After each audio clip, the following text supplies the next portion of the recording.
Good morning. We at least have got the wall of ham, and we just got the judge, the top of the judge. Oops, got to mute here.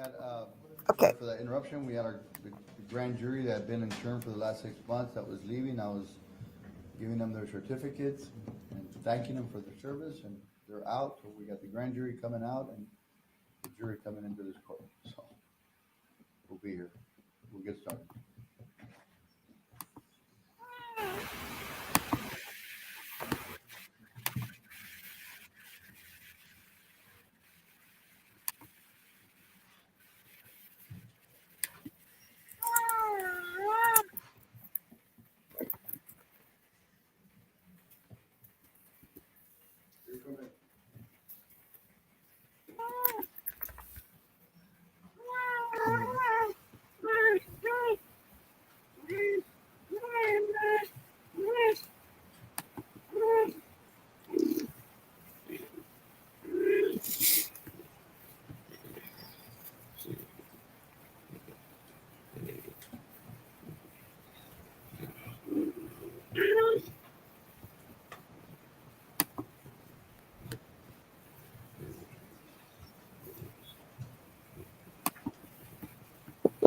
Yeah, Alan is greeting everybody.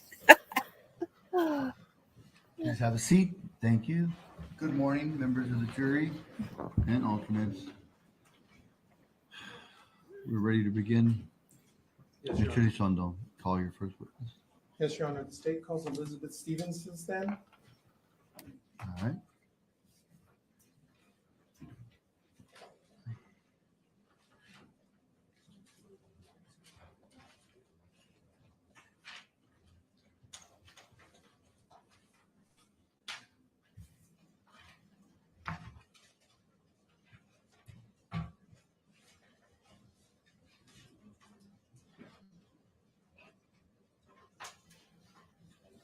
Your Honor, this witness was not previously sworn in, so.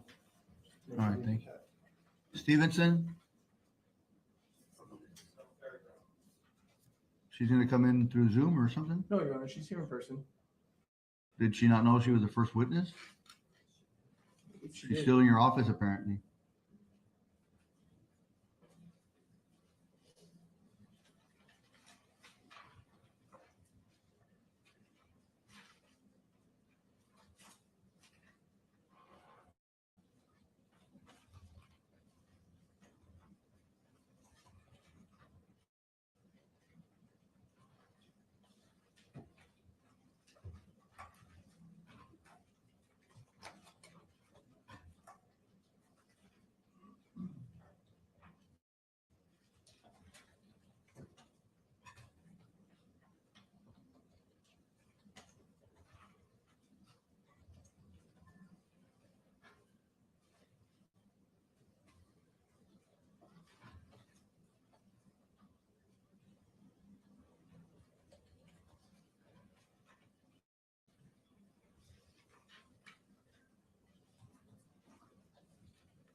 Your Honor, we have the list of witnesses. We'll have them staged and ready to go. So this won't happen again.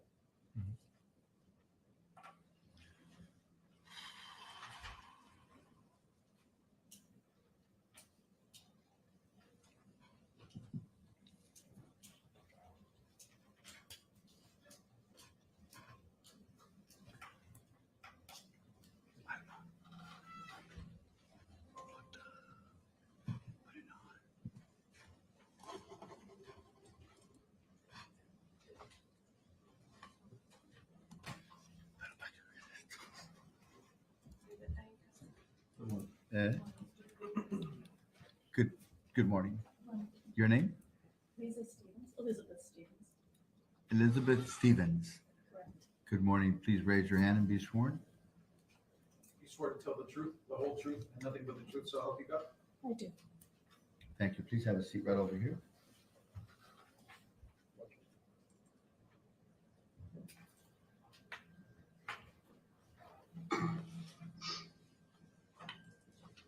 pull up your chair and get comfortable and start questions. Just enough so that we can get your, yes, thank you.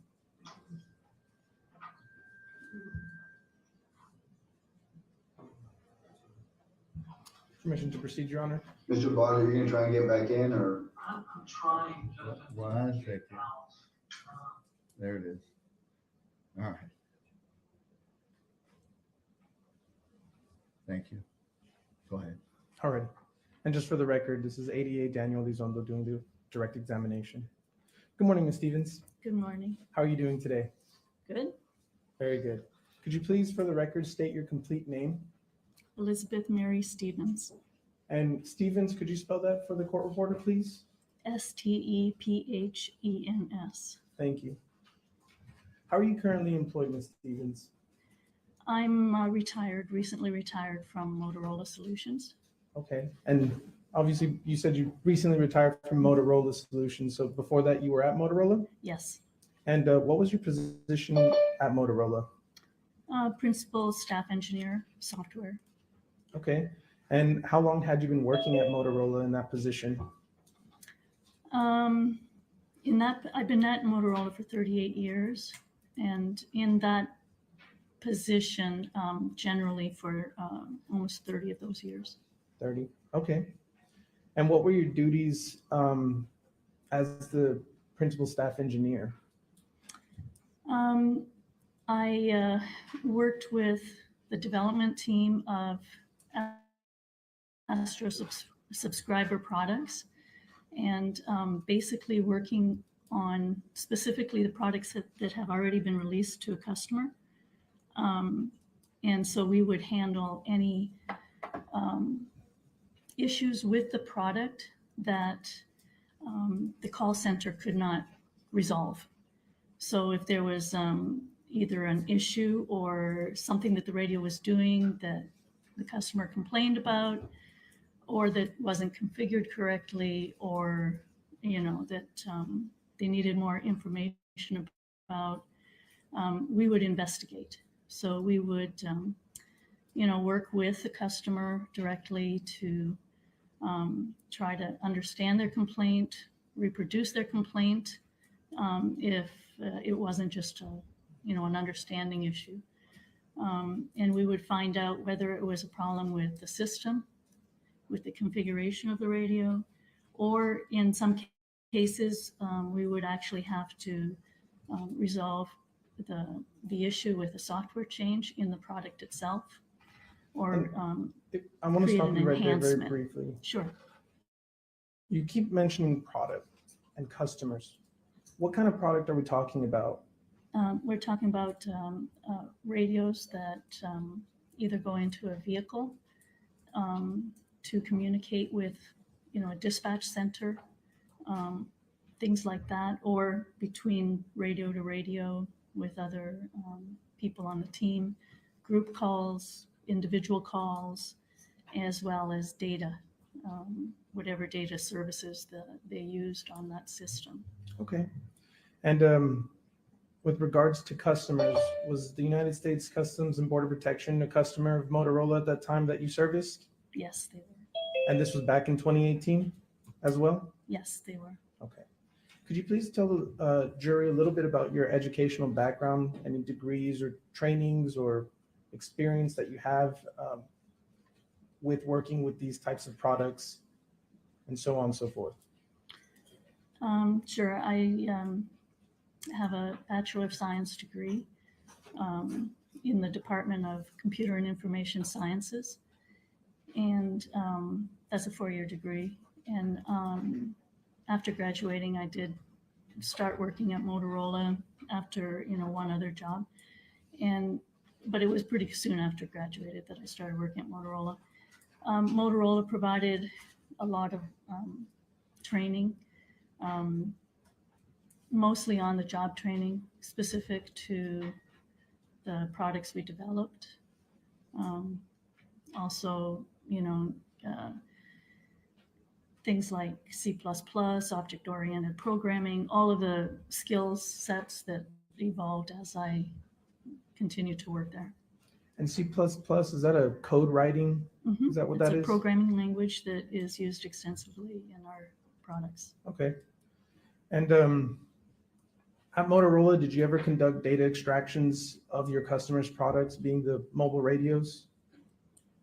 Yes, because, like I said, we worked on, customer complaints. So we had to collect data out of radios while they're operating or post complaint as well. So you'd have to, we knew how the data was stored in radios. So we had, because we did a lot of that programming ourselves. So the people that developed the memory management of the computer devices inside the radio would also develop tools that would access that data. Okay. Can I ask you to just pull the mic a little bit closer to you? A little bit How's more, that? please. Okay. Just a little bit more. Thank you. All right. Okay. So with regards to, doing these investigations into customer complaints and extracting the data, how many times would you say you've done an extraction of a Motorola mobile radio? It's a countless number. I would do it on a daily basis.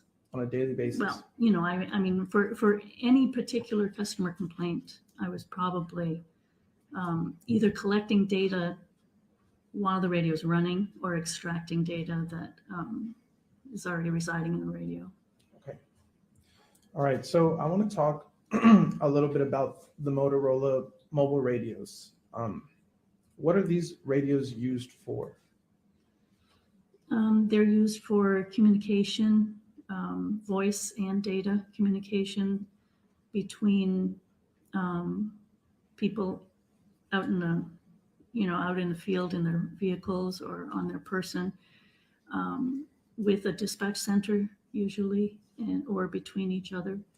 And so it's a communication device for voice and data applications. And do these radios and these devices, do they store GPS data? They do. Okay. They all contain a GPS device. All right.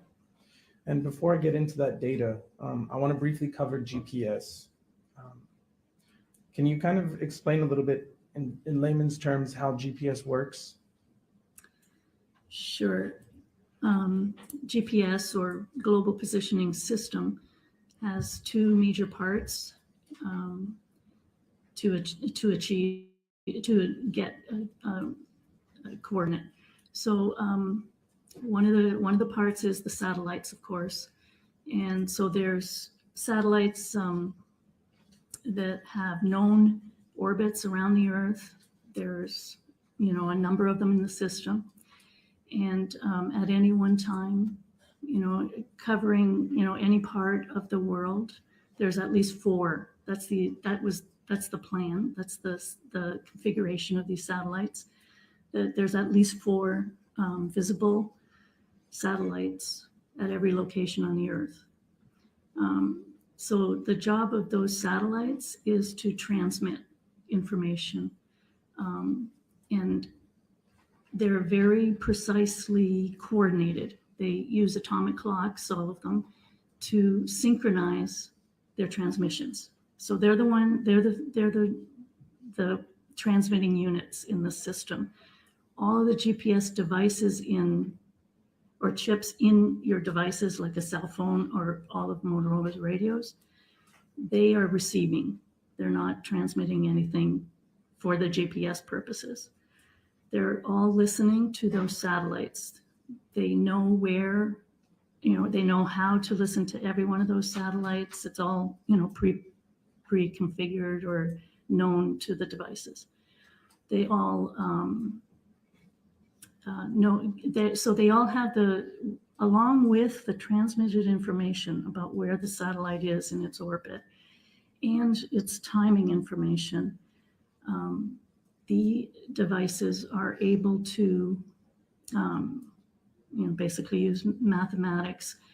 If they can see 4 satellites, they can determine the distance to each one of those satellites, and through math, they can figure out the unknowns, which would be your longitude, latitude, altitude, and as well as the exact time from that transmission. So that transmission arrives at the radio or at the GPS chip in the radio, and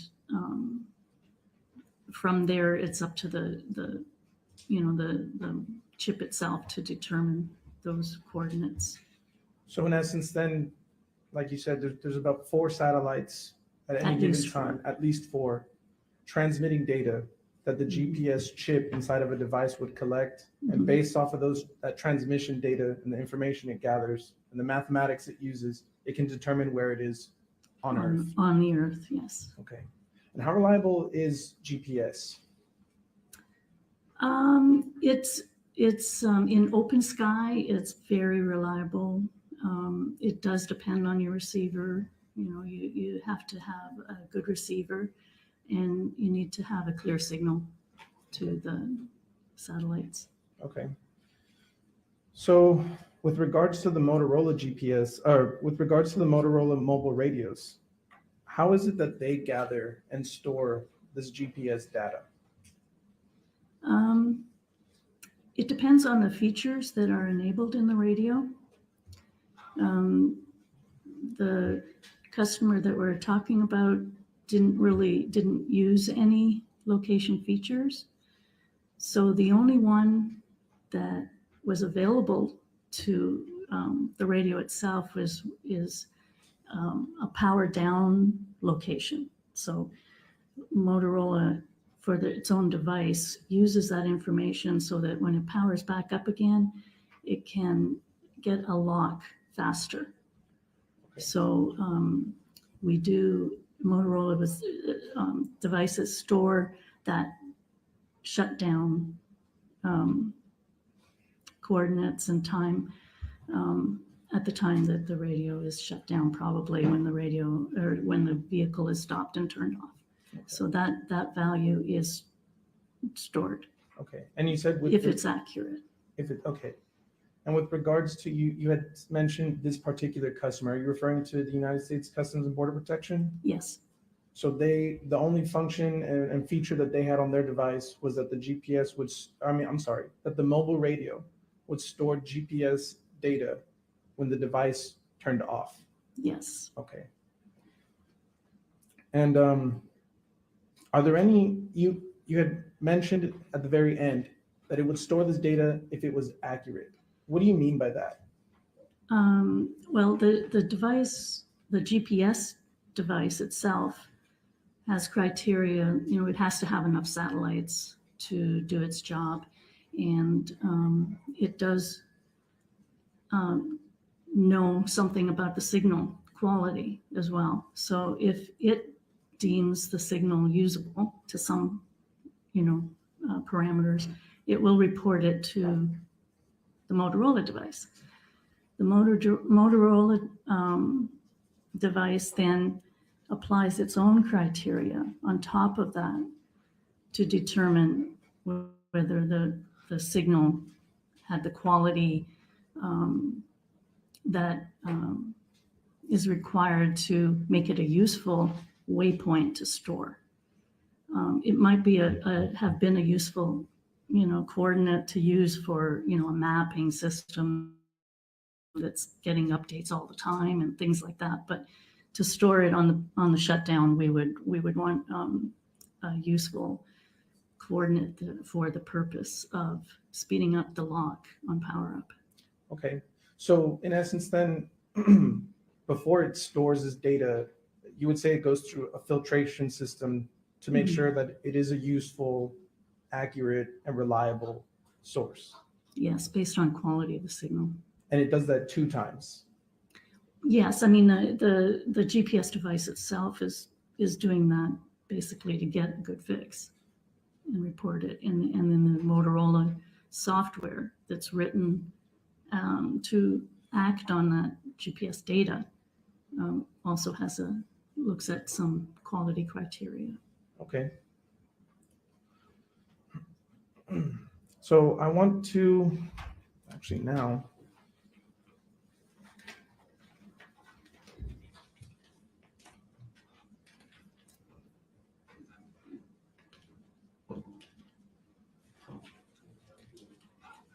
got this one.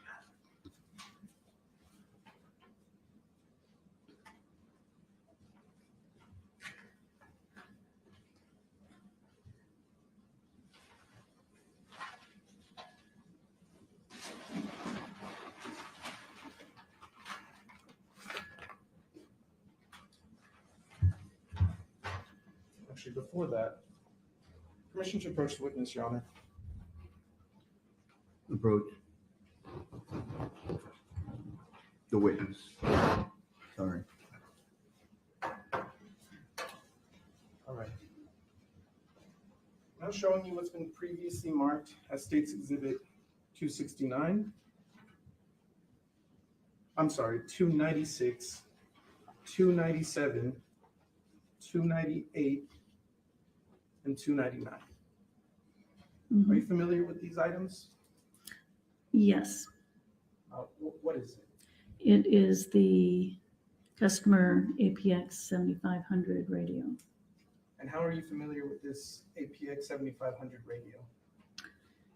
It was brought to the Motorola facility where I was working, and I extracted data from it.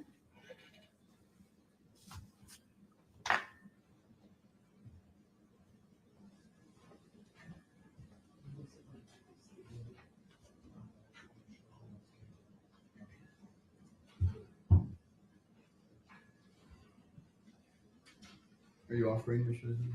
I believe they've already been admitted. I just wanted to let the defense know what I was All right. referring to. Thank you.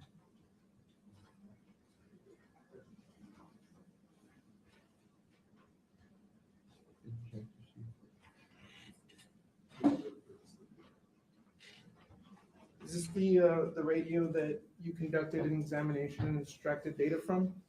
Yes, it is.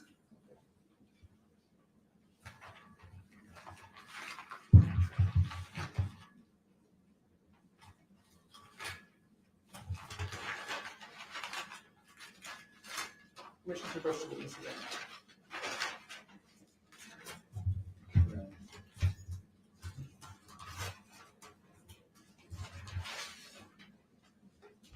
I'm now showing you what's been marked as State's Exhibit 2. Are you familiar with this item? Yes, And what is it? it is the APX 7500 radio that I extracted data from. Okay.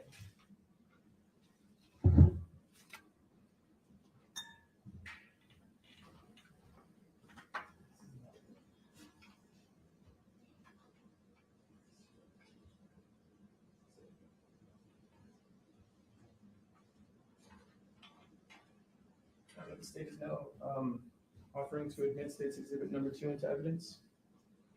No objection. Admitted without objection. Okay. So this radio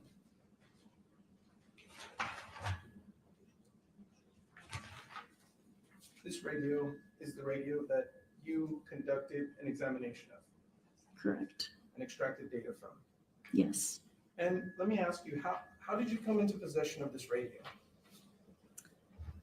It was brought to the facility. I met with the officers that brought it Okay. in a conference room, and I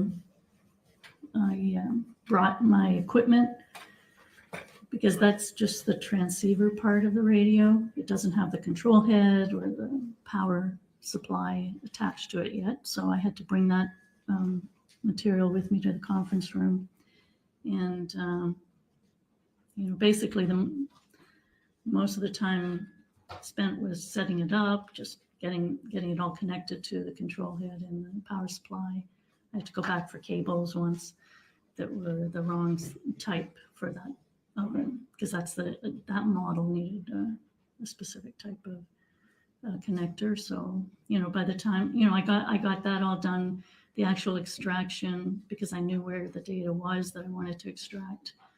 I used a tool on my laptop, proprietary Motorola tool that can read data out of that section of the memory. and I used it to extract that information that I knew contained, if any, the waypoints. Okay. And with this tool that you use, this proprietary tool that I assume Motorola developed, is that correct? That's correct. When you're using this tool on that day that you did the examination, was the tool in working order? Yes, And was your laptop in working order? yes, And so obviously you said you had to go get some power cords and stuff like that, but ultimately you did extract the data and Mhm. analyze it. correct. And did you generate a report after you conducted that? Yes. Okay. Permission to approach, Your Honor. Granted.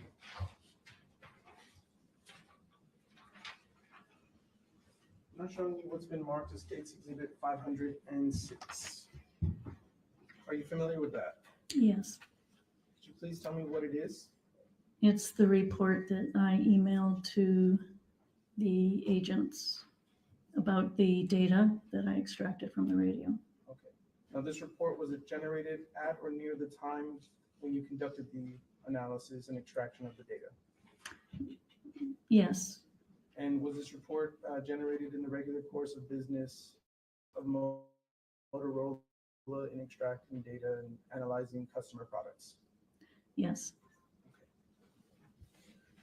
And this is an accurate copy of, an accurate, true, and correct copy of your report? yes.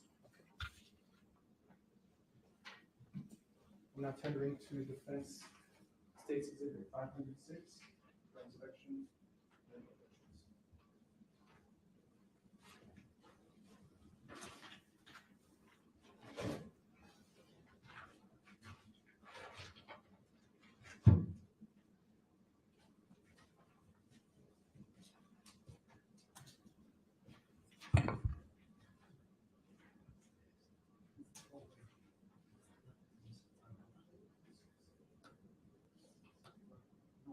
Any objections? Are you offering? No objection. Yes, Your Honor. 506, State's Exhibit 506 is being offered into evidence. admitted without objection. Permission to publish, Your Honor.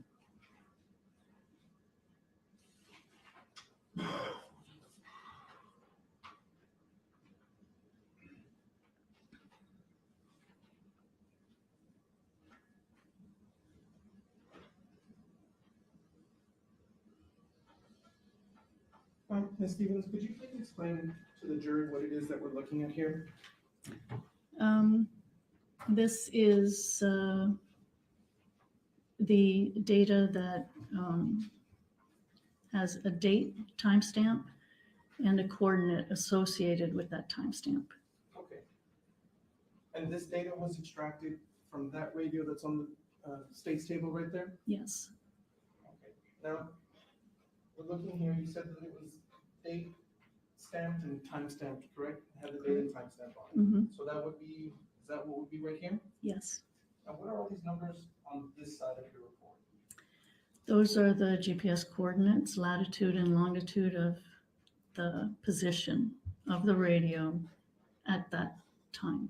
Okay. And I assume that these numbers correlate with the time and date on the left-hand side. Correct. And these would have been stored and saved on that radio anytime it powered down? Correct. Okay. Each line is a separate waypoint. From a power down cycle and was then saved onto the device. How many, if we can count here, how many waypoints were saved on April 9th of 2018? 9. And at any point in time, have you been able to, in your analysis of this data, did you ever map out those coordinates? Yes.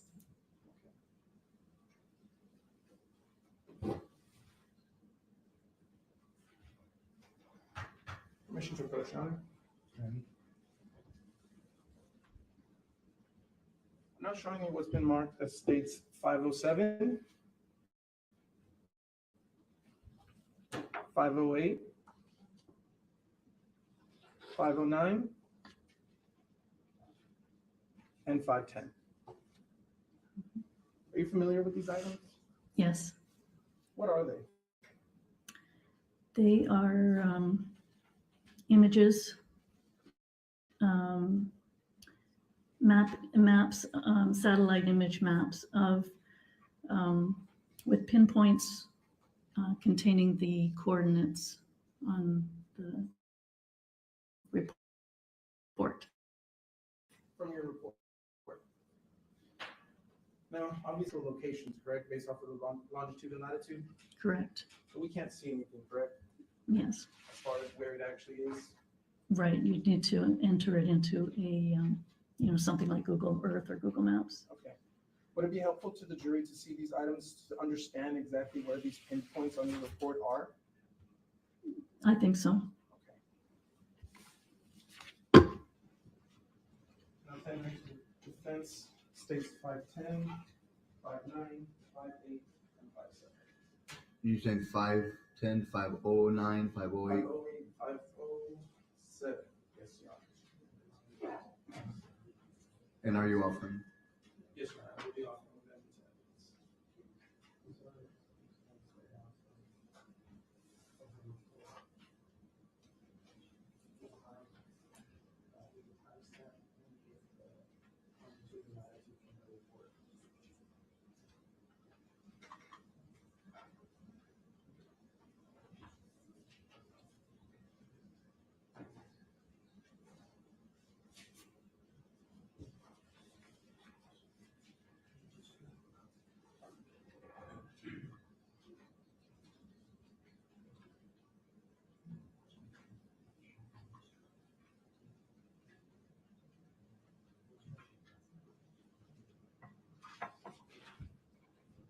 Any objection?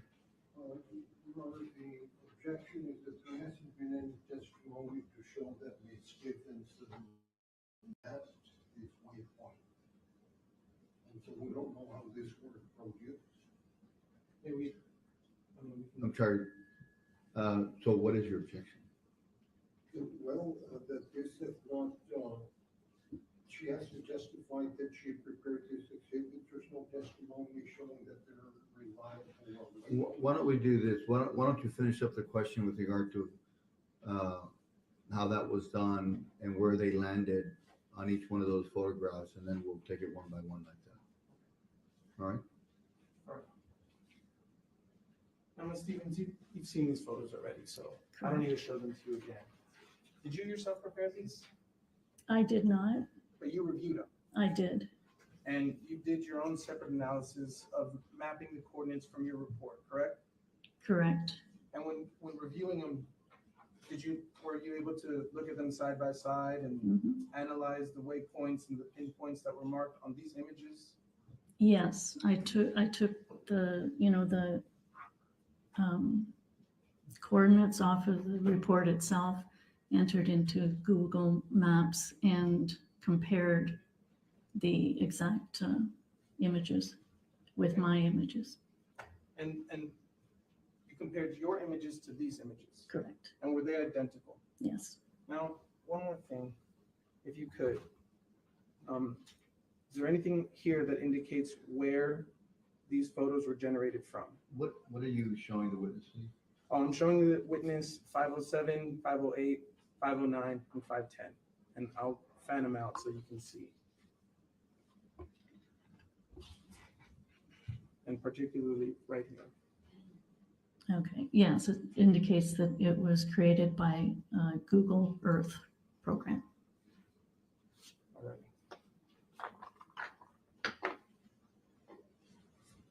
Again, Your Honor, I'm offering to evidence 507 to 510.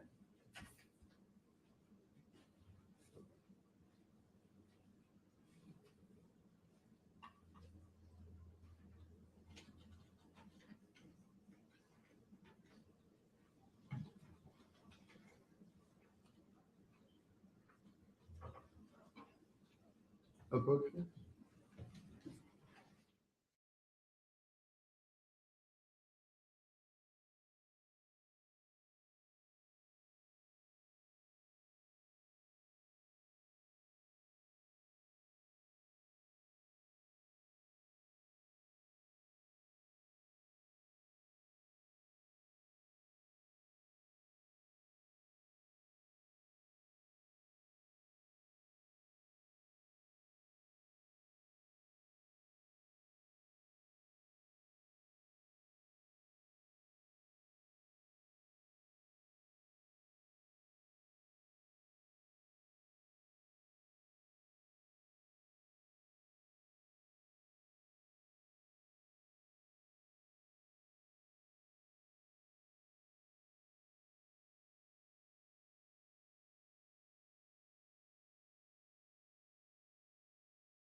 Sure. In this image, you said that there were pins, correct? Correct. And those pins indicate what? The location that the coordinates relate to. That relate to what? Your report or? In the report, those GPS coordinates Mhm. are latitude and longitude. They will pinpoint a location, an actual location, and Google Earth or Google Maps will draw for you Mhm. a pin and place it on the map Okay. at those coordinates. So explain how you verified these pinpoints that are on states 507, 508, 509, and 510. What is it that you did in order to double check, cross-reference, and verify those images? I opened up Google Maps. Okay. In the search bar, I I cut and pasted from the report that exact number and pasted it into the search bar in Okay. Google Maps. Okay. Hit enter. Okay. And it displayed the pin for that location on the map. And I compared it to your Google Earth images, and it was identical. Okay. Now, when you say you copy and pasted, how many did you copy and paste? All 9 from the list from April 9th. Of 2018? Yes. Okay. And so you copied each and every single Each one. longitude and latitude, Hmm. and you mapped it out and cross-referenced it with these images, Correct. and were they identical? They were identical. And in states 507, 508, 509, and 510, within these images are all 9 of the waypoints from April 9th of 2018 mapped out and pinned down in those images.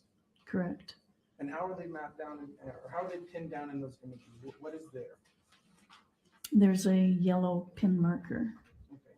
and the coordinate is printed on the image as well. Okay. And the coordinate is also printed on the pin as well. And those coordinates that are on those pins, when you typed in those same coordinates, copy pasted it from the report, and put it into Google Maps, the pinpoints were exactly in the same position. Correct.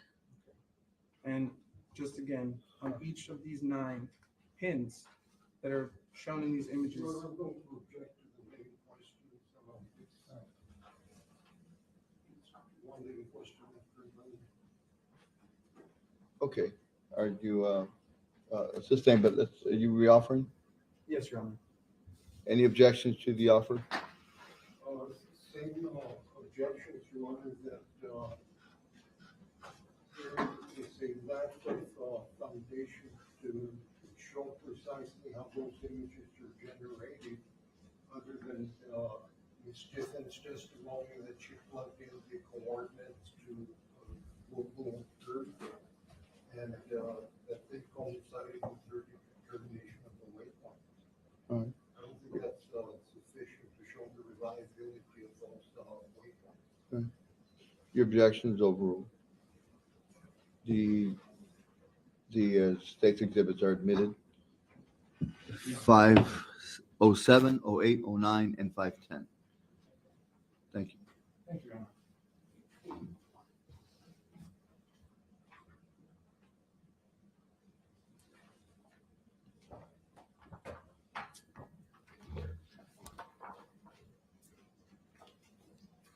All right.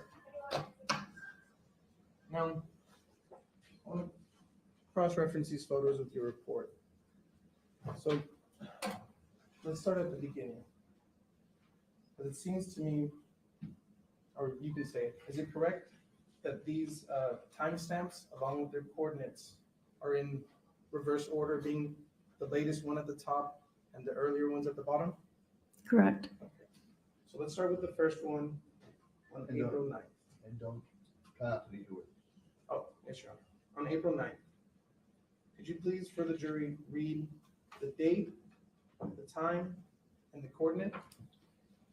2018, April 9th at 7:59:07 Central Daylight Time. The coordinates are, do I need to read out the whole number? I'm sorry, the coordinate? You want me to read the whole number? Or 27.61 to a lot of digits, and minus 99.47 with a lot of precision digits as well.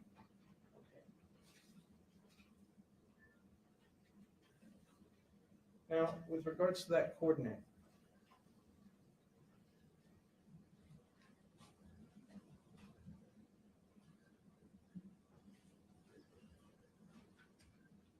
this coordinate right here and this plotting point of that coordinate from your report, this is where that coordinate, in essence, from this radio, Mhm. when you track that data, showed the location of that radio. Yes, basically that's the graphical representation of that coordinate. Okay. And that was at what time again? At, I think it was 7:59. I'm gonna point right here. No, it's a little difficult to see.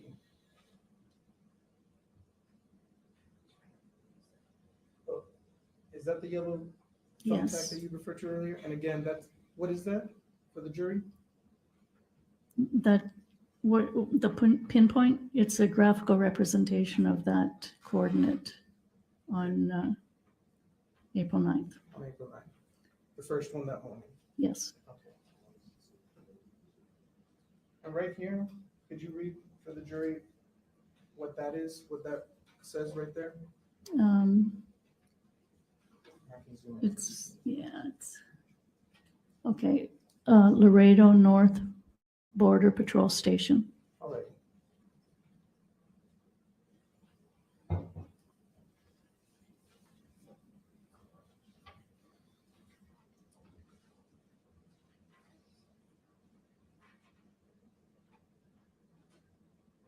So we have just reviewed this one I right can't here. hear you, Mr. Oh.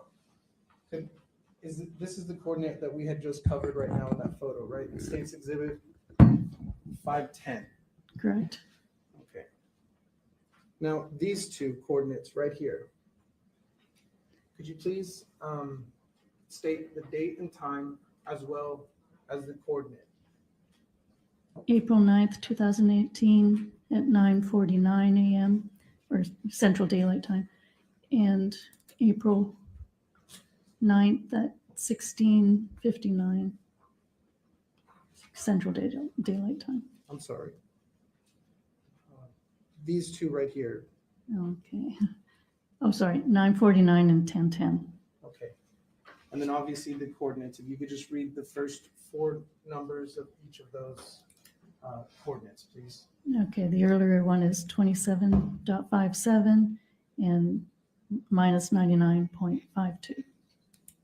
And for the one at 1010? 27.57 and minus 99.52. All right.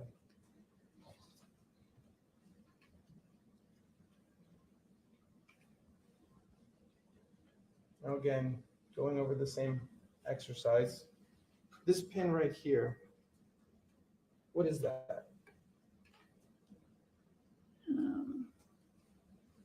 That is the location at the timestamp. Okay. And this one right here?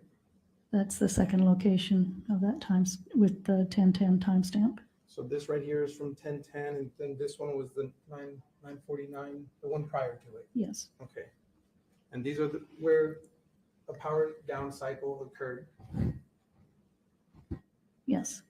And would that be the data that was stored That would be a waypoint stored. on this radio right Yes. here? Mhm. Okay.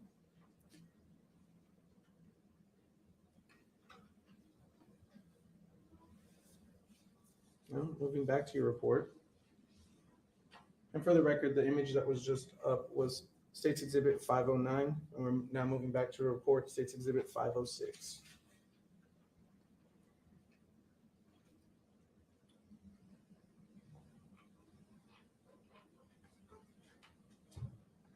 After the 1010, could you please read the next three timestamps, date, as well as the first four of each of these coordinates?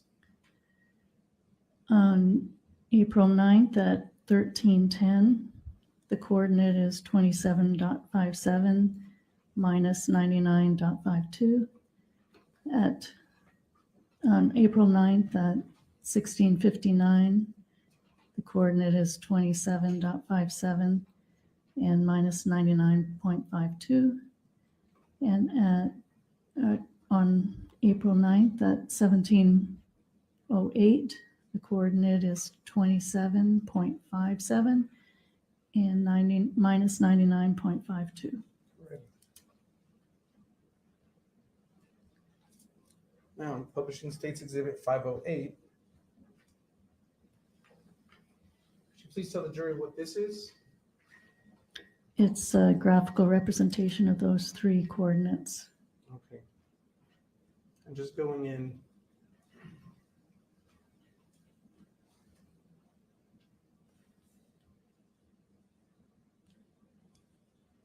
Looks like these coordinates were very close to each other, but reading the first one, at what time was this coordinate saved to the device? At 16:59. The top one, Oh, please. sorry, 13:01. Yeah, that's Alrighty. earlier. And how about the bottom one now? At 16:59. And for purposes of the record, 16:59 would be what time? If we put it into a 12-hour instead of a 24? 4:59. And 13:01, again, if we put it in a 12-hour instead of a 24? 1:01 p.m. Alrighty. And lastly, this pin right here. Yes, that one is the representation of the third coordinate at 5:08 p.m. At 5:08. Okay.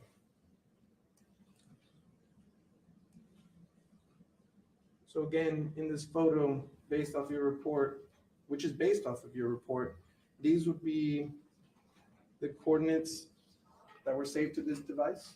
Correct. And that would have occurred during a power down cycle? Correct. Now going back to States Exhibit 508.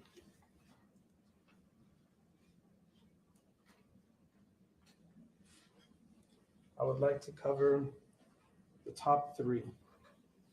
If you could read the date and time of the top three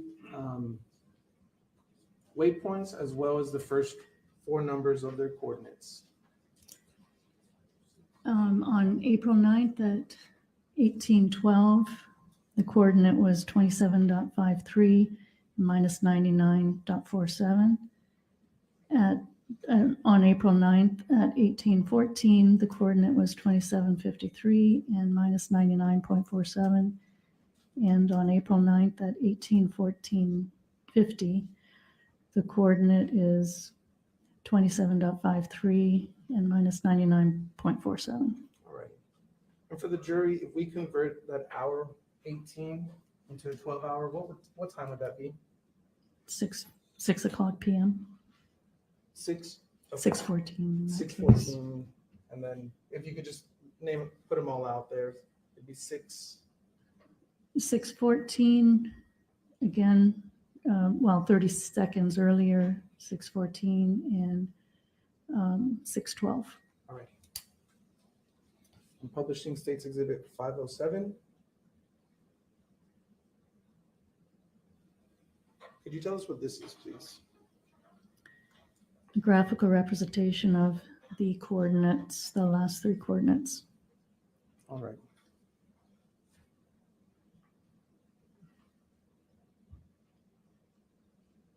Now, zooming into this one.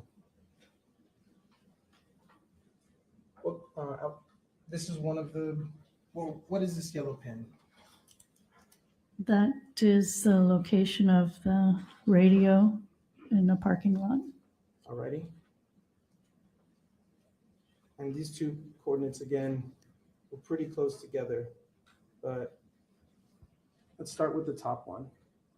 At what time was the top coordinate saved? At 6:14:26. And now moving to the bottom coordinate. 6:14:50. And then again, I'm going to go to the parking lot. And at what time was this parking lot coordinate saved? At 6:12:49. 6:12:49. Yes. Alrighty. And if I could, very briefly,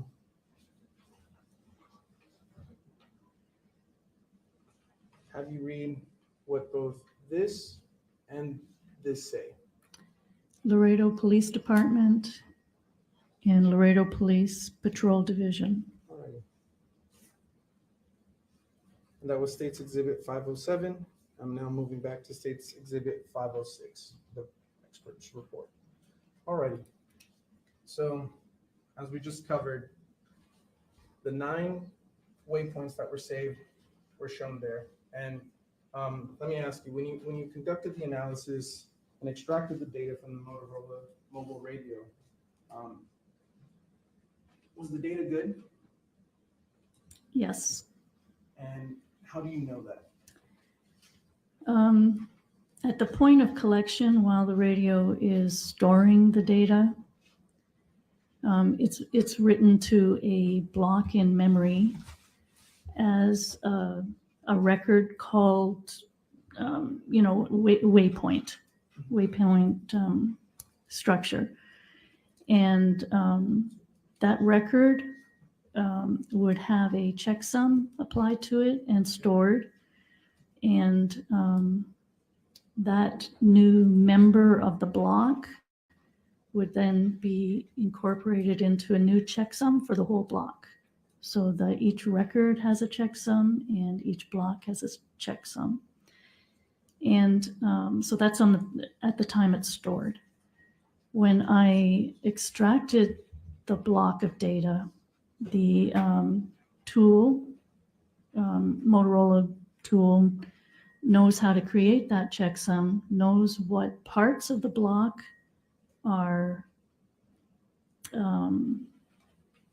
counted in the checksum value, and it knows what parts of the record are used in the calculation of the record checksum.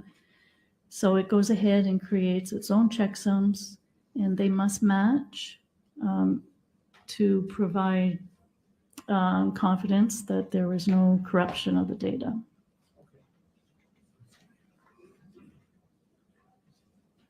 And talking about these checksums, could you very briefly describe to the jury what exactly is a checksum?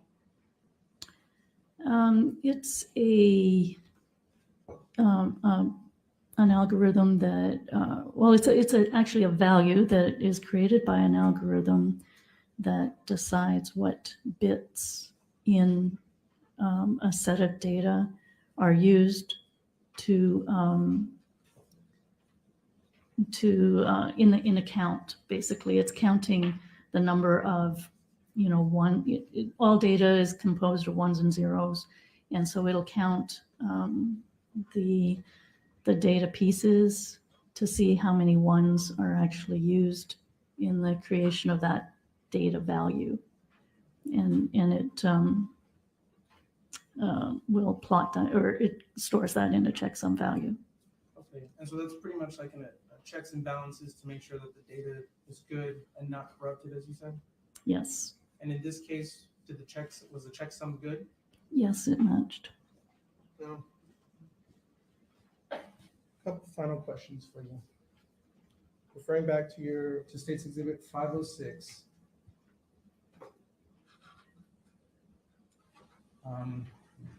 You indicate that the data extracted from an APX 750 or 7500 mobile radio had a serial number.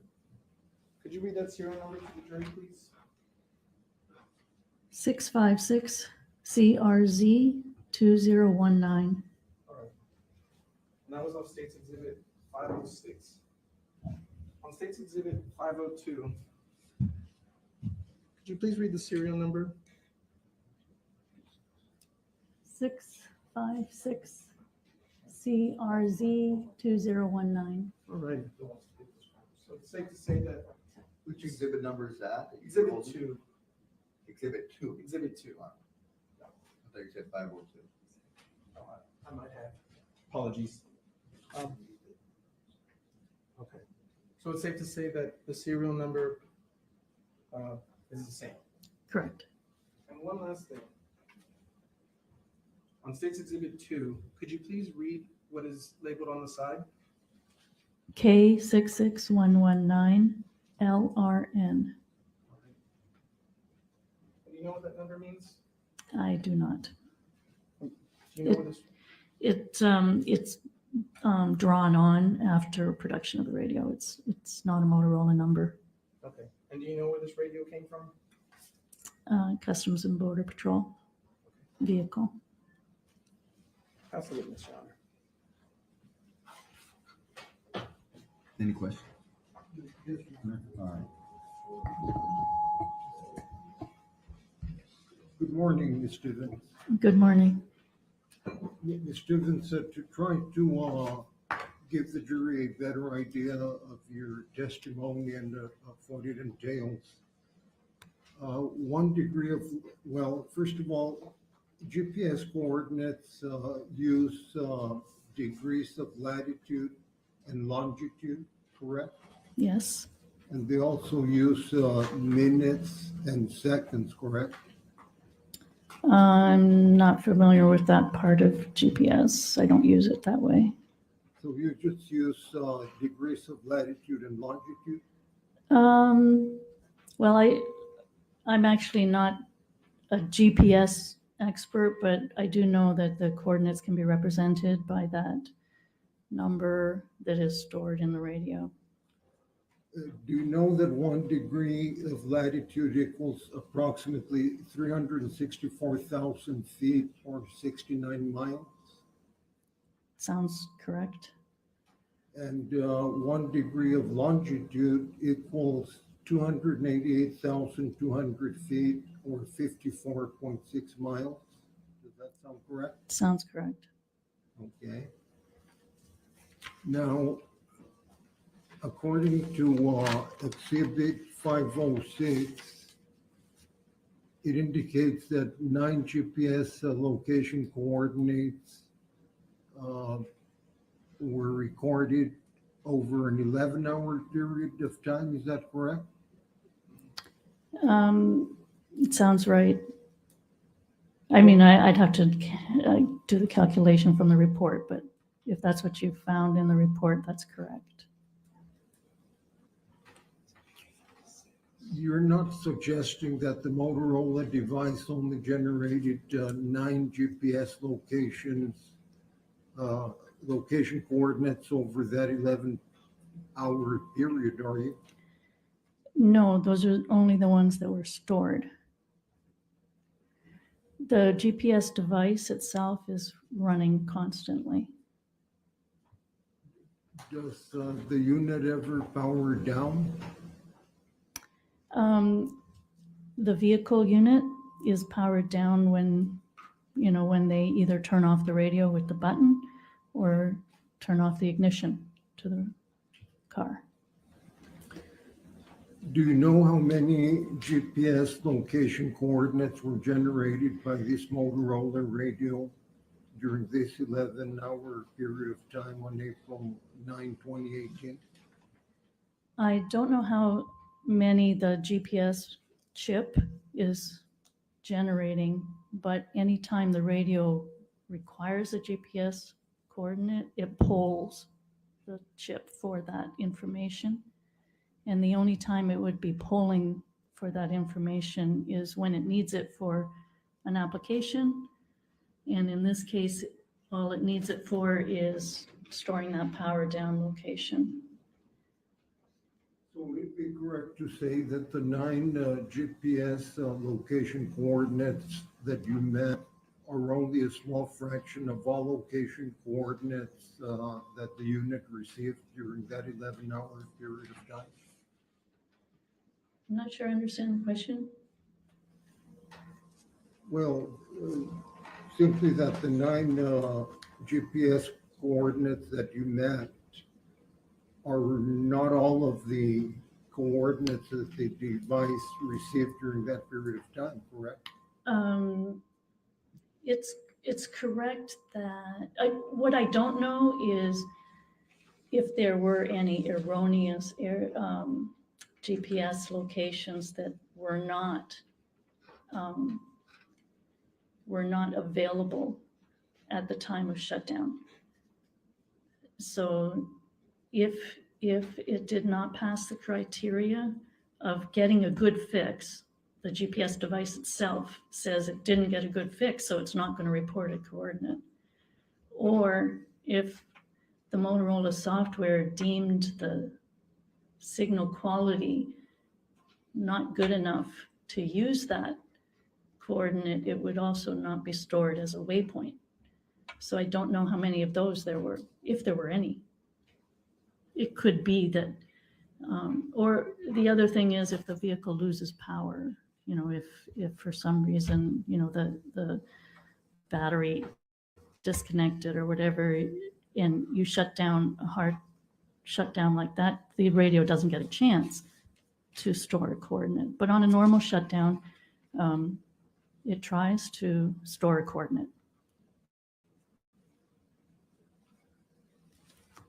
Now, Motorola's technology that is used to generate the GPS location data is proprietary technology, correct? It's technology that belongs to Motorola, in other words, isn't it? The part of GPS handling outside of the chip is Motorola proprietary, correct? Yeah. And by proprietary technology, the algorithm is the private property of Motorola, right? The algorithm that generates the GPS coordinates is private property of Motorola, correct? That's correct. And because it is the private property of Motorola, the company does not have to reveal to any third party how that technology works. Isn't that correct? That's correct. And in fact, Motorola does not reveal that technology. Those are trade secrets. Isn't that correct? Yes. And so as a result, there's no way for any person to independently verify the accuracy of the GPS location coordinates that are generated by this Motorola radio. Isn't that correct? Well, someone can use a mapping tool to. There are programs that a customer, or applications we could call them, that a customer could enable on the radio to see how accurate the reported values are. Google Earth uses an algorithm to determine the waypoints of the GPS coordinates, correct? Google does, did you say Google does something? Sorry. Google Sorry. Earth uses an algorithm to determine the waypoints of the GPS coordinates. Is that correct? I still didn't quite catch what you were saying at the beginning. I'm sorry. My hearing's not Okay. too good. My hearing's not that good either. You do know that Google Earth uses an algorithm to determine the waypoints of the GPS coordinates? To plot the pins? Yes. Yes. And do you have knowledge as to how that algorithm works? No, not specific knowledge. And that's because those are trade secrets, correct? Correct. I've used it a lot, but Right. it seems to work well. Yeah. Now, you don't know whether the GPS coordinates that you extracted on April, that were extracted from the time period that you've been talking about on April 9, 2018, You don't know whether those coordinates place Mr. Burgos in the area of the sector that he was assigned to patrol on the morning of April 9, 2018. Isn't that correct? I'm going to object. Speculation. Oh, you know, I don't know anything about the activities of Right. the patrol agent. Of course, the GPS coordinates don't tell you or Mr. Elizondo or any of us what Mr. Burgos was doing in that area at that time, correct? Correct.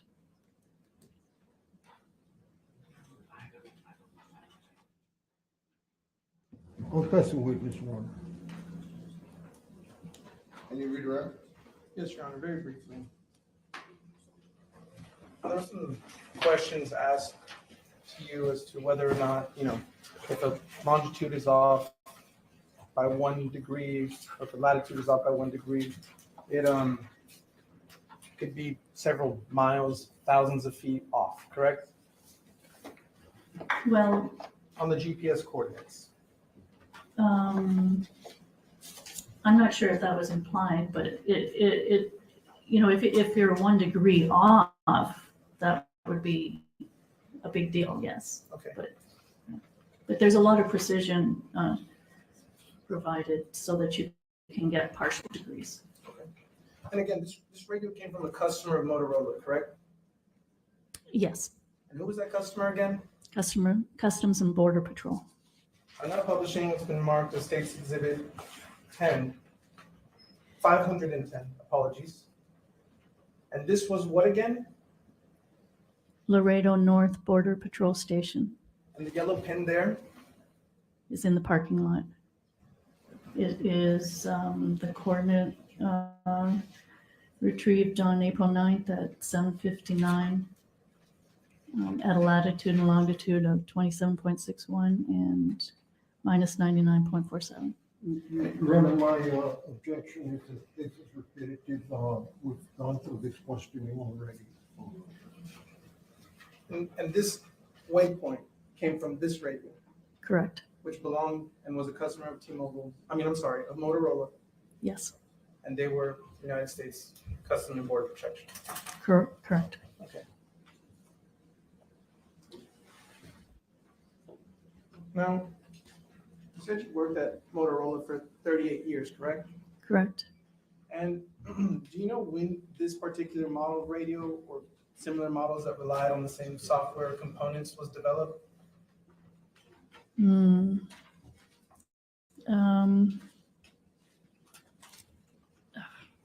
It's been a number of years. I can't recall exactly, but it's probably over 10 years. Over 10 years. Yeah.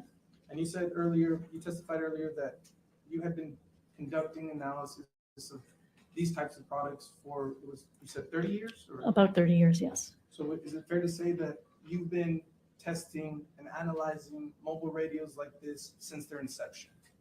Yes.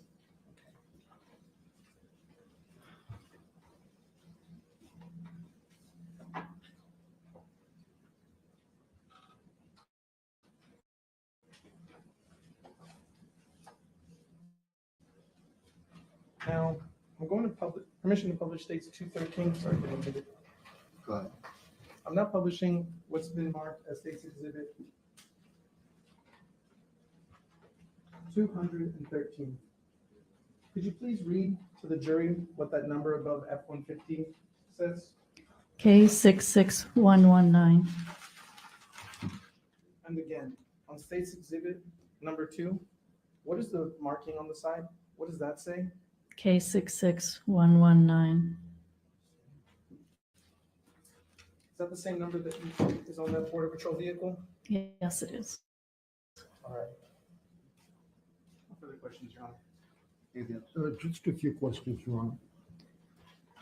Ms. Stevens, you mentioned that sometimes there are issues with configuration of one of these mobile instruments, correct? There can be definitely. And It's, it's only going to be configurable from the radio operation point of view, not much configuration for a GPS. The GPS device is totally self-contained, not configurable by this information. But, when I'm investigating issues, frequently, we would have to extract data from a radio to find out if there were problems with the configuration from a radio talk, listen, data point of view. Not really relevant to the GPS. There's very little configuration for a GPS, just, if you have enabled or not the features, and they did not configure any features. So it was really just the one that Motorola uses itself, which is to speed up GPS lock on a power up. So we store the last reading on a power down. and what kind of issues can result from the configuration of one of these instruments? From a non-GPS point of view, there's countless ways. You could program the wrong frequencies in the radio so that you couldn't find a site to communicate with dispatch. There's, the frequencies themselves have identifiers that could be configured wrong. You could have problems with any one of the features that are involved in the radio, like, they could have misconfigured the emergency feature so that it only sent the alarm, not the alarm and a subsequent call. All sorts of configuration issues could explain complaints. You also mentioned that sometimes in your job with Motorola, you would deal with customers' complaints. What is the nature of the customers' complaints that you would deal with? They would say that, there was garbled audio. There could be, they couldn't communicate with, in a certain location, that the radio shuts off, that the radio, it could be anything from hardware. It could be a problem with the system that, you can't reach the system from your location. It was all sorts of reasons I've dealt with. They're countless. As with all other technology, this technology that you've been describing sometimes has technical issues, correct? Sure, yeah. No further questions, Your Honor. No further questions, Your Honor. Thank you very much. You are excused. You may go back to the. Thank you.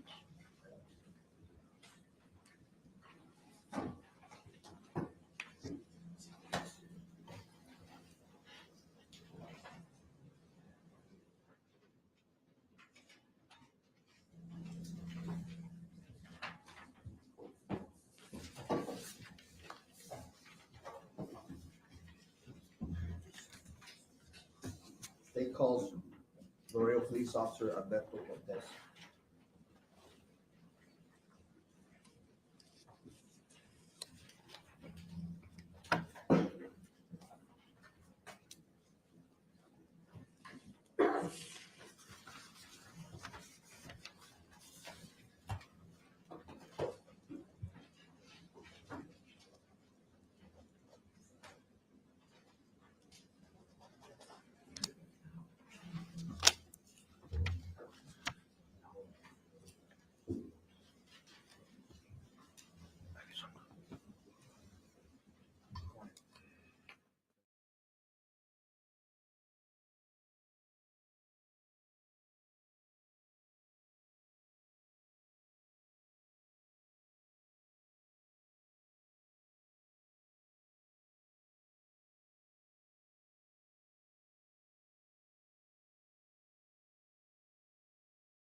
Yes, yes, sir.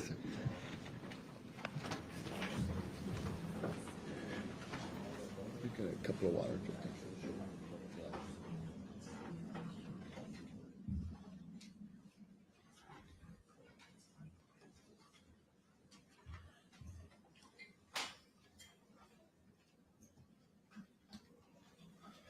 May I proceed, Your Honor? Good morning, sir. Good morning. I would ask you just to sit close to that mic so the court reporter can hear you. Yes, of course. Speak up nice and loud, please. Can you please state your name for the record? Yes, Alberto Cortez Jr. And how are you currently employed? with the city of Laredo as a police officer. Okay. And how long have you been with the police department? 18 years. Okay, and what type of duties do you have? I am currently a patrol officer. I work shift work. I patrol the streets for all of my 18 years as a patrolman.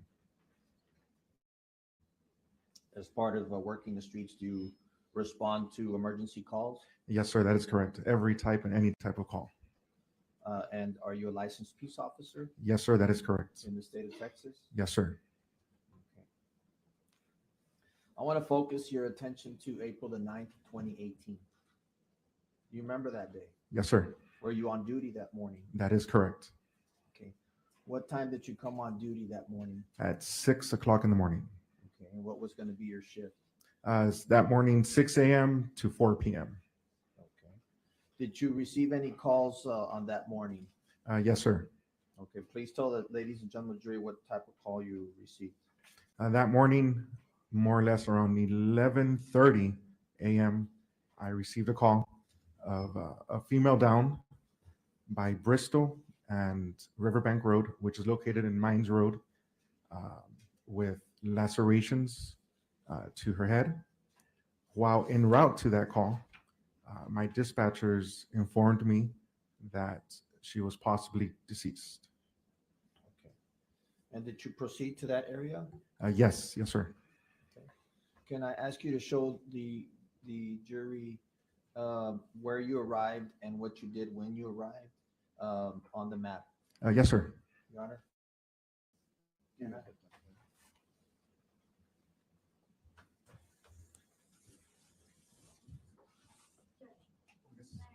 Yes. Can you put that, turn that on and put it in your pocket and put that on your tie? Flip it on your tie, officer. There you go.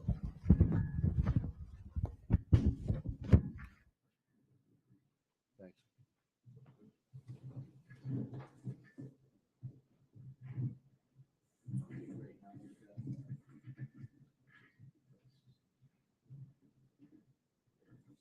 Yes.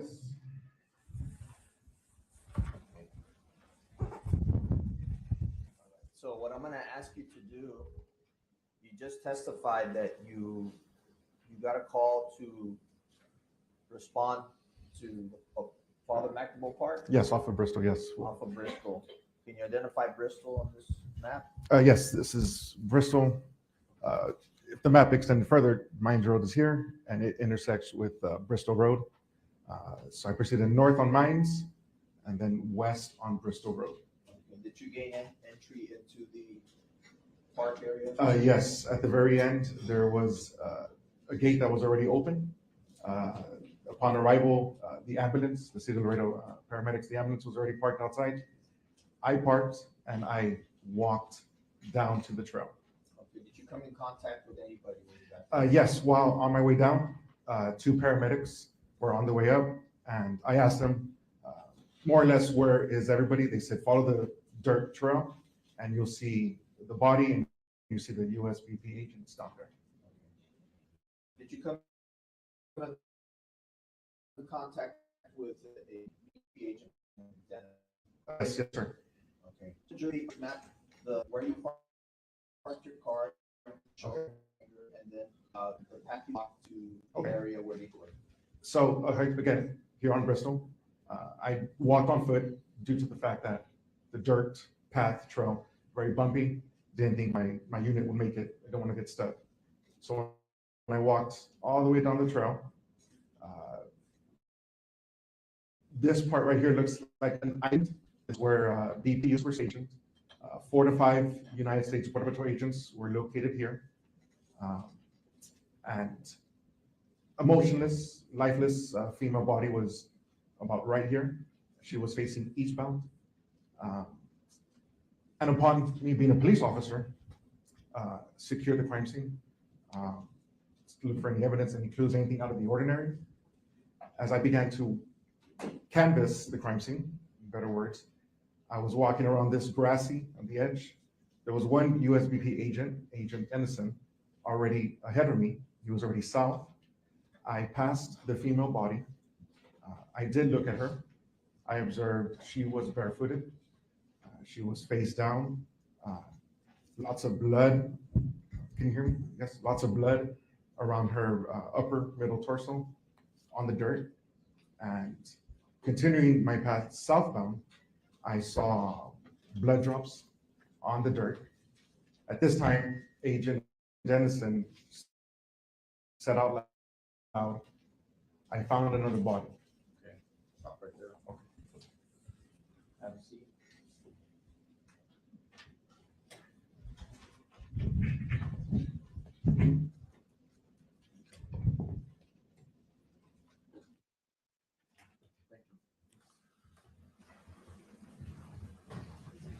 Pictures of the female. Okay.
Now, you said that you saw a lot of blood. Yes, sir. Yes, sir. I'm gonna show you this blood. States Exhibit 254. Is this the type of blood that you saw? That is correct, sir. You also said that there was, and you didn't walk on the, where were you walking? Let me ask you that. On the grass, where the grass and the dirt meet, right on that So you stayed on the boundary. edge of the path. Yes. You did not disturb the dirt path. No, no, sir. Okay. And here, for example, States Exhibit 229.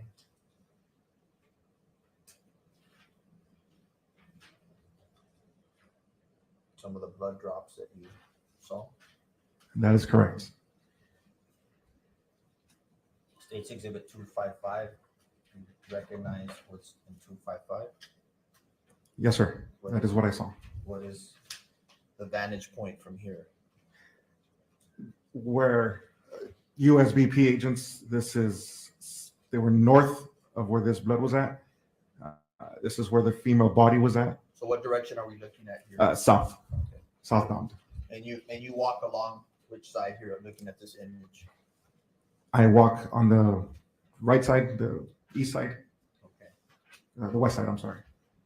Because you walk on the west side grass. Yes, where the cones are of 2, 3 on that.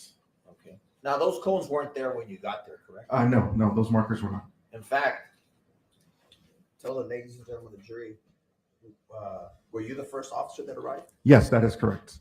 You were the first official Laredo police officer to arrive, Yes. and this location falls within your jurisdiction. No. Each officer is assigned a certain area. I got dispatched to be there. No, but what I'm saying, that's within the city limits. Oh, yes, that is correct. Yes, Okay, so this is within the city limits. yes. What county is this? Webb County. So the body's in the city of Laredo and Webb County. Yes. What do you do as the first responding police officer? First thing is scene. Obviously, a crime scene is secure the crime scene. What does that entail? To preserve as much evidence, not to let anyone of unauthorized personnel try to destroy any evidence. So therefore, us officers, we have crime scene tape, the yellow crime scene tape. So I began to secure the crime scene tape around the grass area. So you are the person that put the crime scene tape up that morning. Yes, that is correct. Now, you told the jury that you see a female. Yes. Okay. You've described that there was a lot of blood. Yes. Okay. What was your impression of what had happened? Any prudent person will see a lifeless, motionless body to come to the conclusion that she was deceased. But at that time, the opinion as to how she was deceased based on what you're seeing, what you're assessing, are you making an assessment? No, she was brutally attacked. Now Mr. Andy's approach, please.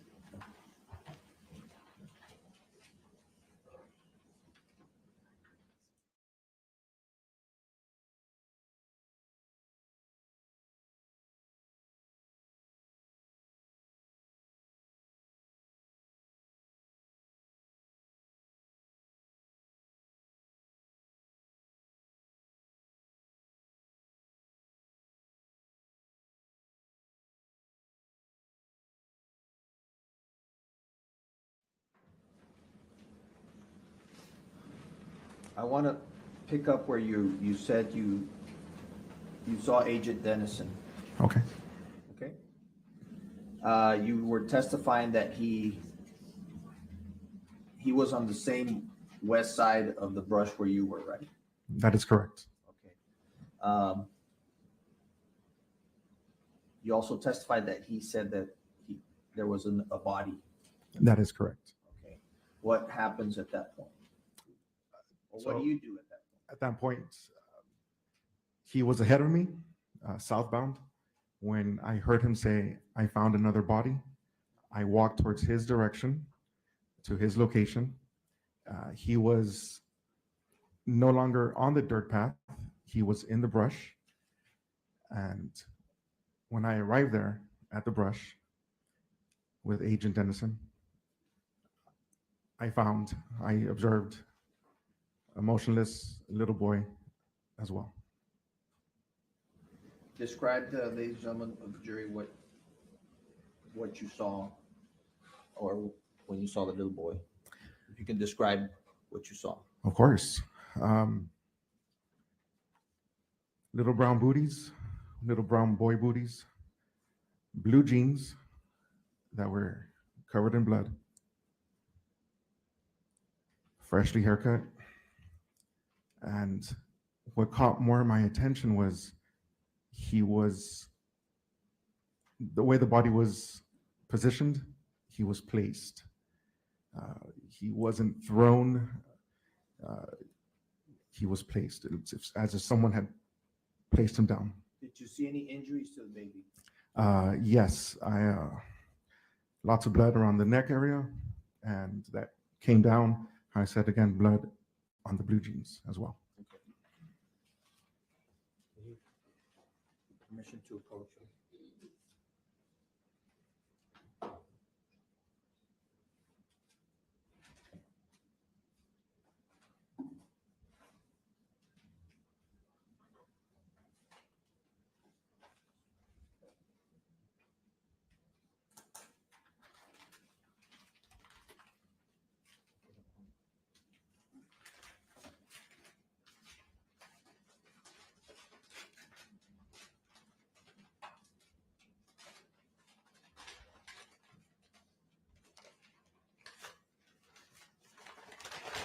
Put on your gloves, please.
tendering to the defense.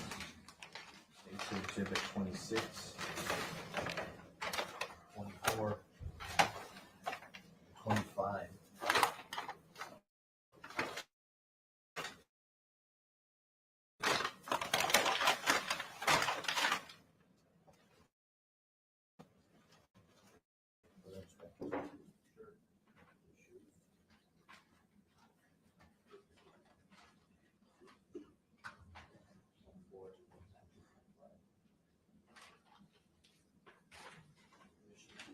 So these are, they've already, or we'll move to introduce them to evidence. Which ones are they again? This will be State Exhibit 24, 25, and 26? All right. Are you offering? Yes. Any objection? No objections, Your Honor. Admitted without objection.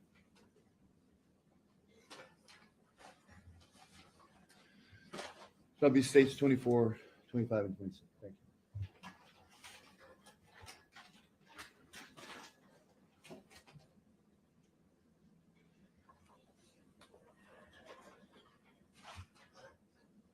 Can the witness step down so it's shown? We're out here. I'm gonna show you what's been marked as State's Exhibit 26. And if you can identify.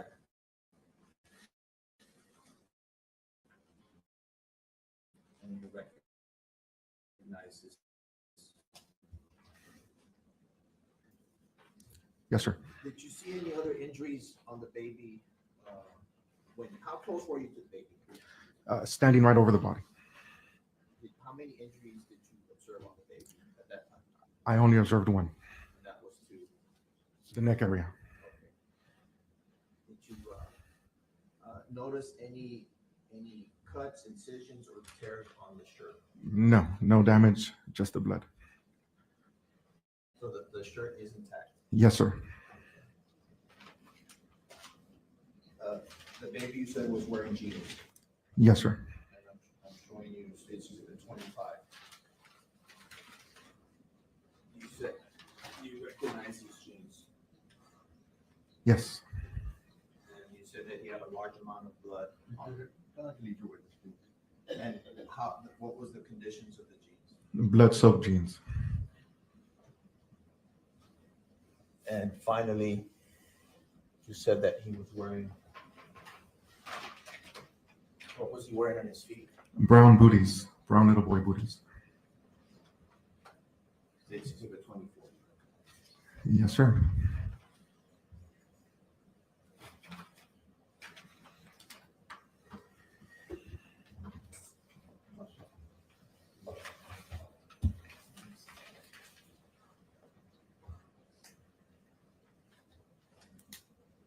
Permission to publish these to jury.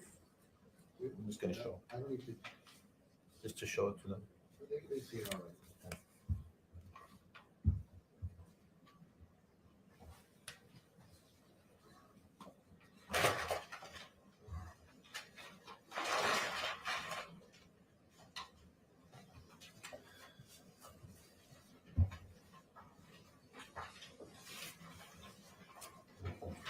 What do you do after that, after you find the baby? At that point, I began to secure the crime scene with the crime scene yellow tape. Right before that, I did also locate a white, off-white woman's shoe that was in the general vicinity from where I was standing. I began to do the crime scene tape in a way of a path, knowing that investigators and other authorized personnel would be making their way down to this crime scene. So I formed a path with the crime scene tape so they could follow when they arrived. And Agent Dennison was in front of you this whole Yes, time? he was with me. Yes, yes, sir. And you were with him when the shoe was found? Yes, sir.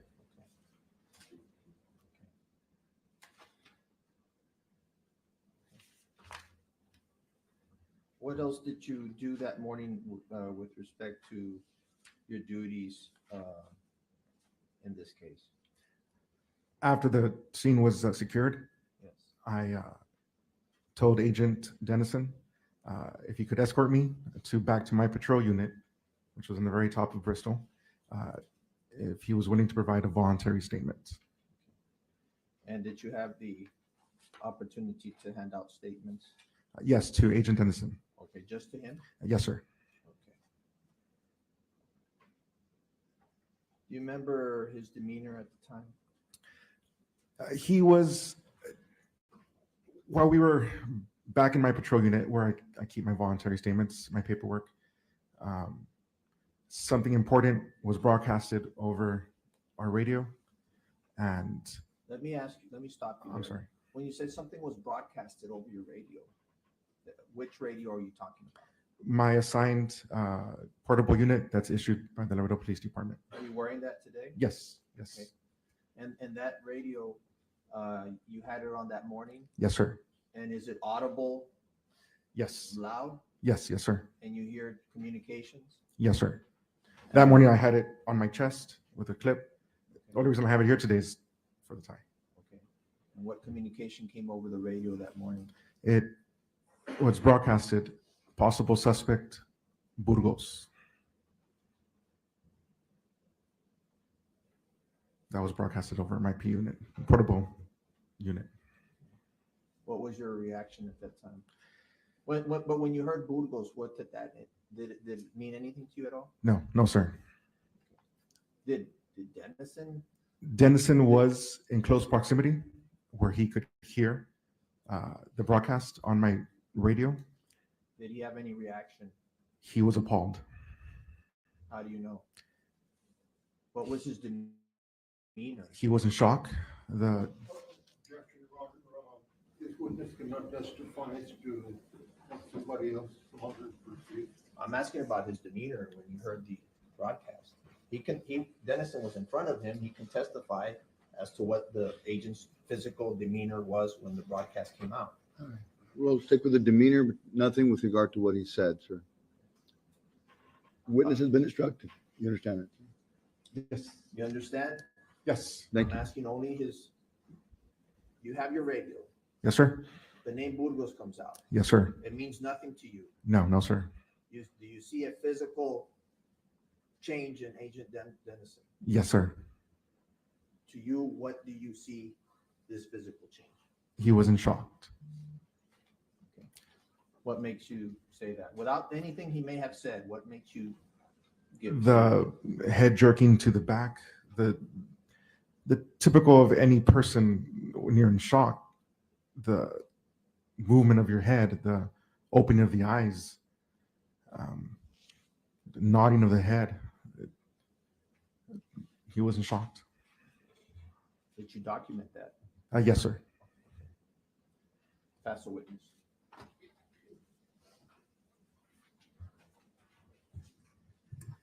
Good morning, officer. Hi, good morning. Officer, at what time did you arrive at the crime scene? I'm sorry, Mr. Peña, just one favor, just turn it towards you. Thank you. At what time did you arrive at the crime scene? By the time I was dispatched, not maybe 10 minutes, 10 to 12, 15 minutes. What time of the day would that have been? This was in the morning. I believe the call was sent out, dispatched to us around 11:30-ish a.m. So you must have arrived about 11:45, more or less? More or less, that is correct, sir. And you said that you began to secure the crime scene? Yes, sir. So until you began to secure the crime scene had not been secured, correct? That is correct. And there were many law enforcement officers, border patrol agents, and EMTs at the scene when you arrived, correct? The EMTs were already back on the way up on the trail, and there were about 4 to 5 United States Border Patrol agents. And you saw Mr. Burgos there at the scene as well? I saw many of them, yes. But sitting here, I recognize him, yes. And he appeared to be in shock as well as Agent Dennison, correct? No, That was not your impression? no, sir. So you're saying that he appeared to be normal to you? Yes, sir. All right. No further questions, Your Honor. No further questions. Thank you. Thank you. We're gonna take a real quick break, so that we can push it a little bit. We won't break at 12, so depending on the witnesses situations, we'll see where we go. But for now, we'll take a quick break. Inside of 10 minutes, please. Thank you. All right, jury.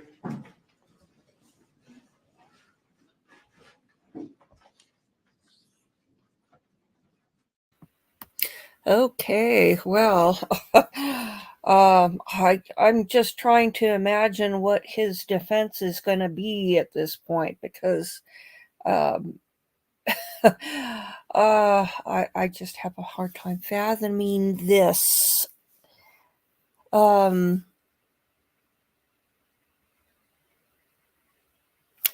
Let's see.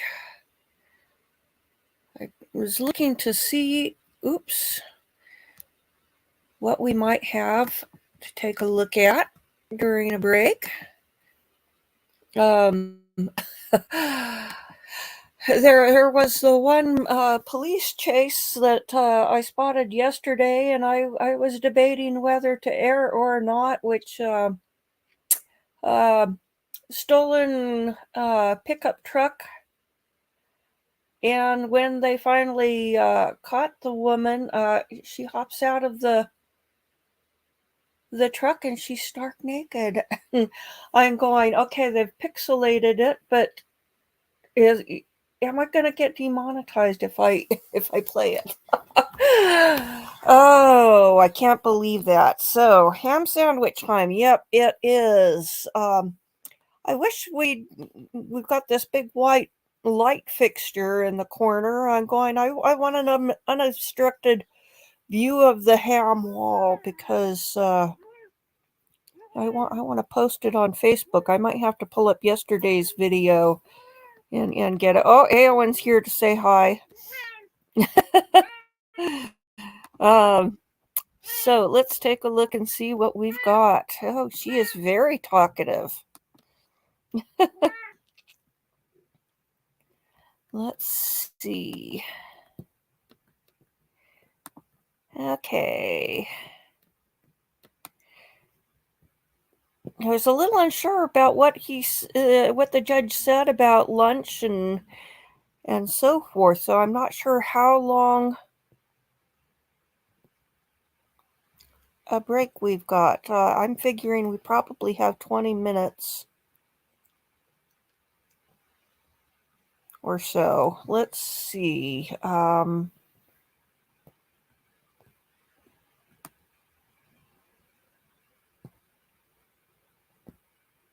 Oh, did everybody hear about Meghan Markle is claiming that she is in communication with Princess Diana and is giving her directions, and this is what she's telling Harry to manipulate him.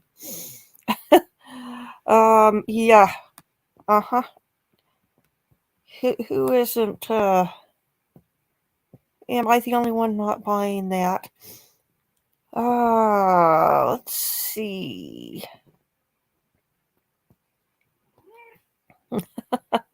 Hey, kitty.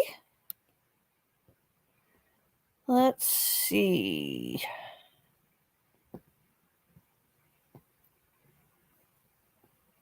Yeah, here, let's play this video here on River Colt. Trevor ads, but mainly the subscribers, because you are the only ones to help the channel grow. And that's not a lie. That's a fact.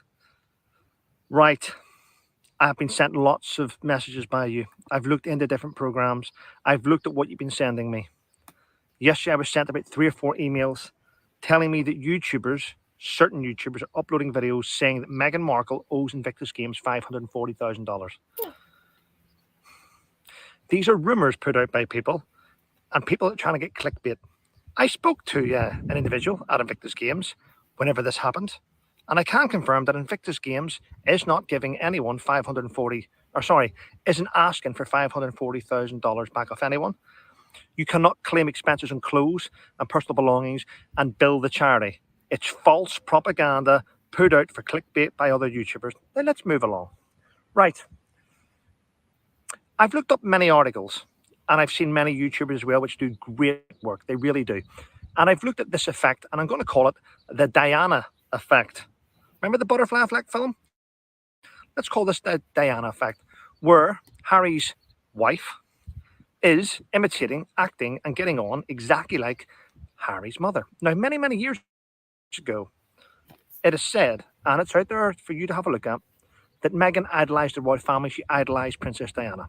Then years later, she said that she never knew anything about the royal family, which has turned out to be lies. We see she dressed at certain events like Diana. She's carrying out the same work as Diana.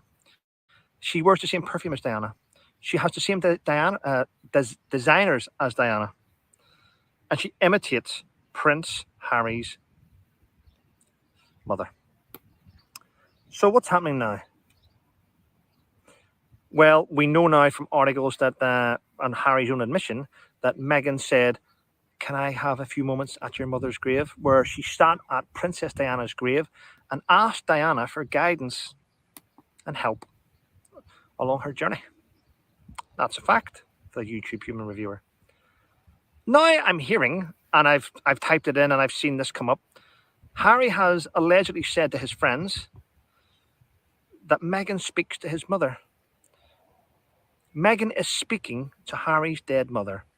And allegedly, the stories coming back from the dead Diana is that, Harry, you're doing a wonderful job. Keep going on the path you're going. Now, those words haven't come from Diana. They've came from Meghan. To pretend they came from Diana, to manipulate Harry, to keep going in a direction that Meghan wants him to go in. Now, I find this completely strange, and I'm sure there's psychologists out there and therapists that could look into this in a little bit more depth, and to find out why this woman is trying to play with the emotions of a guy who is mentally unstable, in my opinion, clearly. Anyway, listen, thanks so much for watching my video. I appreciate your support, and have a great day. Good morning. It'll be interesting to see what TN Therapy has to say on this subject, because she's a professional psychologist, and maybe the Royal Rogue, because he's got some training in that department too. Let's take a look at they've wrapped up the legal case with Prince Harry and the lawsuit, and let's see. We've got a short little report on that. Let's hear about that, because this is court related. So let's pull that up. Who Harry is suing, has told the High Court that the Prince should receive just 500 quid in compensation because he was not a victim of phone hacking. And this is interesting now. The true purpose of his case was to further his personal crusade to reform the British press. And you know what I think is fascinating, as I will be discussing now with Jenny Bond, the royal journalist. Jenny, thank you very much. I think they might have him banged to rights here, because he's basically come out and said this, hasn't he? That he is on a crusade. His mission is to change the British press, and with it, of course, the world. And so they're right, aren't they? Well, they're right, absolutely. And that is his stated mission. He does want to do that. It's a very grand ambition, I must say. But Harry also believes that the Mirror hacked his phones. Obviously, over the past 6 weeks during this trial, the Mirror group have vehemently denied that. But what they have admitted is that there was information gathered on one occasion by a private investigator who was paid by the people, part of the Mirror group, £75 for information about Harry's visit to a nightclub, China White, in 2004. And that's why they say, because this is the only thing they are admitting of the many, many allegations made by Harry, that Harry should only get £500. That's where that figure comes from. But yes, he is on a mission to reform the whole profession of journalism. Yeah, but would anything be classed as a victory for Harry? I mean, do you think he'd be quite lucky to escape with 500 quid? Well, I must say that the judge has been quite pointed in his remarks that he feels there is a bit of a possible discrepancy, one might say, in that some journalists, namely Piers Morgan and others from the Mirror, Piers was at the time in question, he was the editor of the Mirror at part of the time in question. The judge had said, why weren't they called? He's found that rather surprising. And of course, David Sherborne for the Prince has zeroed in on that and said, absolutely, it's like, it's not so much Hamlet without the Prince of Denmark, it's Hamlet without the entire royal court. It's a gaping hole. So Harry might be in with a shout of winning some of his cases, but the weakness in the allegations that have been put forward by him really seem to be that time and again, they were able to say that these bits of information that you're complaining about, that you were at this place or that place, or that Chelsea Davy, your girlfriend, was there and you were photographed when you didn't want to be. Time and again, those stories had appeared previously in other papers or had been given by the palace, the information was given by the palace. So there's weaknesses on both sides, and it's up to the judge to decide, and he's going to give his ruling much later in the year. I mean, you would have to be especially dim to turn up to court so half-cocked that when somebody said to you, so this is the story that you're saying we could have only got by hacking your phone. Yes. Are you aware that this story was printed by another outlet days before, or that your own father's press secretary briefed us this?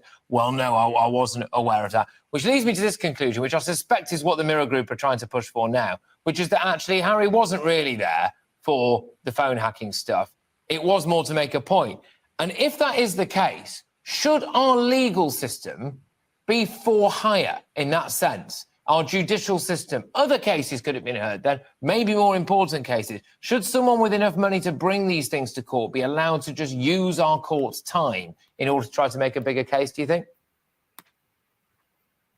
Well, you know, his case was selected to be put forward from 100 people who have allegations against the Mirror.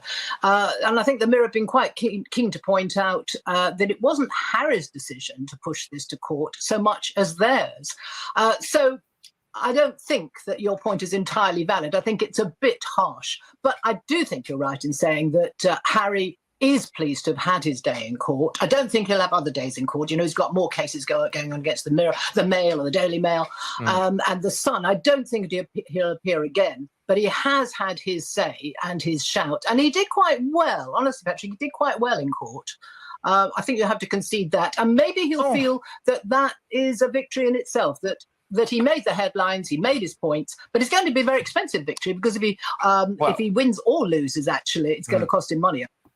Yeah, all right. Look, Jenny, thank you very much. I always love having you on the show. Some much-needed glamour and class, actually, which everybody knows I am lacking. So thank you very much. Jenny Bond there, royal journalist.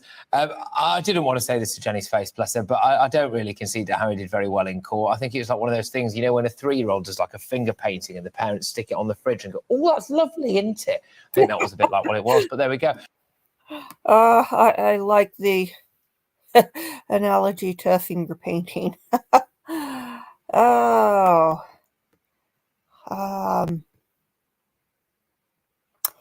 let's see.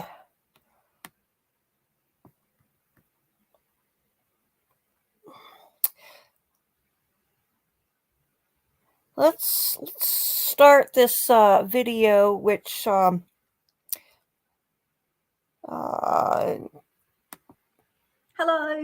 The potatoes and the... This is a gal that we saw yesterday, and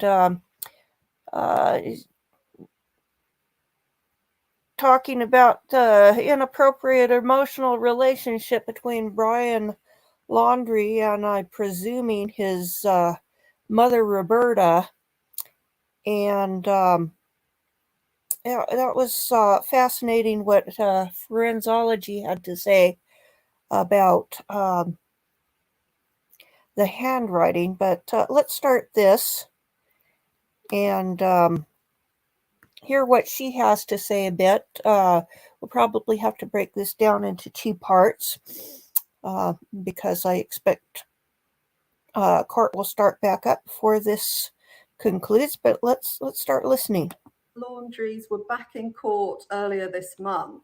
I have made other videos about this case, so please check them out. But a quick recap for those of you who haven't followed the Brian Laundrie and Gabby Petito case. If you know about the case, and if you know what Roberta Laundrie's letter says and about the controversy surrounding when it was written, you might want to skip to 5 minutes, 20 seconds. Gabby Petito was murdered by her boyfriend, Brian Laundrie, and that was back in August 2021. They had been on a road trip in a van across the United States. And the two of them were young. Gabby was only 22 when she was murdered. Brian Laundrie came home alone and Gabby Petito was missing.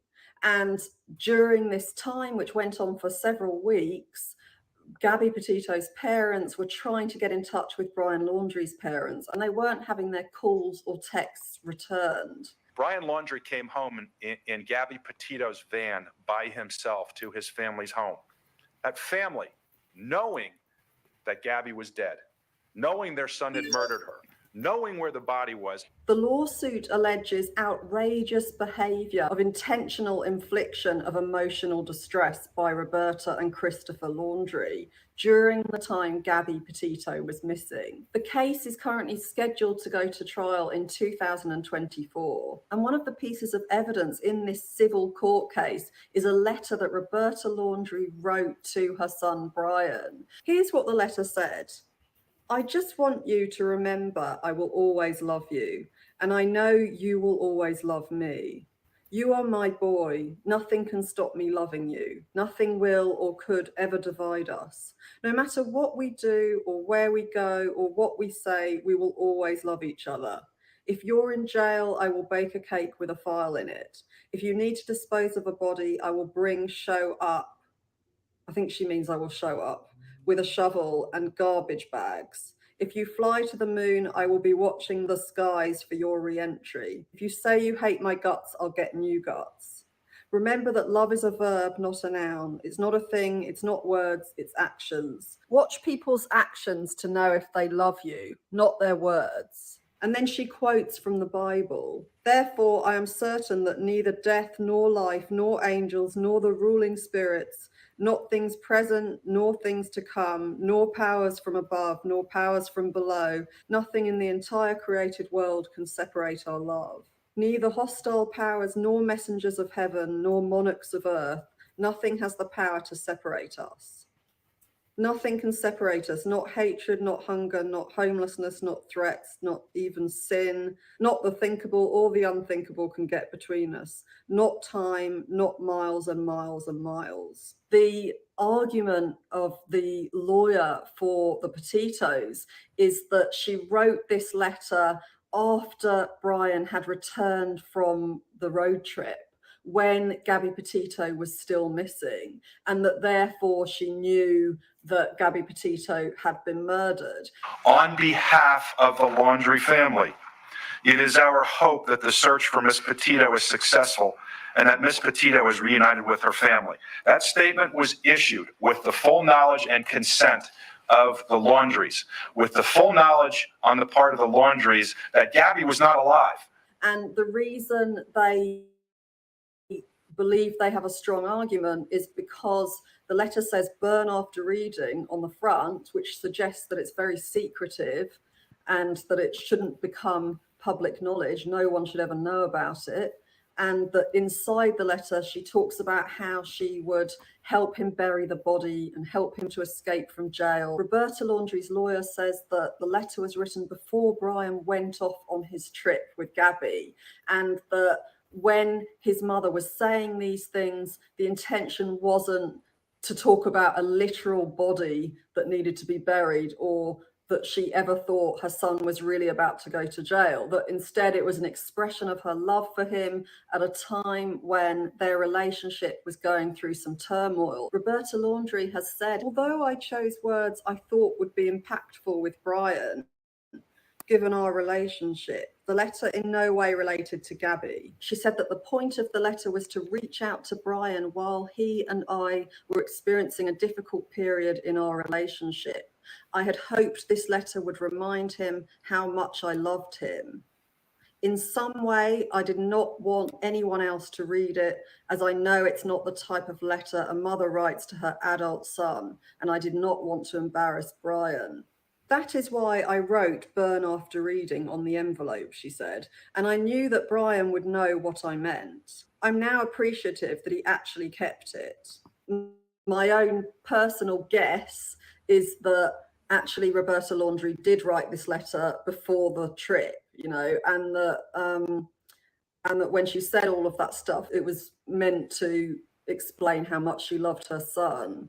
But I could be wrong, obviously. This could be evidence that she knew exactly what had happened. And I also think that she may well have known what happened anyway, regardless of when she wrote the letter. It just seems so dodgy that she didn't return any calls or texts about Gabby. I think something else unrelated to whether she knew or didn't know about the murder. I think something else very powerful comes through, and I think that that will have had a really big effect on who Brian Laundrie turned out to be, having grown up with that kind of relationship with his mother. If we can get to the bottom of why Brian Laundrie was out of control of his emotions, we can get more of an understanding of why he murdered his girlfriend. It's interesting because what I understood from what Roberta Laundrie said about how this isn't the kind of letter a mother would write to her adult son, what I understood from that in terms of my own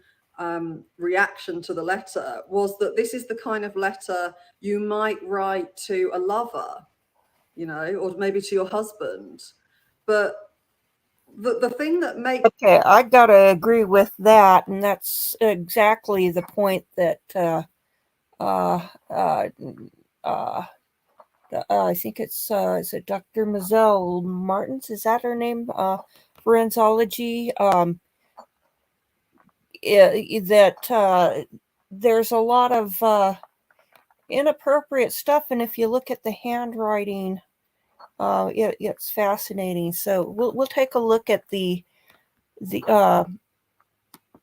handwriting analysis later, but let's continue with this. Makes it very unusual and strange to me that this is written to a son is partly how much it goes on and on about this unconditional love between them. I mean, it goes on and on and on and on. It doesn't feel to me like a mother who's saying to her son, I know we've had a rough time, but I want you to know that I love you unconditionally. No matter what you do, I'm always going to be here for you. That letter would have been about a mother wanting something for her son. Sounds like we're about the judge. Okay, we're back.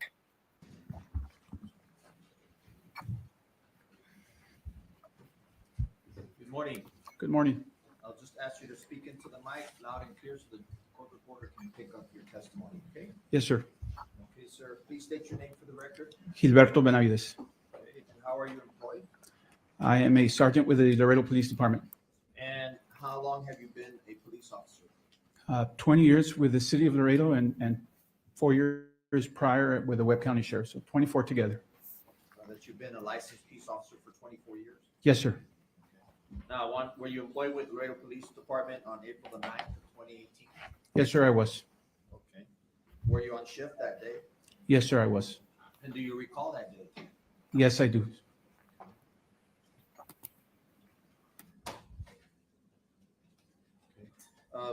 Do you recall being dispatched out to Father of Magdalene Park on that day? Yes, sir, I responded as a call came in.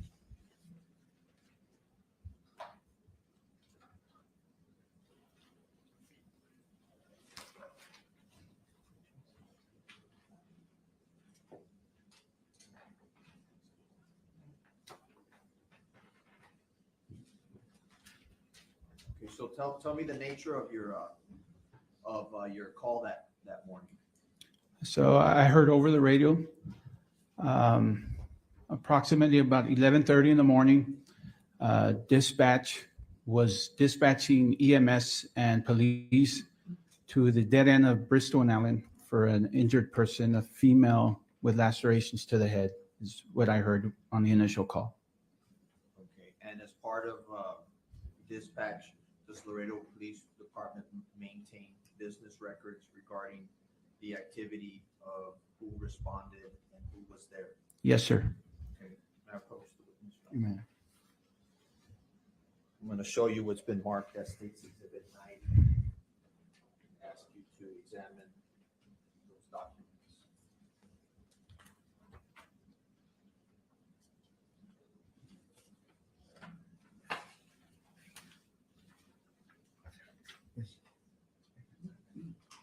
Do you recognize what's in this document? Yes. What's contained? Yes, sir. Okay. And do they fairly and accurately depict the records maintained by the police department Yes, sir. on that morning? Correct. Yes, sir.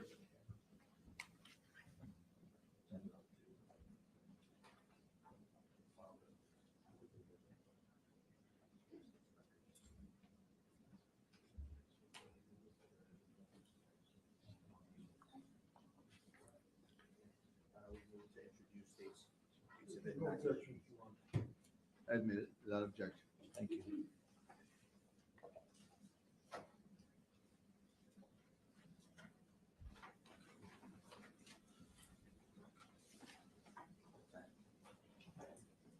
We may make reference to this during your testimony, and I'll ask you to Thank you. refer to that. Do you remember your call sign? Yes, sir, I do. And what is your call sign? 6018. Okay. Remember what, are you able to determine what time the call came in? Date time received was 4918 at 11:33 a.m. At 11:30. So that's when you yourself head over there? Yes, that's when I hear the call and I start making my way over there. Okay.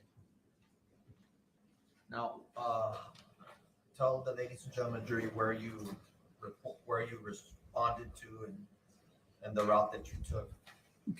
So as I'm hearing the radio, I'm monitoring it.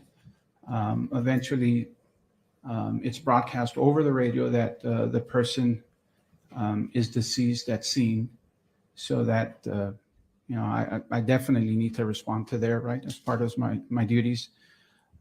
So I make my way down Bristol to Allen towards the dead end, and I park my unit close to that open gate on Bristol and Allen. Now, let me ask you, at that point in time, how many years were you on PD with PD? I want to say approximately 18 years. Okay, and you were a detective?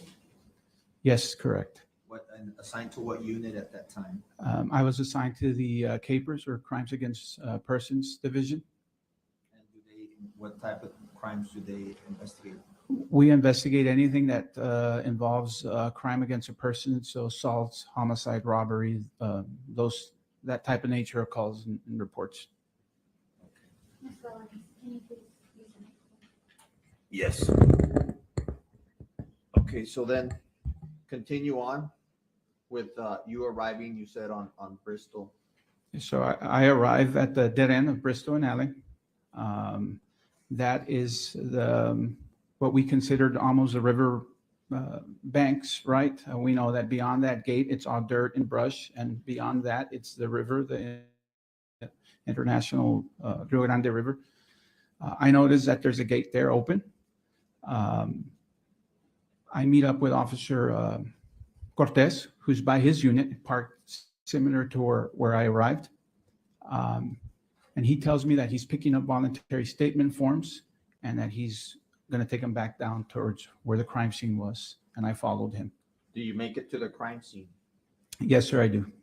Okay, what, if anything, do you see arriving at the crime scene?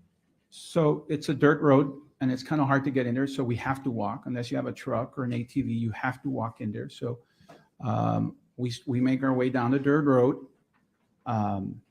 It's a distance. On my right-hand side, I could see a clearing, which I consider, which is the soccer fields. I see some Border Patrol units on my right-hand side. I continue walking towards where the road splits up into a Y. On the left-hand side, I can see 2 Border Patrol units. I can see officers. I can see Border Patrol agents talking.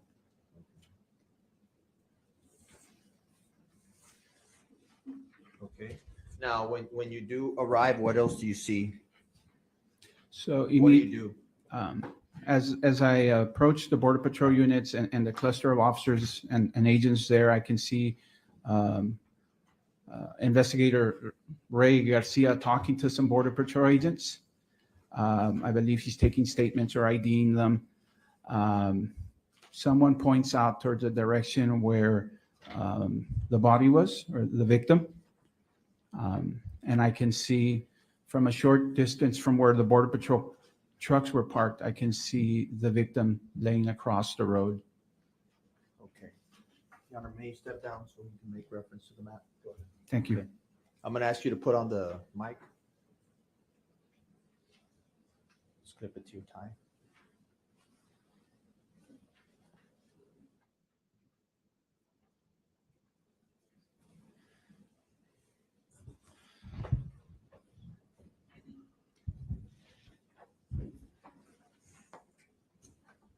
Okay.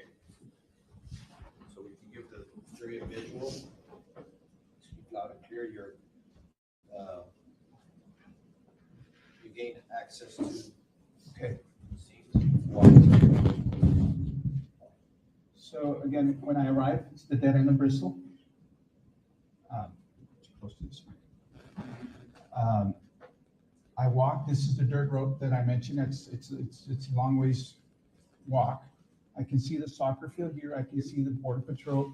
Mr. Alexander, a minute ago, there was a juror that was having trouble seeing you. So can you, is there any way you can just continue to do it from this angle here, only because I know there's a juror there on the left, very, very far right-hand side that has trouble when the officer points things out. Thank you. Is that okay right here?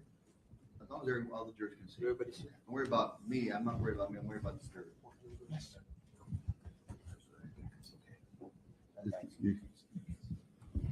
So, again, continuing, I arrive here, I walk down the road, Border Patrol, two trucks or Border Patrol units here. I can see them from here as I'm walking.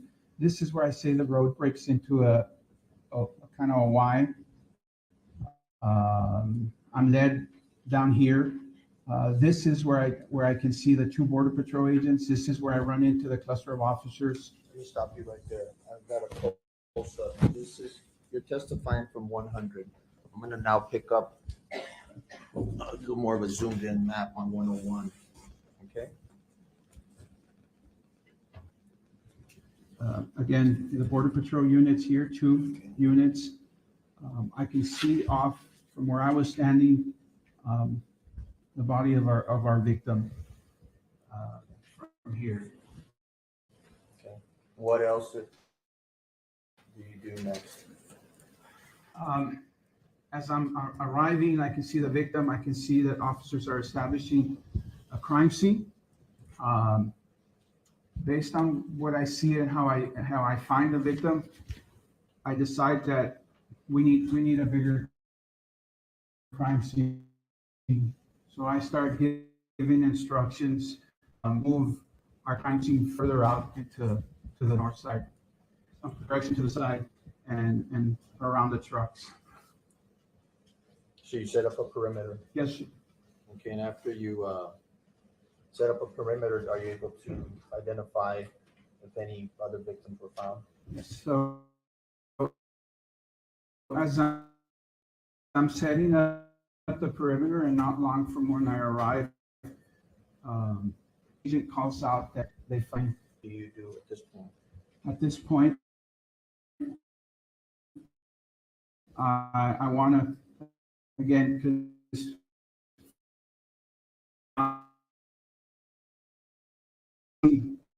maybe was so I he's on walk the road and the evidence that they're going through.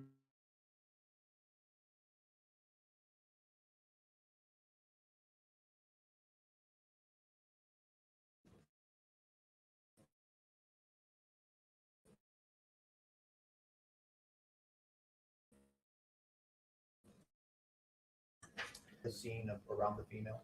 She was, like I said, she was laying across the road. She was facing away from where I was. So she was facing this way. From where I was standing, I could see that she was completely covered in blood. Her sleeve without a blouse without sleeves, so I can see a lot of blood around her. The dirt all around her was completely covered in blood. All right, let's go on a question and answer basis, please. Okay, so there's a lot of blood. Yes. You find the baby, the Dennison finds the baby. Correct. Is there any other evidence that is found after the baby is found? So as I'm walking towards where the baby was, I can see a lot of evidence along the road. I could see blood on rocks, blood on the sticks that were there, blood on debris. I can see the blood in the trail where it was leading to the baby. An approximate distance of the blood trail from where the body lied.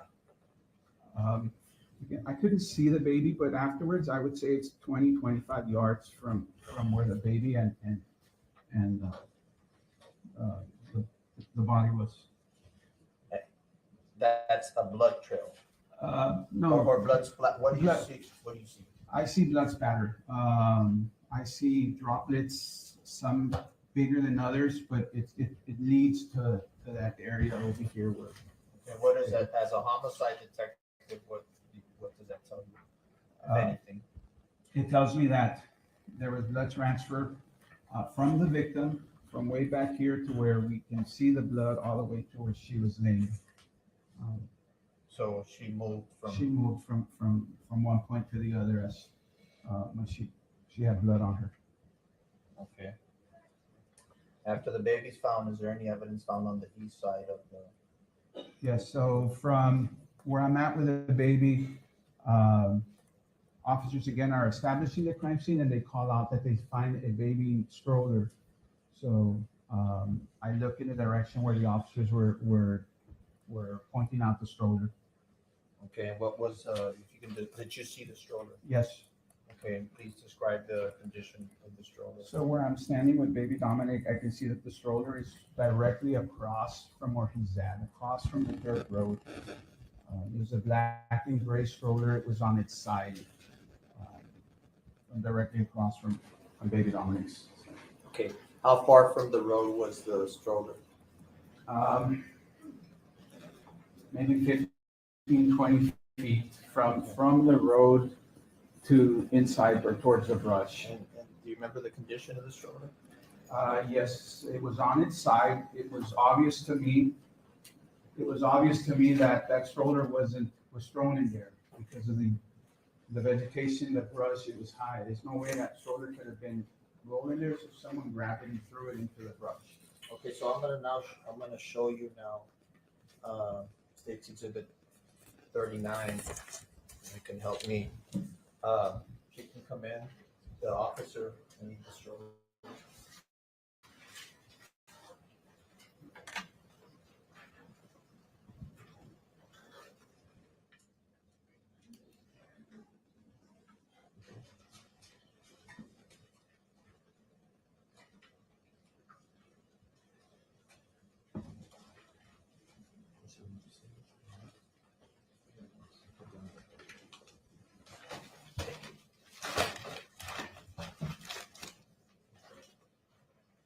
You mark State's Exhibit 39. Yeah, I'm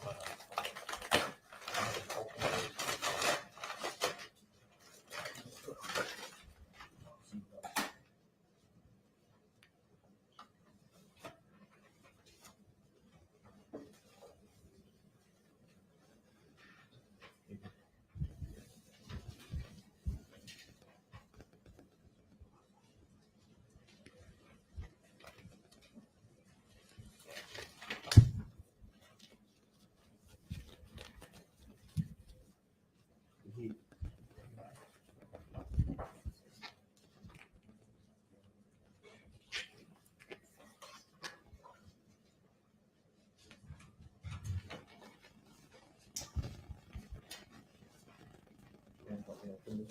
Yes, sir.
man.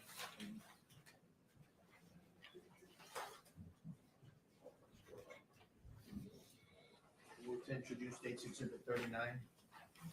No objections, Your Honor. Admitted. Okay. Without objection. Shadow.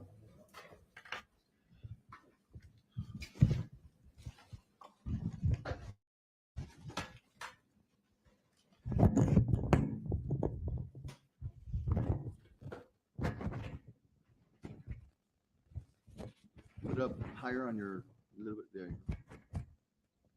Thank you. Tell the ladies and gentlemen, jury, what's in front of you here. It's the stroller that I saw that day. And this was the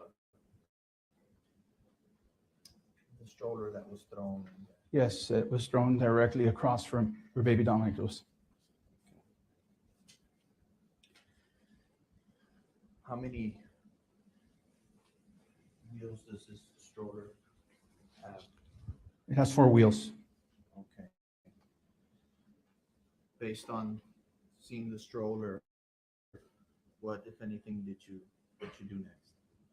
So based on what we had there in front of us, and once I noticed that the stroller was there, I noticed some tire marks or impressions from the stroller all along that dirt road. I noticed that because of how the wheels are set up now, I can see that on the dirt that it was leaving impressions of 2 wheels. And that's what I noticed. And when you see those impressions, what, if anything, were you going to do when you saw those impressions? I knew that from where we were at, there was no way someone had to walk from there. And she had to walk from somewhere. So I decided that I was going to follow those impressions on the dirt to see if I could get to where the car, or at least to where they started from. Okay, have a seat. Thank you.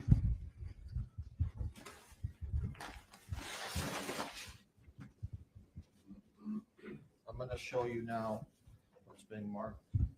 State's Exhibit. You have to have a seat. I'm just going to turn off this mic.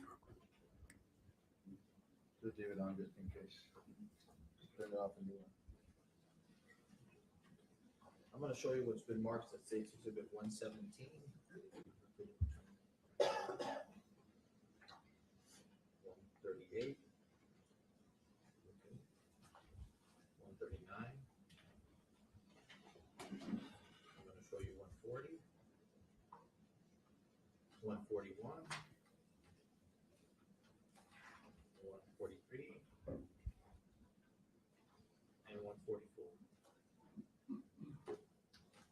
Do you recognize the images depicted in these photos? Yes, I do. Do they fairly and accurately depict what you saw there on April the 9th of 2018? Yes, Have they they do. been altered in any way? No.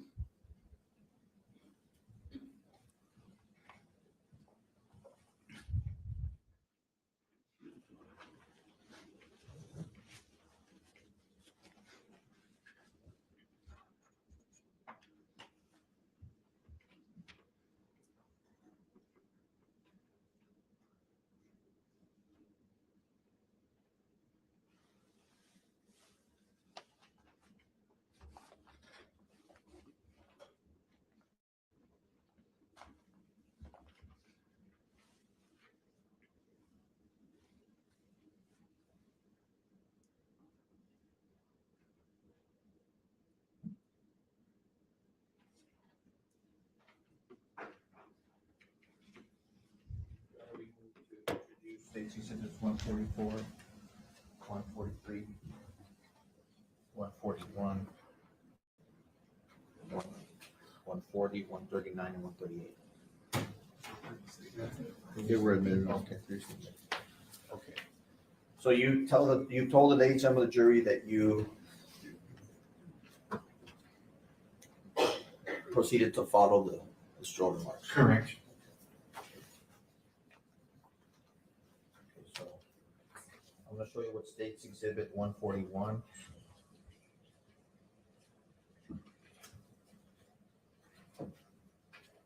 Ask if you could identify what you see in this photo? Yes, I can see the double markings or impressions from the stroller on the dirt that I followed that day. Are you able to identify what's up here? It's our victim. The stroller mark, the victim is laying on the stroller marks. Correct, yes, sir.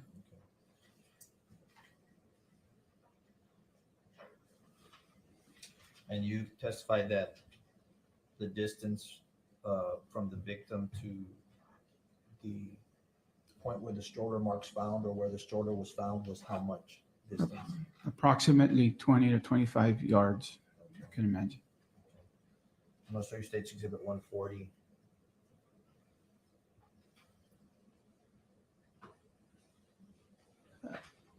Yes, again, with the stroller marks, you can see the double lines on both sides. It's along the dirt road. Were you able to conclude where the stroller marks stopped? Yes. On that road? Yes. Okay. I'm going to show you State's Exhibit 117. So here, where the stick is in the rock, on one side, it's baby Dominic.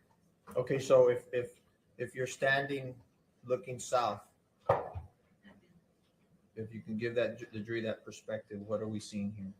So if I'm standing facing south,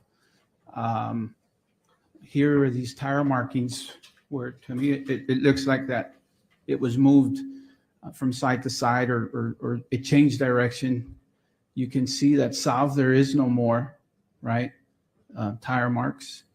And towards my left, if I'm facing south, it would be Dominic's body, and to my right, it would be the stroller.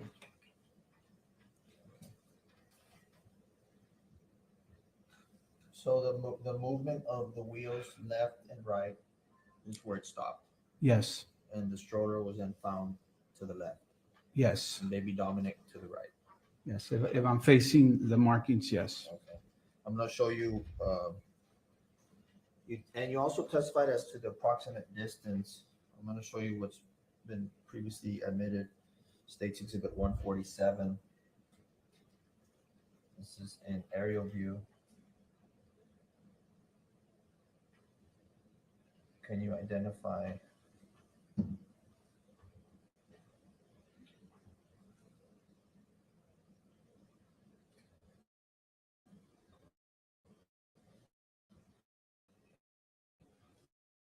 Yes. What's in this? So if I'm looking at the victim. Okay, so I'm going to point. If this is accurate right here, Yes. that would be the stroller. Yes. And down here is the victim. Yes. And in between the victim and the stroller is between 20 to 25 yards of distance. Approximately. Okay.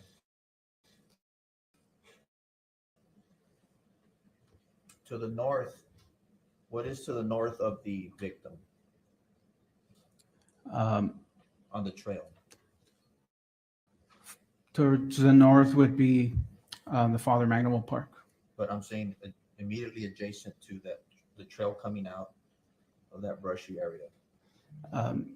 It would be the dirt road with the same tire impressions that I followed.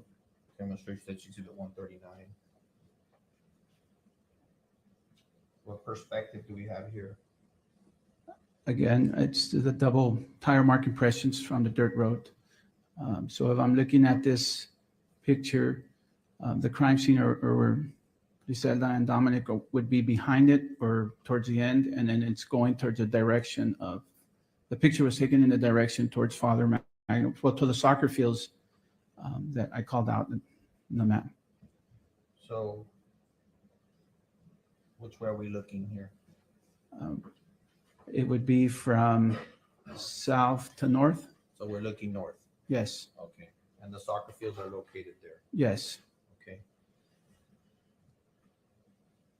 You said the stroller marks the stroller marks continue outside that trail? Yes, correct. And where, if anywhere, do they lead you? From here, from this picture, they lead me to a soccer field. Okay, I'm gonna show you 143. You recognize this photo? Yes. Okay, what do we see here? So again, it's the soccer field that I described, and you see the tire impressions here on the dirt.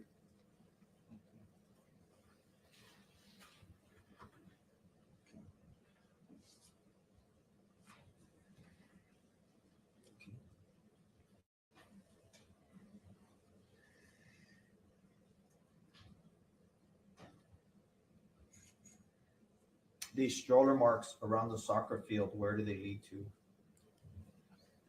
Eventually, if we're looking at this picture here, right, it kind of changes direction a little bit because I'm walking from a trail that leads this way, and then it goes, I guess, east for a little bit behind these poles for the goal post, and it changes at the end of this picture. The second goal post, they go. If I'm following, right? 'Cause I'm following actually in the direction these pictures were taken from. It turns left into an open gate, the dead end of Loring.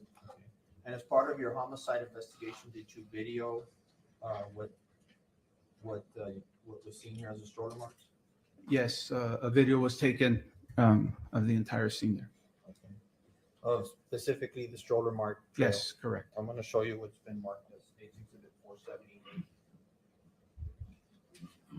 You recognize Yes. this USB? Yes, sir.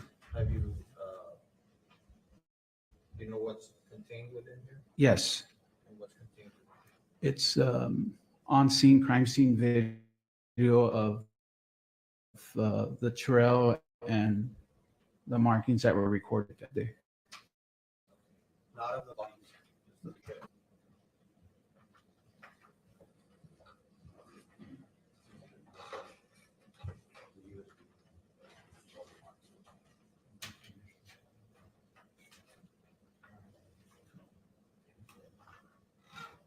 And did you initial this, detective? Yes, I did. Okay. And we moved to introduce 478.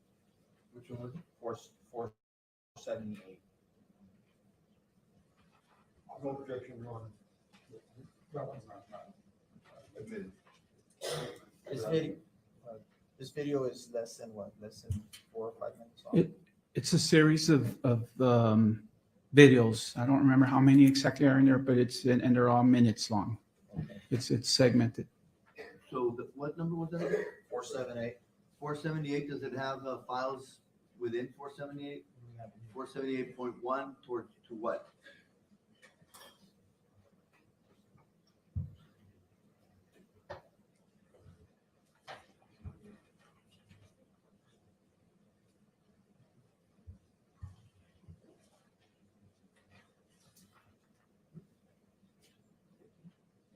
Should be 15 videos, short videos contained within 15? So Yes. 40, so 478.1 through 478.15 should be the sub files in that thumb drive, which is 478. All right, very well. And that's a description on it, Mr. Benyat, and hearing the full description that's in it, any objections? No objection. Very well. As part of one of the, So when you play it, just make sure if you do play it, whichever ones you're going to play, that you describe which file is within 478 that we're playing. now, as part of your investigation, did you have a drone video done of the crime scene? There was drone footage filmed that day, but in particular in those, they were done with a video camera by forensics. But my question is, was drone footage also done Yes. of the area? And I'm not saying that there was drone footage of the stroller marks. That was done with a video camera Correct. on the ground. Yes. And the drone footage is flown over the Yes. entire crime scene. And that's also in here. Yes. No, Or you haven't seen that? no, I have not seen the drone. Okay. We'll publish the.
Correction, Your Honor, there's 16 miniature videos on this. 478.1 through 478.16.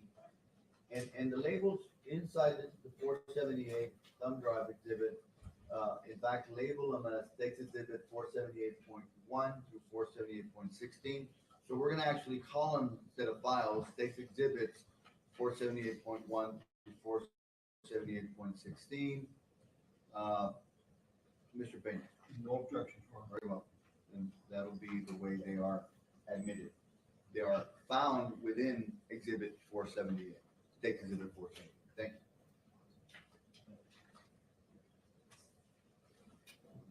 It's being played.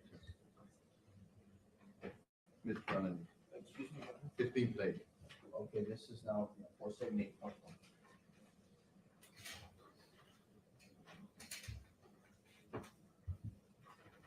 Now, there's no audio on this, correct? Correct. Okay, can you tell the jury what they're seeing? This is scene or footage that was recorded during the process of the crime scene or the collection of evidence. So these are the goalposts that I can describe from that picture. Again, I walked from the opposite direction, right? If you can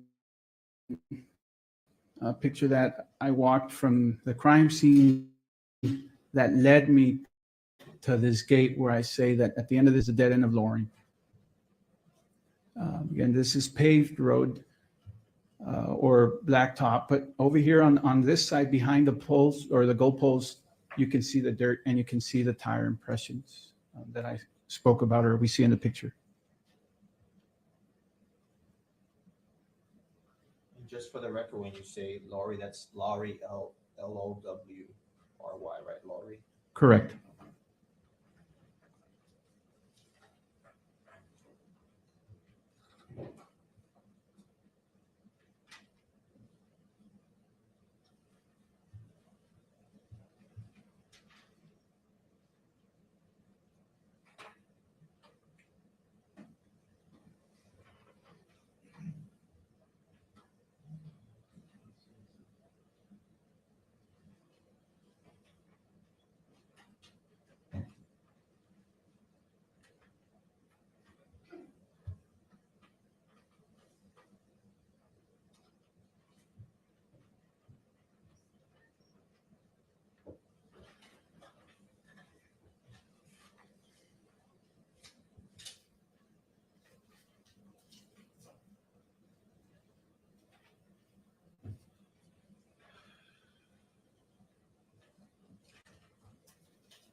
We're playing which one? 478.2. Thank you.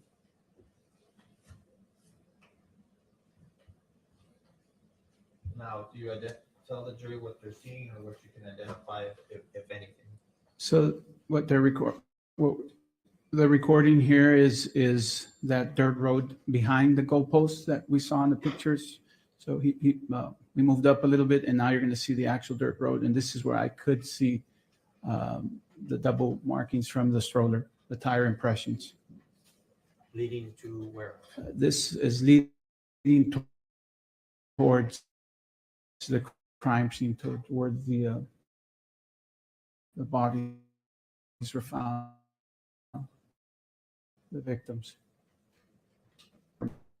markings on the dirt. And you can see how they lead all the way down toward where that paved road is, or the paved trail. And the parade trail leads where? Again, it leads back towards where we found the victims and the Border Patrol units.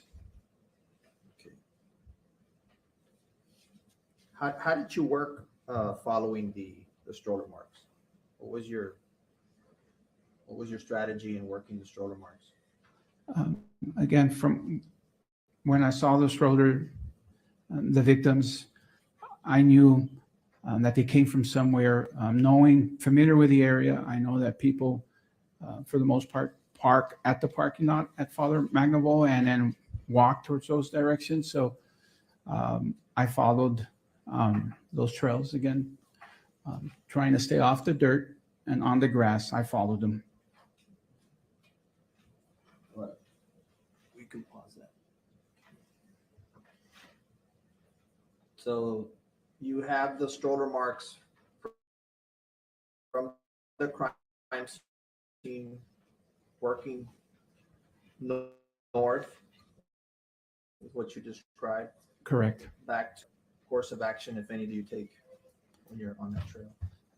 That trail, all along towards we get to Loring where there is no more dirt, takes me, I follow the trail and it takes me to the parking lot of Father Magnavold. Okay. Now, if you may step down so you can show the tree.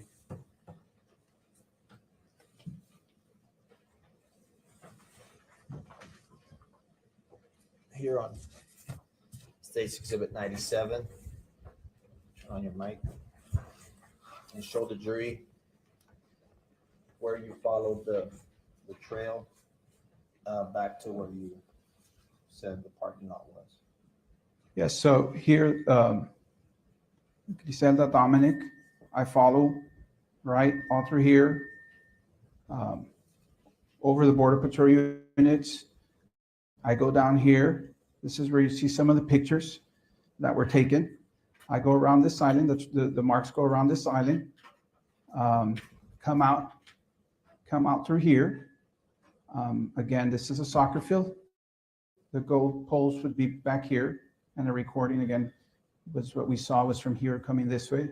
I was doing the opposite direction when I initially walked. I walked past the goal post on this side and now to Lowry, where this gate was, and here is where I described that there is no more dirt road.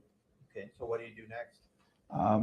I'm familiar with the area, right? So I just continue following the paved walking trail that leads me to the main lot of Father Magnavold. What, if anything, do you see when you arrive at the parking lot? So when I get to the parking lot, there's already units and officers with a white Mercedes there, parked here along this side here. Okay, thank you. Have a seat.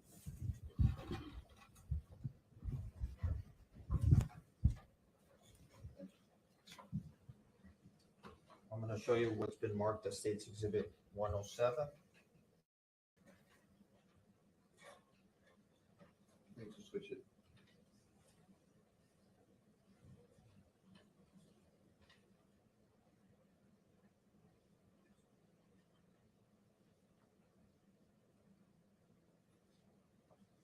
Just the white Mercedes you saw that morning? Yes.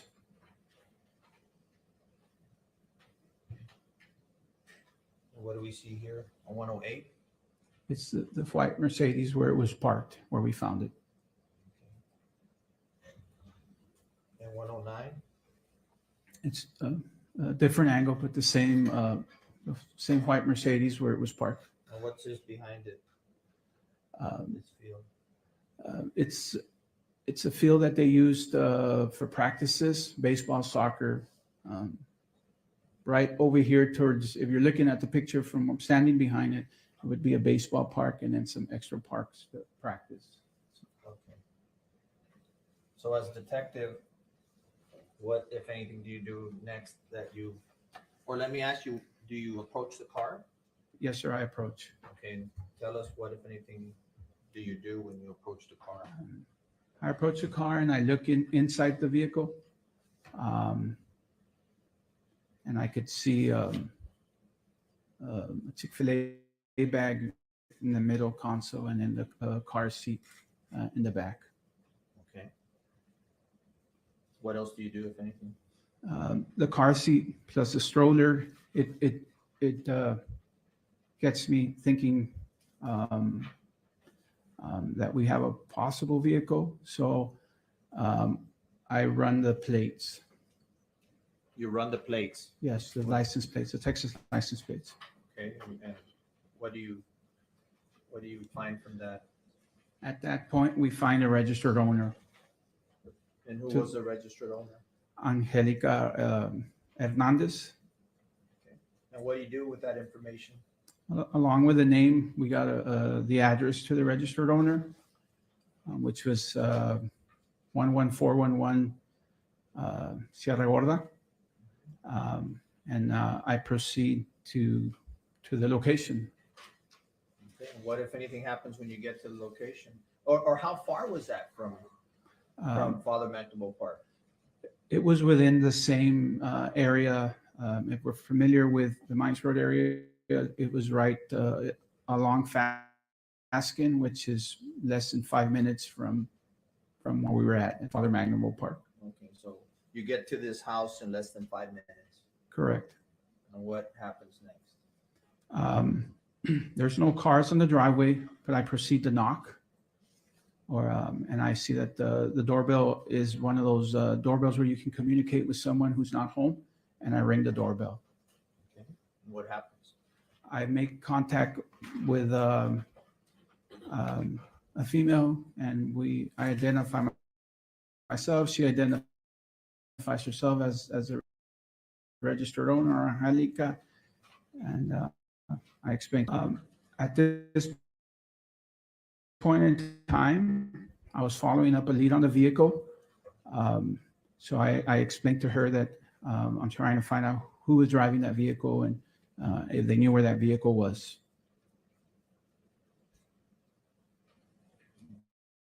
Okay.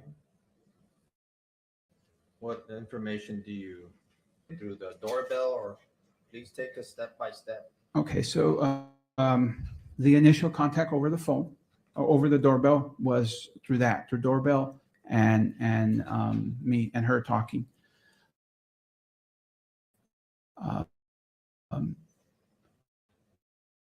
I can't remember if she asked me or I asked her to call over the cell phone, but cell phone talking to her. What I'm doing there, and then immediately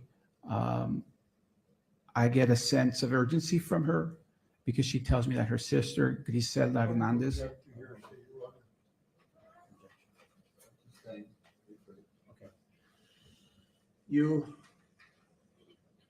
You're talking to her, correct? Correct.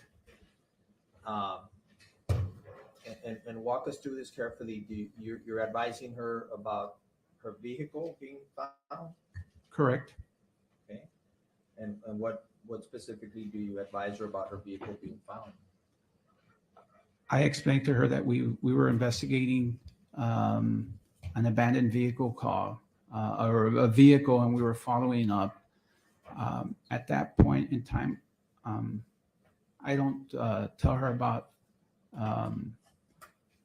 what we found or what my initial findings were. Okay, and you said that on the other line, you sensed urgency. So, yes, correct. Yes. You said that you sensed urgency. Yes? Yes. Okay. During the time you were there, did she ever arrive? Yes. Who arrived? Grizelda. No, who arrived at Angelica's house? Angelica, and then short time, I can't remember if it was mom or her before, but yeah, the family. Okay. by the time they arrive at her house, what is their emotional state?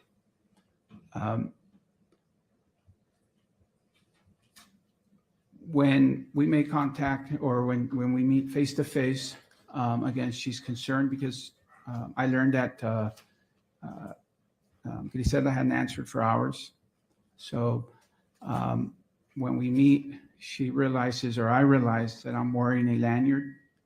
And what does that lanyard say? That's how we identify ourselves. It says Laredo Homicide on it. I believe when she reads that homicide is where she went frantic. I think she knew. Well, all right, let's just say what you know, sir. Okay. Yes. Okay. And I'll ask you, when you see her look at your lanyard, correct? Correct. Do you observe her demeanor at that moment? Yes. And what is that demeanor? Fear. And then she questions me. She's scared. Correct. Yes. In the moment that she's scared. Okay, to approach that.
Oops, I forgot I wasn't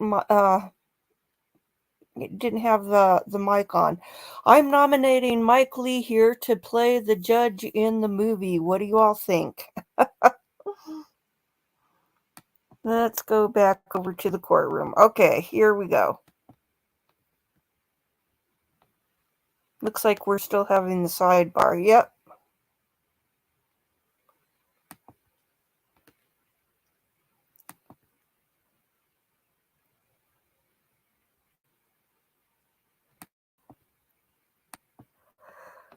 Oh.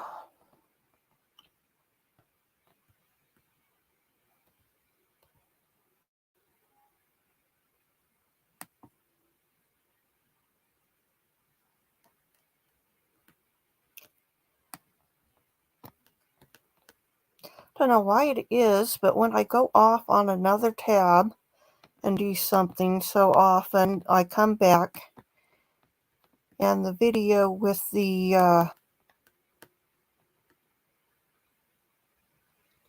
stream always seems to be slow. I don't get it. I would think that it would continue to play at the same speed or not delay, so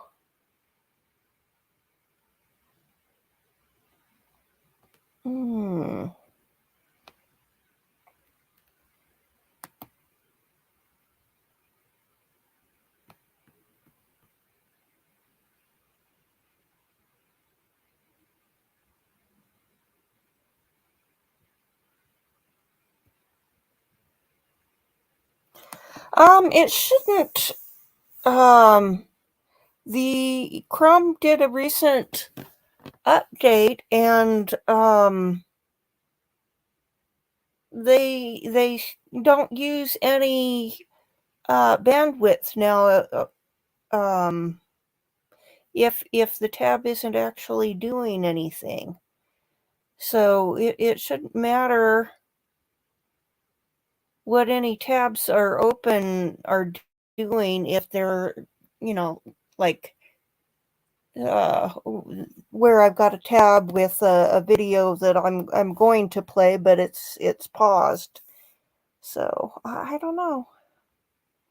I probably should clean.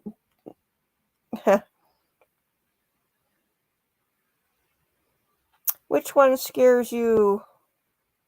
The lady lawyer there whose back is to us?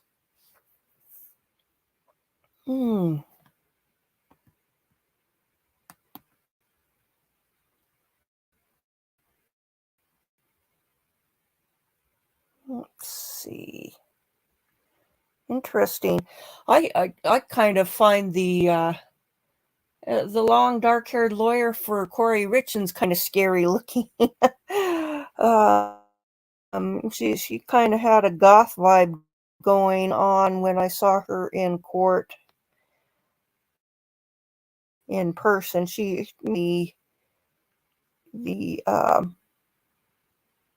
last hearing, which we got to watch on video.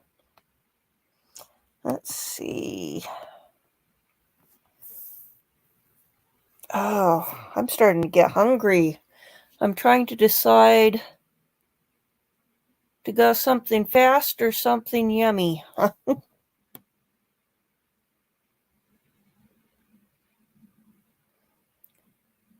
I don't know. I don't have a conventional tab open at the moment with the feed. Let me take a, oh, I know what to do. I'll look on a different browser.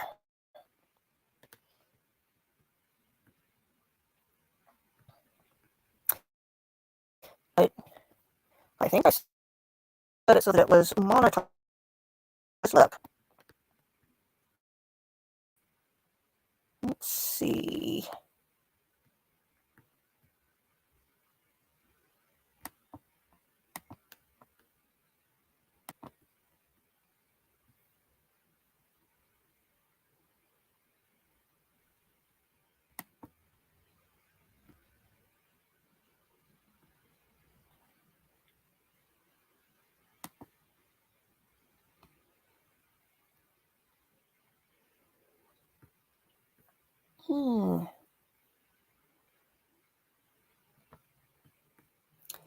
Let me see. Content.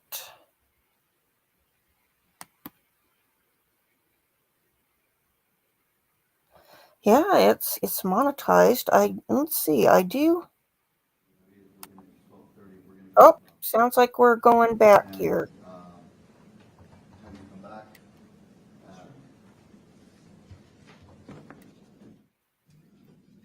The court date won't be until the 29th of July, and I will be going up for it. And I told Nate Eaton I would let him know what happened so that he could report it. The same day as Lori Daybell's sentencing.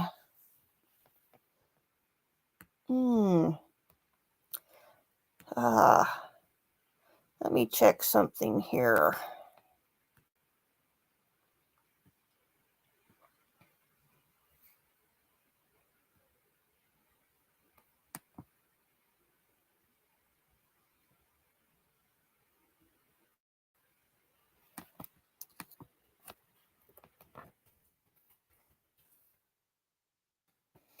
Well, the audio went back out. I guess they're not done talking after all.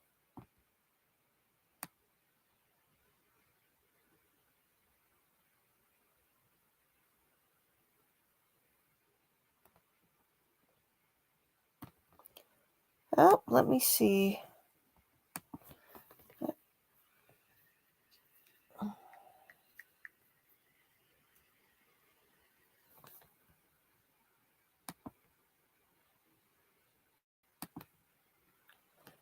Oh, we're getting the wall of ham did. So what happened? I was looking at another tab that when I went away, they were conferring around the judge's desk, and now we've got the wall of ham. So I'm not sure if they decided to take a break and it just didn't pick up on the mic clearly enough for me to hear. Let me.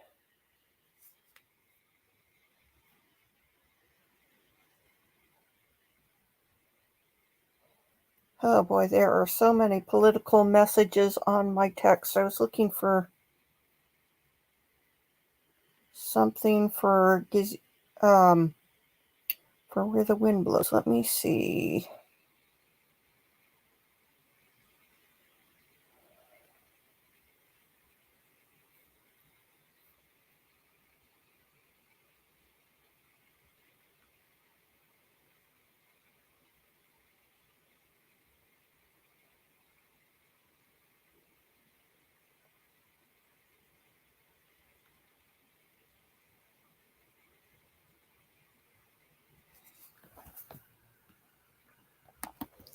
Well,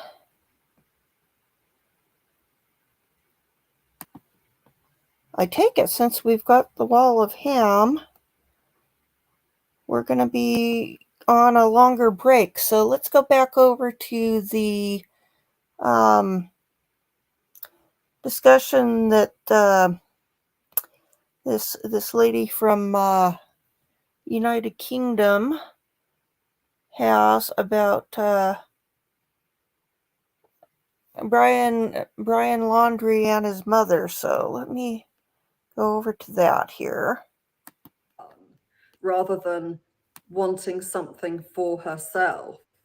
This letter talks about how not only will she always love him, but she knows he will always love her, and that nothing could ever divide us. We will always love each other. You must be quiet, baby. Please relax. Just go to bed, go to sleep for a bit, and then we can talk afterwards, okay? Yeah, but you can be quiet for a little bit, can't you? Good boy. It's understandable that a mother would want to convey that her love for her son is unconditional, but it doesn't feel normal that she wants to convey that her son loves her unconditionally. That's the bit that feels weird and uncomfortable. You don't have a child to love you unconditionally. That's not the point. And it feels very claustrophobic and suffocating that he is now going away with his girlfriend, assuming that Roberta was telling the truth, that she wrote this before he went away, that he's going away, you know, very far away with another woman, you know, across the country. And he's going to be doing his own thing in an adult way, because before that, he and his girlfriend were living in her house. Now he's spreading his wings and leaving. And so all of this spells need, you know, it spells out this need that she has, that she wants him to meet, a need to be thought about, a need to be very close to somebody who is now his own person and has moved away, you know, a need almost to reverse all of that and keep him at one with her, you know, almost like he's still in her womb. And that only really makes sense for someone who is pregnant, you know. After that, a healthy mother is going to want to see her child develop and become his own person eventually, you know, do his own thing. She's going to discover who he is and what he likes. He isn't someone who's there for her in any way. He's not there to meet her needs and be a part of her. And all of this, to me, in this letter spells something called enmeshment. That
that can also be parentification. You know, that's a form of enmeshment. Enmeshment is when you are one with another person. There aren't boundaries between you.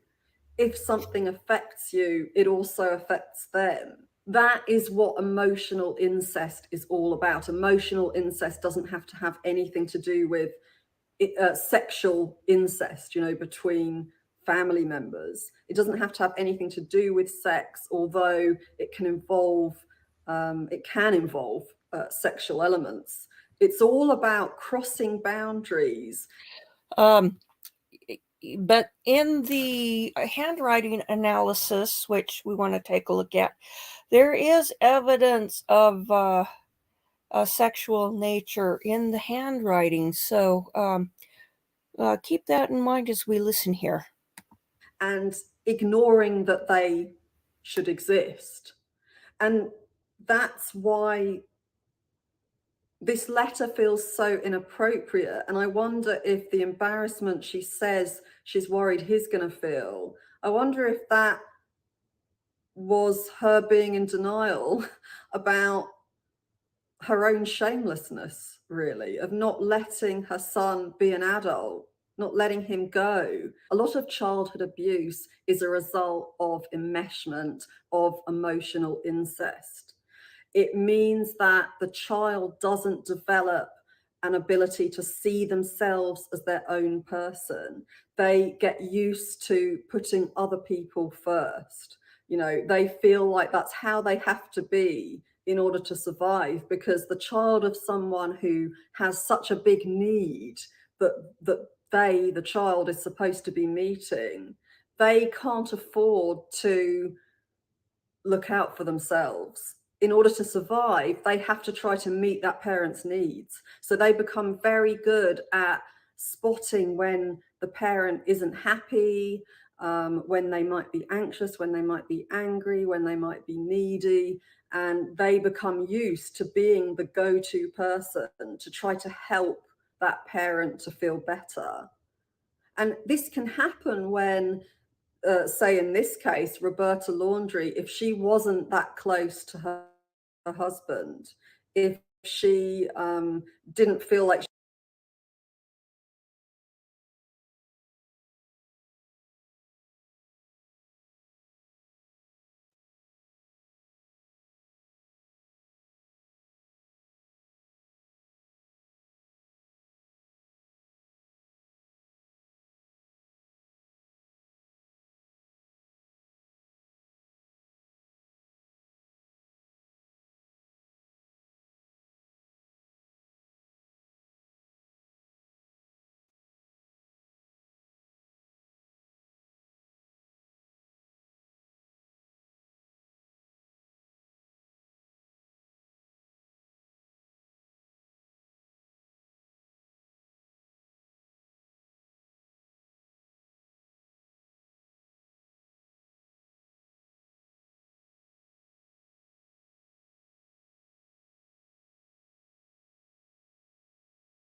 bothering him when he wanted autonomy and privacy so that he could be a partner to her? If the card was written before they went away, then the timing does make me wonder. They might have wanted to offload on you. They might tell you secrets about themselves, very personal things that are really inappropriate to tell you about. They might even talk about sexual experiences they've had.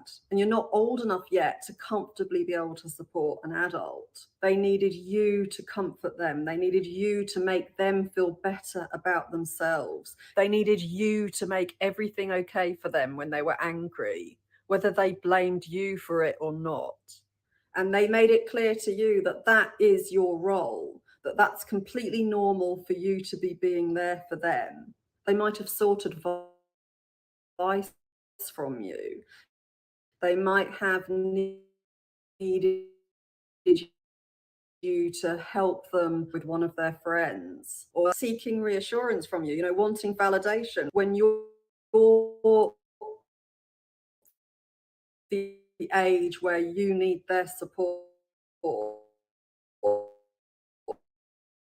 They might want to inspire guilt in you, to tell you that can go on with emotional incest, because it's about having control over the child. It's about the parent feeling like their child is an extension of them, that they're entitled to whatever they want from that child.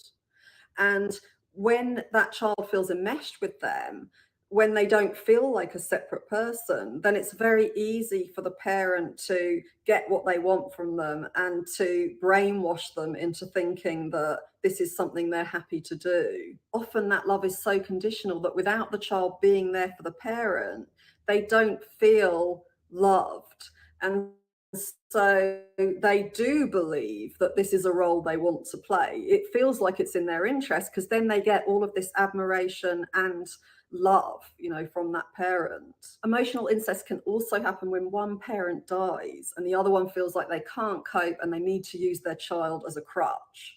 Or it can be when they have a big illness themselves. They might be addicted to something. They might be alcoholics. They might be addicted to a drug. In all of these situations, that parent is not emotionally present for the child. That child is not getting their needs met. The parent is too focused on getting their own emotional needs met. They might even seek reassurance about whether they're a good enough parent. They might want to hear you say that they're doing really well, but the way they say it is not actually with the child in mind. It's actually about getting reassurance for themselves. And so it's another manipulation. Roberta Laundrie said, if you hate my guts, I'll get new guts. In other words, I'll change myself for you if that will please you.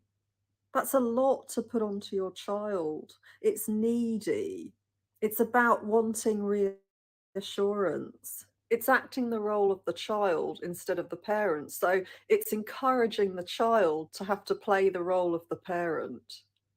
If you've experienced emotional incest, some of the things that you might have experienced are not knowing who you are, not having a real sense of your own identity, not being sure about what you like, getting confused maybe about what you want to study or what work you want to do, because you're so used to seeing who you're supposed to be through your parents' eyes that you can't see your own needs, and take them seriously. You might be likely to be a perfectionist, always trying to make yourself into whoever you're supposed to be for that parent. That can go on into adulthood, where you always feel like you're not good enough for other people, and you somehow have to improve yourself. Maybe you have to look better, or maybe you need to have a better job or wear better clothes, or become, have more friends or have a better car. But whatever it is, you're measuring yourself all the time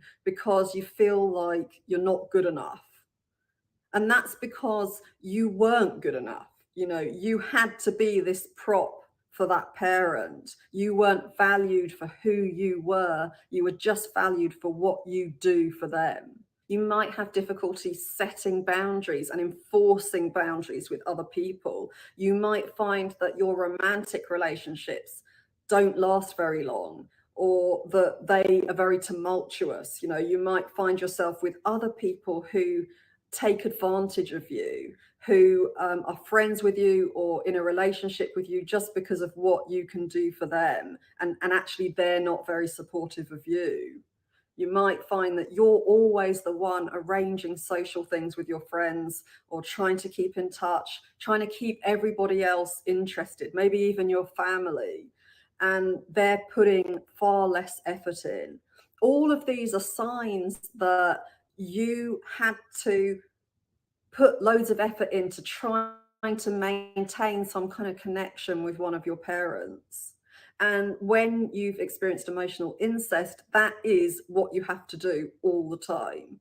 You can't be your own person. If you were your own person as a child, they wouldn't have got what they needed from you. They would have been dissatisfied. They would have been more emotionally distant. They wouldn't have valued you. They wouldn't have found you worthy of their time and attention. Some people who have experienced emotional incest can also experience a sense of superiority. They can believe that they're better than their peers, because they've been an adult when all of their peers have been able to be children.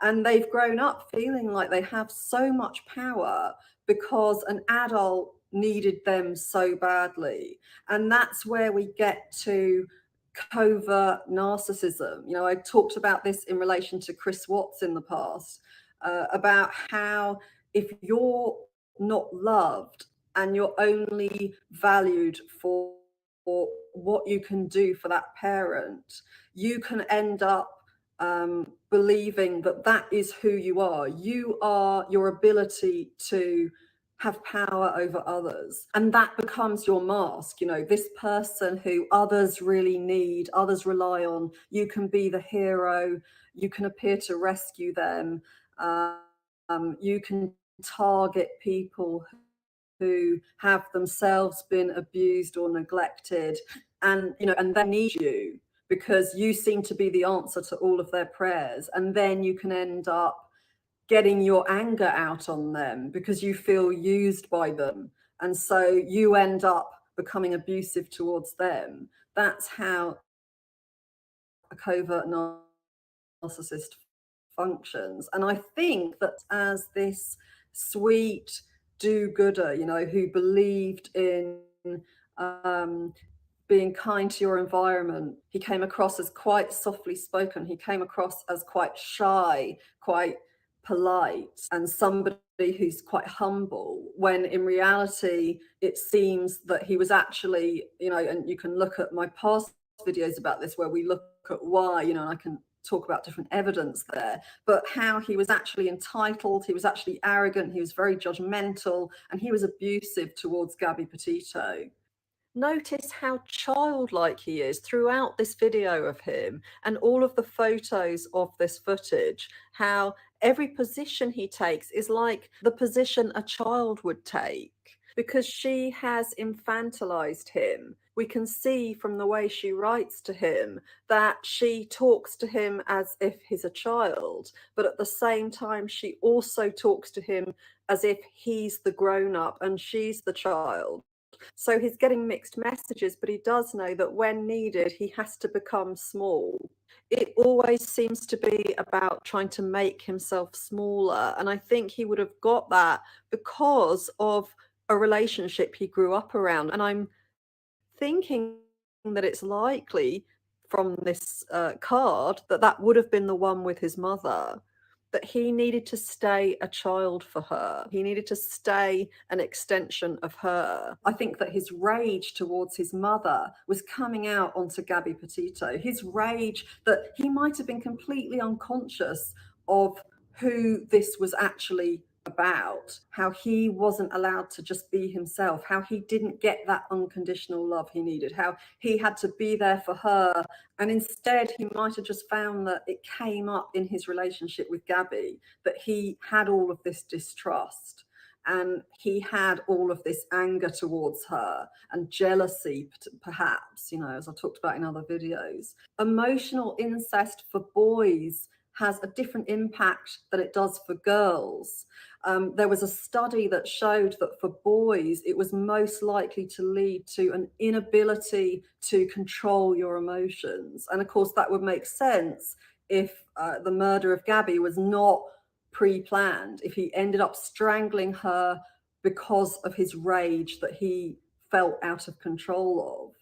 It seems that Brian Laundrie's pattern with Gabby Petito was he was there for her, looking after her, helping her with the things she needed help with, like her filming project, you know, for her van life YouTube channel.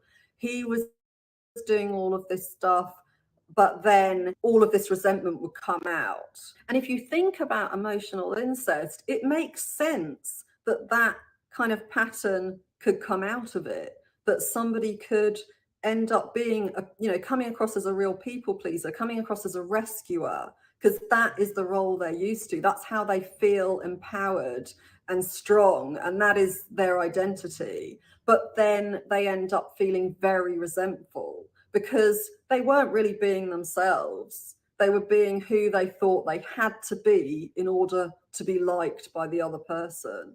And so all this resentment then comes out at the other person. There isn't any honesty between them. It's all kind of fake. The love on both sides is based on this connection that isn't real. And all of this applies to a relationship with a covert narcissist. There's a reason why in Psycho, there's this emotional incest between the mother and the son because of what that relationship can do to that child when they grow up and become an adult, you know, what kind of person they become. And how there's this, you know, if you think about Psycho, if you've seen the series, there was an excellent series about it. And in that series, it was on Netflix, the son, he had a lot of insecurity and self-loathing. And at the same time, he had this real sense of empowerment about him, where he felt like he had this power and control over his mother, yet at the same time he was controlled by her. And that then came out in other ways with other people. He started to need more of that control over other women because with his mother, he could never quite have enough of that control because she was always controlling him. If you've had a relationship that was emotional,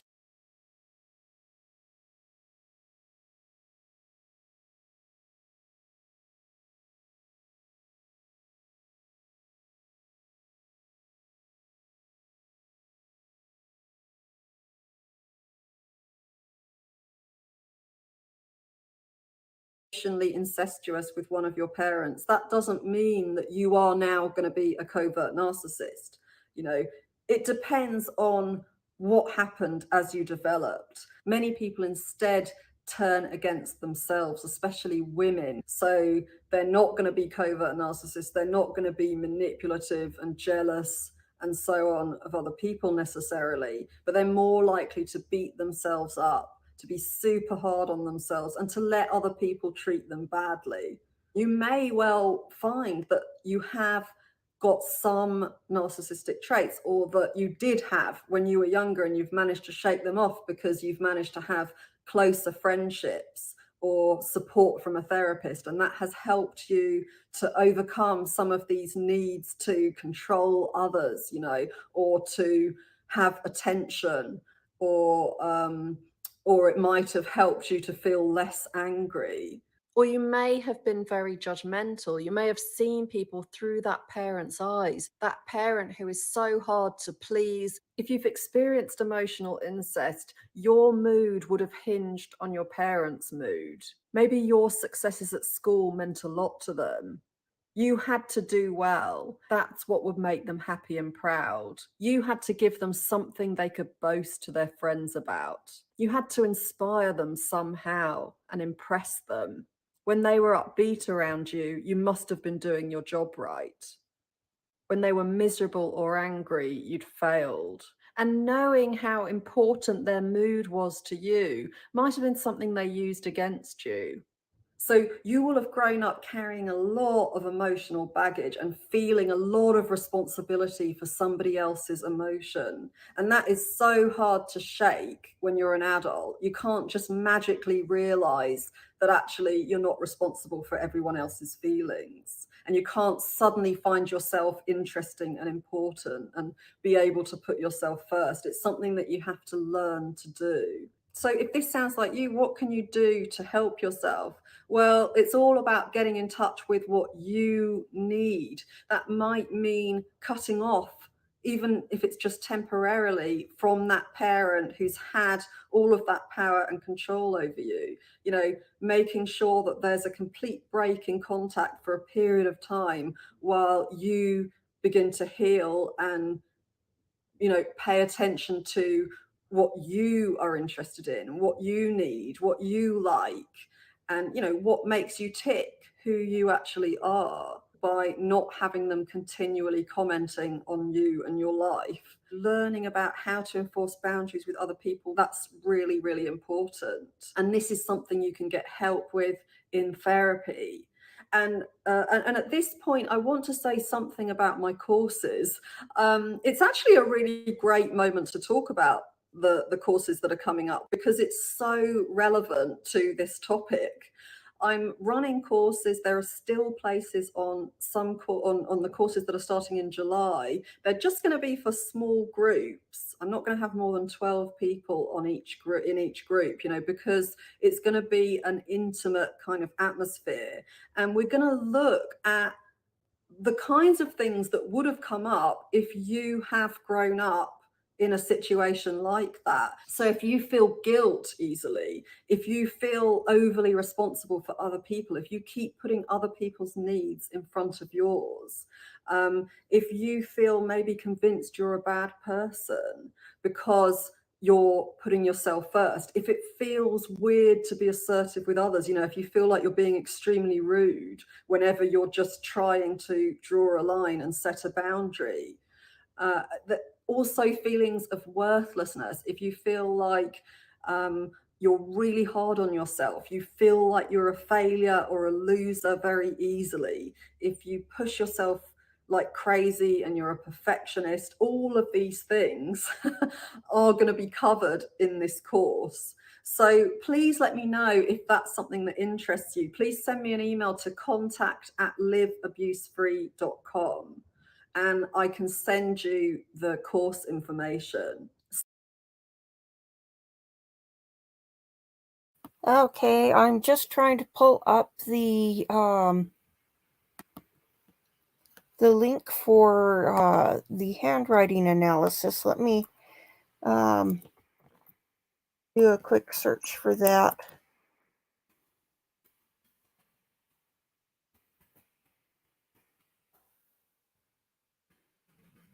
No, that one, let's see.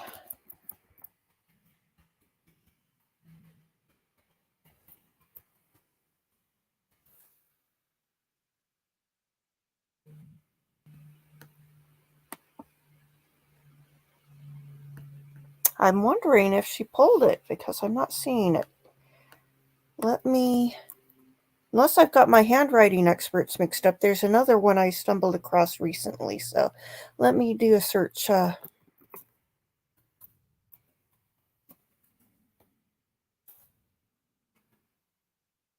think that's it. I must have.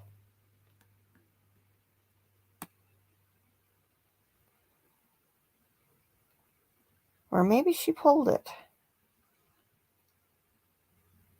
Interesting.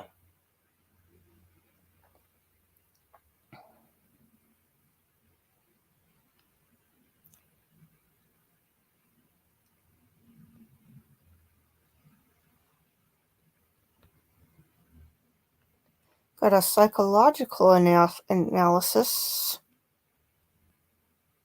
Oh, it must be this one here. Let's Eric Hunley with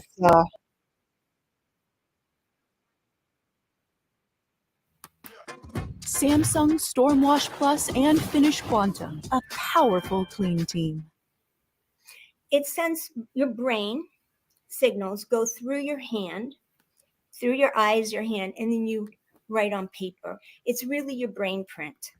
So when I tell people I look at handwriting, I don't really look at handwriting. What I'm really doing is looking at what's going on in your brain. It's just coming out through your hand.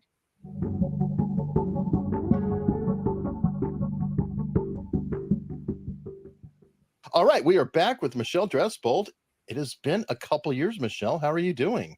I'm great. I've missed you.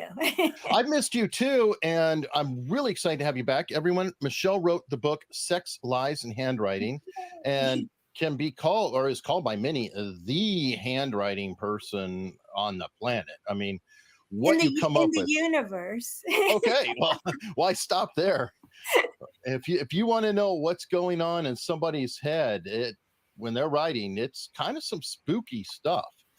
And on that note, I covered this particular note or letter that was written between Roberta Laundrie and Brian Laundrie. There's a question of when it was written, but I covered this with Gavin Stone. We did some statement analysis on it, and Gavin told me, hey, there's something going on here with the handwriting. I'm not a handwriting expert, but from what I've read in Michelle's book and what I understand, there's some things going on here. And I thought, well, oh my God, well, can I get Michelle on? And let's just look at it. Michelle, can you give me an overall impression of just the letter itself? Okay, well, when you first gave me this letter.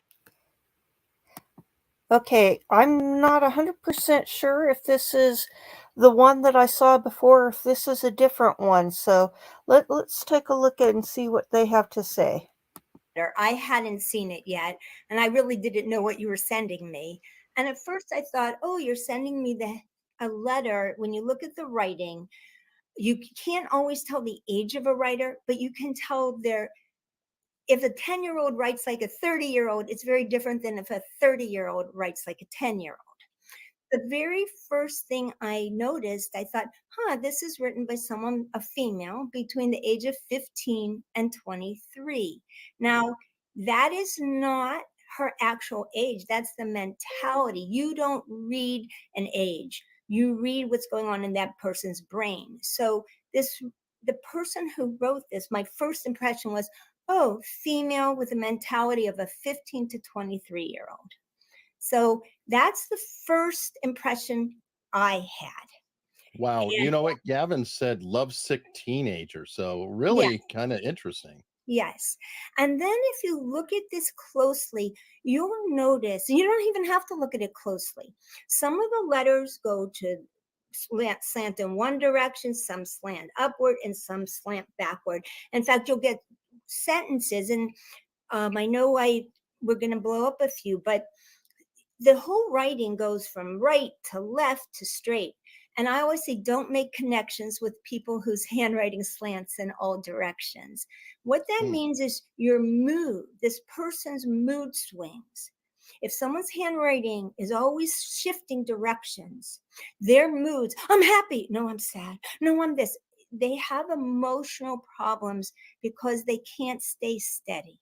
And so that's your overall view of the writing. If you're in jail, I will bake a cake, which is obviously what a mother would write to their son.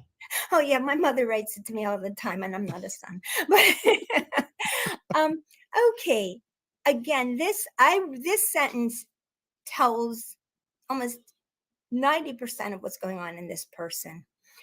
I want you to see, I will bake. Remember I told you about handwriting that goes backwards, forwards. Look at I, it's straight up and down. Will leans backwards, bake leans a little to the right.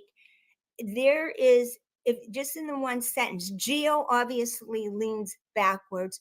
You have somebody, this shows that straight, back, forward, back. It's a guaranteed sign the person has emotional issues and major mood swings. But there's something else in this particular line that is extremely telling.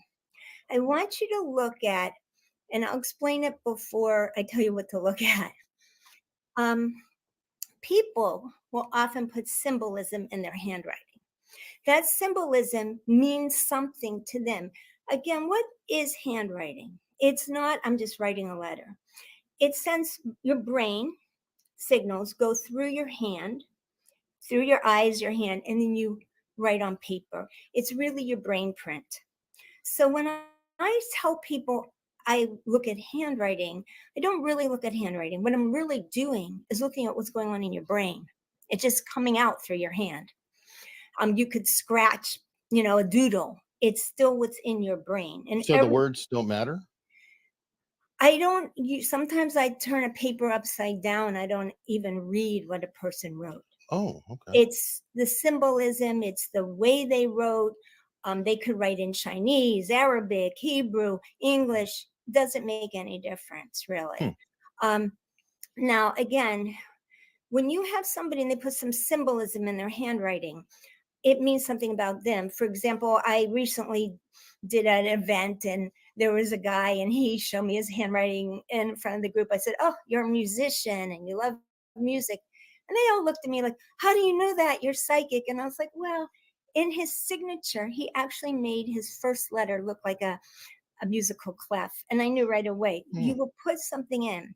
Now, killers or certain people will put other symbols in.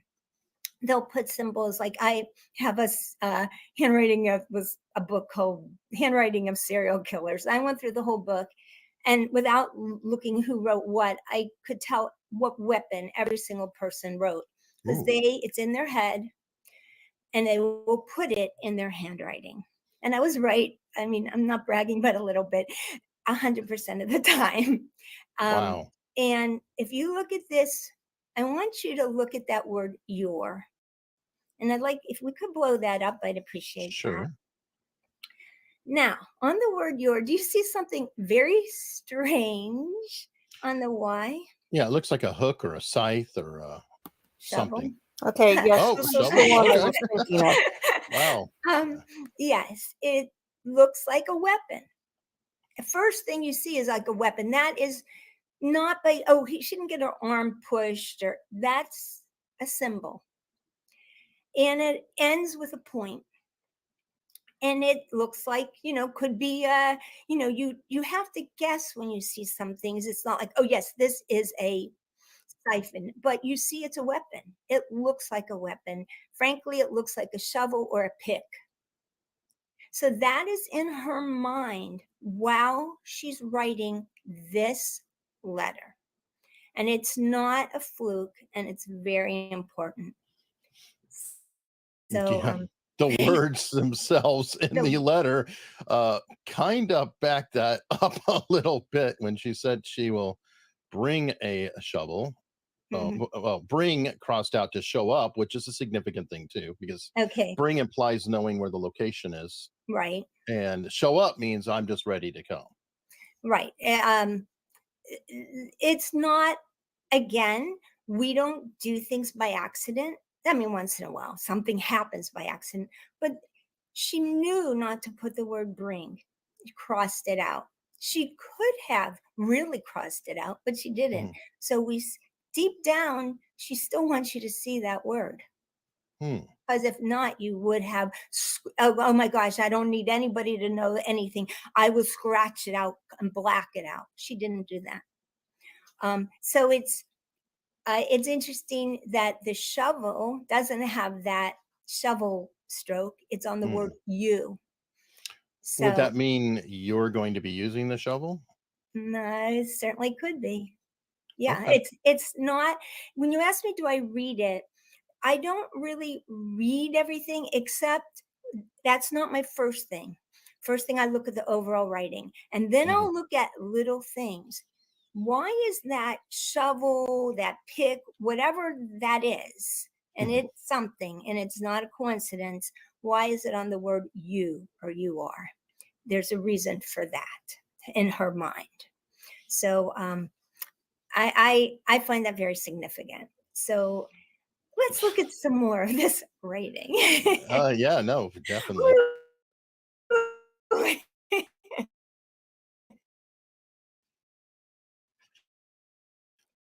What next? What are we looking at next? Do you think you need Okay, just look at this sentence. And if you could, I'd appreciate if you would blow up the word and. Let me ask you a question. Does that D look a little odd to you? Yes, and I remember something about it, like, and I don't want to go too far off the reservation, but like it looks like it's stabbed, or there's something Hmm. odd about it. Well, there's something else about it. Oh, phallic. Yeah, you got it. You got That's it. right. I have a chapter in my book, Sex Lies in Handwriting, and it's called "Is that a phallic symbol in your handwriting, or are you just happy to see me?" Oh God. And I know, and it's a whole chapter, and it's on people who put phallic symbols in their handwriting. Again, not all her D's are like this, but there's enough that are. As I said, you put something that is in your head, that is part of you, or something you're going through. I'll give you a few examples of phallic symbols, or different kinds. I mean, Donald Trump has a big phallic symbol in his handwriting. It usually means that you are engaging in some form of sexual activity that is not the norm. Um, I'll give you a minor example of something. This is a long time ago. I had a friend, and she would always say to me, Michelle, look at my handwriting. And I would always look at it, and I'm like, it's not going to change today from yesterday unless, something big happened. And then one week she goes, look at my handwriting. I'm like, all right, I'll look at it. And I'm just going to make up a name, Gladys. I said, Gladys, why all of a sudden do you have phallic symbols in your handwriting? I have never seen them in your handwriting before. And I had looked at her handwriting hundreds of times. And she started laughing. And I guess she had been married, give or take 10 or 20 years. I don't know. And she said, well, I never had sex with my husband after the honeymoon. And my high school college boyfriend came into town, and we've been having an affair all weekend, and I got it out of my system. But all of a sudden, phallic symbols were in her handwriting. So it can show up it's what's in your head. It shows up often in people who have very, I want to say different, I could use a different word than that, sexual habits. I mean, the term Oedipal came up about this letter. You're not the first one who said it, but it did come up. Don't know for sure, and I would never, outright accuse it. But yes, the word Oedipal, those. Now, I'd like to know, do we have any handwriting samples that we could look at of Ted Bundy? Because I think it would be fascinating. Yeah, it makes you wonder, what would somebody see in my handwriting? To me, it just looks like messy handwriting. So, okay, let's listen some more. So want to look it up. It come up. You would not see that in the handwriting if that wasn't in the person's mind. It wouldn't appear.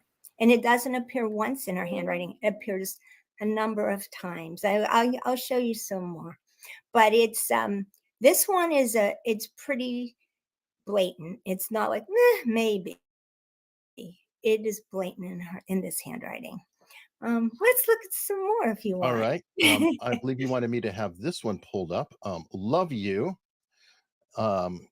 Not their words. Huh. Okay. Why don't we look up the word words just for fun? Let's look at that word.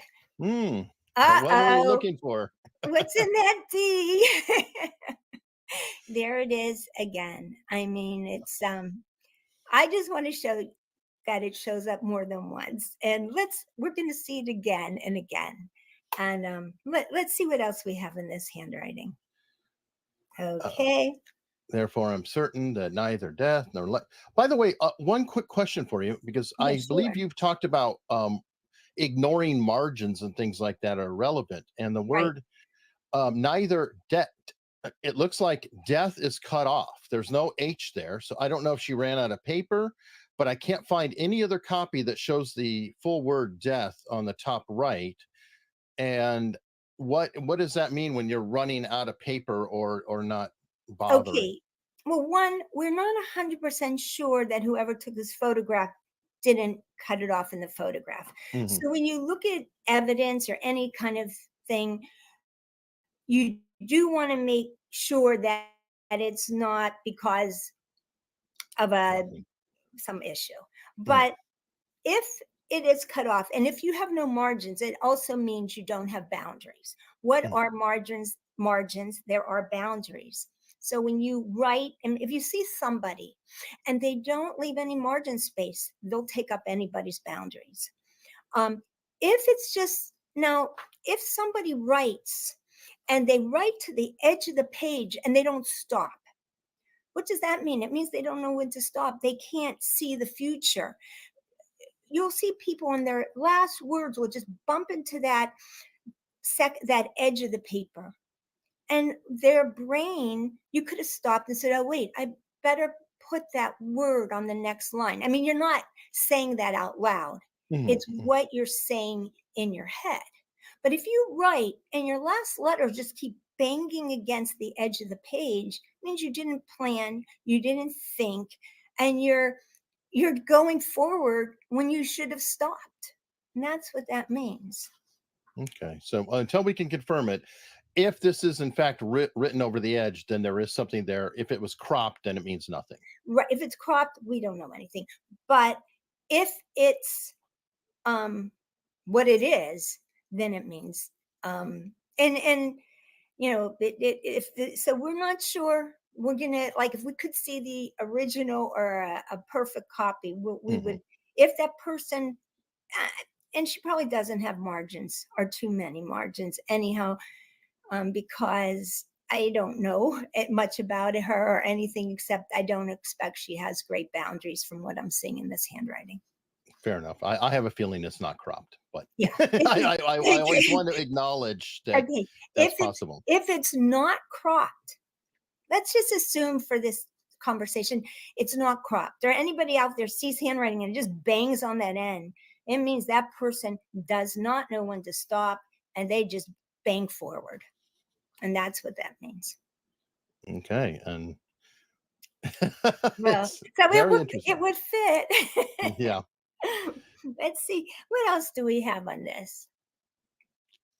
Well, we have the different parts. Somebody pointed out that that's a misquote of the extended version, but I don't know if that's, you're into handwriting. I don't know the psychological analysis of why you're going to not only quote the Bible, but then say extended version and then not be accurate, apparently. I also do statement analysis too. Oh, so, good. You know, I didn't really look at that for this particular, I looked at a few other things in this letter, but not that. Again, if somebody says they'll do something and they take it out of, or they change it, it means they're pretending to show you what they want you to see. So a manipulation? Sure. Or just an interesting observation. I was looking at my handwriting recently, and I pulled out my notebook for, I've got notes from the last Jim Brenner hearing and from the Corey Richens detention hearing, and it's one thing I noticed that the shape of my D is differently in between the two hearings, and it looks to me like my D probably looks more shovel-like in the Jim Brenner hearing than it does in the Corey Richens. Now, we don't know what happened with Dylan Rounds, but we know the body, something's happened to it, and we know in Eric Richens was poisoned, and so I'm going, oh, is this shape in the D different? Because in my mind, I'm thinking that Dylan was buried with a shovel at some point, because it's completely different in the Corey Richens one. So just a little interesting observation. Not that I was the one who was doing something, but my perception of what happened might be affecting my handwriting, and so it'd be interesting to talk to one of these experts and find out. So, okay, well, let's listen a little more. We're getting to the last part of this. I want you to see this about me, and I'm kind of changing it a little bit. And so like I said, I didn't really look at that part that much. Okay. But that's what that would mean if somebody, kind of changes the wording or says, "Oh, I have more wording," or they're changing it to fit their narrative. Now, question on this: the Romans 8:38 extended version seems like it has a general and actually sloping slightly up, and I think you have read Mhm. that there's a slight optimism when sloping up, but I don't know. Is it meaningless here, or is that part of something? No, no. Um, it's not meaningless. In this part, probably where she's not actually putting in her own feelings and she's thinking of spiritually uphill. It can mean both, but usually uphill handwriting is a very positive trait. Little parts of it, like Mhm. can separate our love looks like an upward slant, which is an interesting choice. Mhm. Well, it's actually, when you look at this, it's not really uphill. It goes up and then it sort of goes down near the end. It's a curve. Okay. And what that means is I'm excited, and then I'm going to drop. Mhm. I want to do this, and then I'm not going to finish. So you have to look up when you just look at something and it seems uphill. You have to be careful that it stays uphill and it Okay. doesn't drop near the end. Okay. Well, good. And that's why I have you on here because I know. Yes, but in general, if it's straight uphill, which this is not, that means positive, and but you also, that's called a false positive when it Hmm. goes up and goes down. Okay. But the Romans part definitely it does have this slight upward It has a slant. slight, but it still goes down at the end. So it's Hmm. still, she's thinking upwardly, but there's something pulling her down. Hmm. Okay. Anything else in this particular page that you wanted to N- see? no, not really. Let's go on to the last page if Okay. we could. Right. I think that is the Oh, last page, but there is another sentence. Well, no, love you, not word. Okay. That let's was page two. okay. Let's do the envelope. All right. This is the envelope that got everyone's attention. Okay. Well, has my attention for two reasons. Again, could we blow up laundry, the word laundry, or can we get close to that?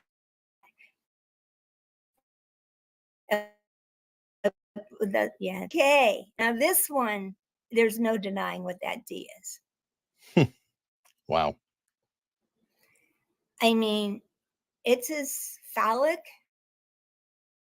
as you can get, even if you were trying to, you were a little bit of a pervert and you're trying to make a phallic symbol. It's there. Mm. And it's on his name. It's, I mean, this summarizes 80%, not, it summarizes the letter and what's in her head. Okay. So let's go on to burn this thing, whatever. A reading. Did you just go do the word reading? We make it just a tinge smaller. All right. Hang on. If not, it doesn't matter. Okay. Great. Okay. Remember what I said about false endings? Hmm. We have the word reading, and it goes sort of up, and then it crashes down. You see this in the handwriting. I mean, I see it often in the handwriting. People What it means is the person emotionally, I'm up, I can handle things, and then crash, they fall apart. Mm. It's actually more dangerous in a way than people's handwriting who is all downhill, which can mean means depression. Mm. If it looks uphill, you don't, and then it crashes. So it's volatile. It's volatile, and you can't know when this person is going to crash. Mm. So here we have someone whose handwriting goes all different directions. We know they have huge emotional swings. We know that they have crashes. They pretend they're not depressed, but boom, they suffer from a severe depression. We have phallic symbols. There's no denying it. I mean, one time, okay, Michelle, maybe you made a mistake, which I didn't. But over and over again, and on that last name, on his name, that phallic symbol, it's not a fluke. And so these are some of the, and that Y in your, there's like, it's all I could go step by step every word in this thing, but Sure. let's just go with the things that are the most important. The most in this case, or any case, I wouldn't even have to know what this case was about. Like when we have someone immature, the mentality of a late teen, early 20s, who has sexual weird writing, has a sickle or a shovel in their handwriting, and has crashes and doesn't have boundaries. And that's what you're Wow. dealing with. Well, that perfectly sums it up. And folks, tell us what you think down in the comments. You're looking at this too. I'd recommend getting Michelle's book, and then you can consult it yourself. And on that note, Michelle, there's also a note that Brian Laundrie had written that was found in his backpack that he had written. I wonder if, an audience, let me know, would you like to come back and maybe cover his last note? I have to be very careful with my wording because this is YouTube, but his last note to the world that was found in his backpack. Could I talk you into coming back? You could, if you twist my arm. Yes, I Awesome. would be. There's one other question, which I know you asked somebody, you Oh, asked yes. Gavin Stone yesterday. Do you want to ask me that question? Sure. I think the question is, when was this actually written? Okay, I guess there's a controversy, and I didn't know this, between, was it written before he went on this big vacation or after or when? I just give you my 2 cents. It was not written before he went on the vacation. Really? No, because again, just like handwriting, let's go with the words and the symbolism in that handwriting. If someone's going on a vacation and you really love them, and even if you have different wording than I have, your brain picks up what's in your brain. Your words are what's in your brain at that time. So if someone's going away, you might say, oh, if you get lost, I'll come and find you. If your tire blows out, I will come and fix it.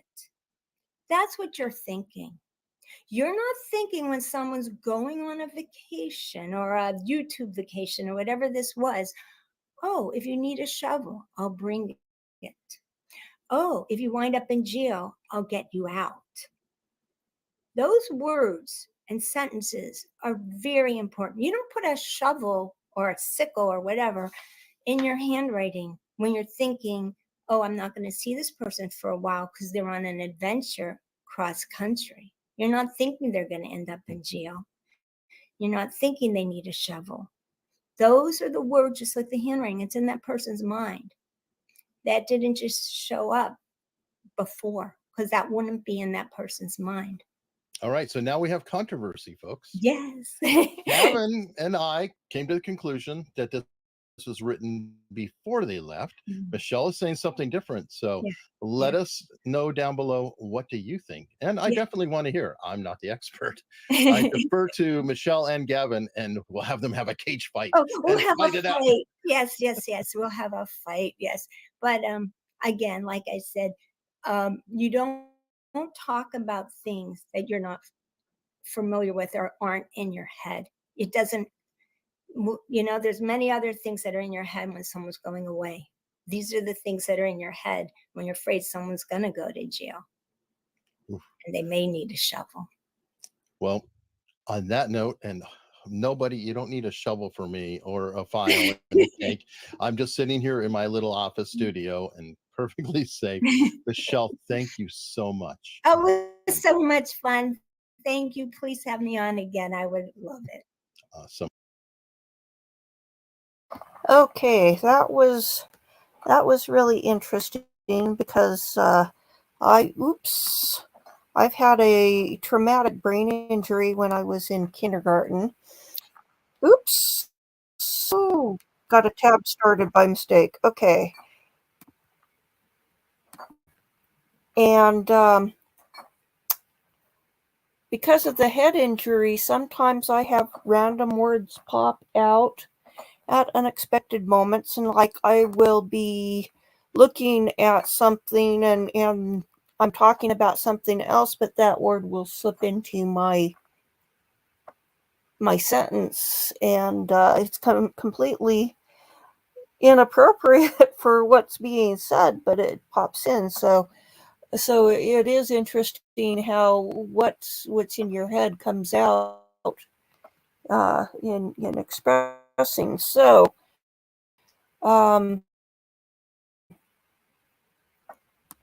let's see.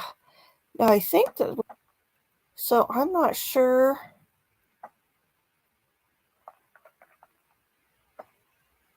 how long we've got, so I'm not sure how to what direction to go at this point.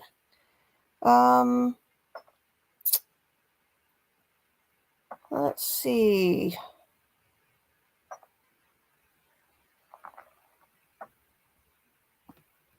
Let me take a look and see if we've got anything really short, which is cropped up.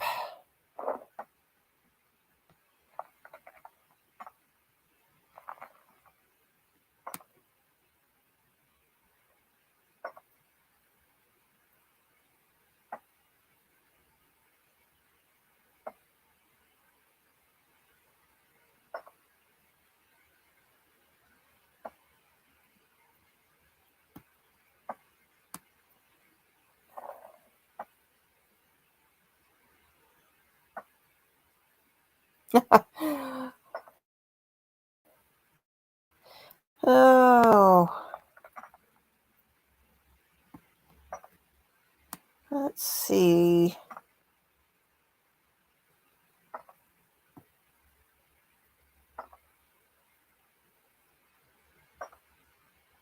Oh, let me Google something here. There's a clip of something I haven't heard of before.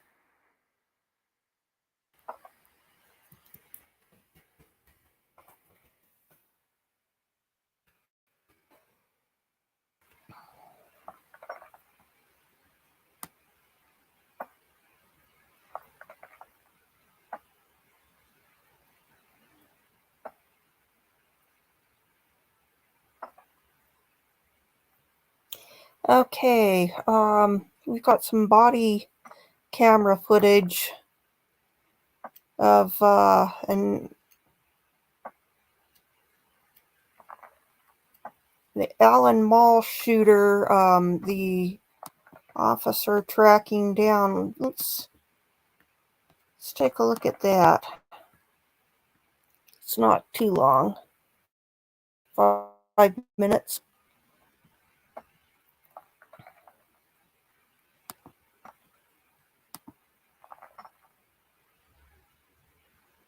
Hey, make sure y'all be good, okay? And make sure you wear your seatbelts when mommy's driving, okay? You understand? Okay? Okay? All right. All right, you be good. Escuchaste? Say always the Seatbelt? Wow. 145. I think we got shots fired at the outlet mall. Shots fired at the outlet. I got people running. Precinct 137. going, keep moving. 420 coming around.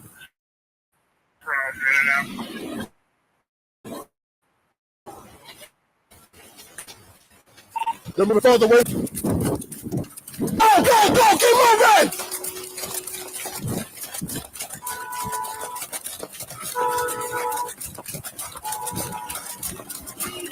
Get out of here.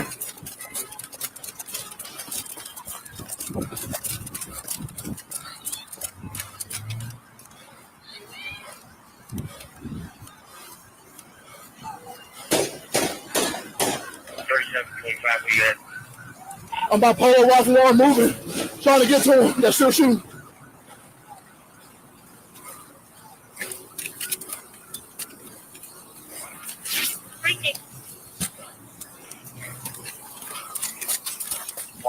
Everybody's not on the call. We're getting started right now. I'm on foot. I need everybody I got.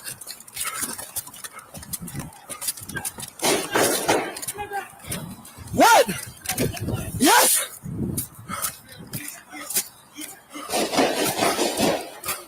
What you got?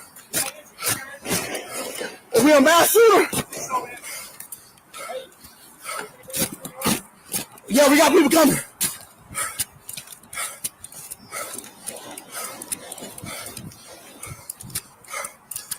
$145, I believe we got a mass shooter. I got 19 on the ground. Drop it! Drop it! Ricky. I'm passing injured. Ricky. I'm moving as fast as I can, trying to get over there.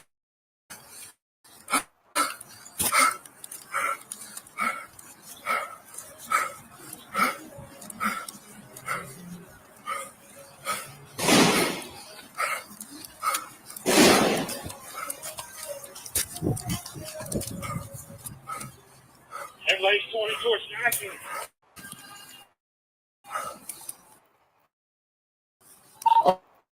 I'm about to tell me he'll figure. No worries. Shot the rock. Actually, still going.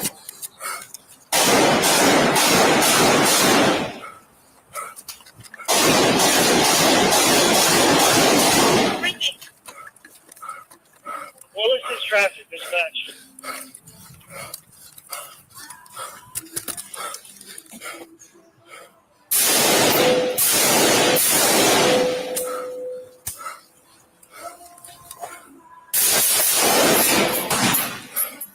Someone shot the around back.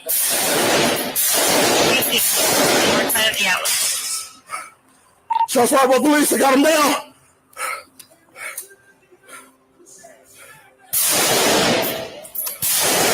Drop the gun!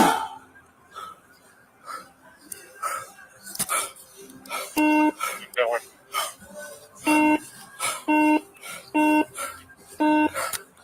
Hey, get off the air. I'm over here by the lids. I got him down. Get away from here! Get away from here! Get away!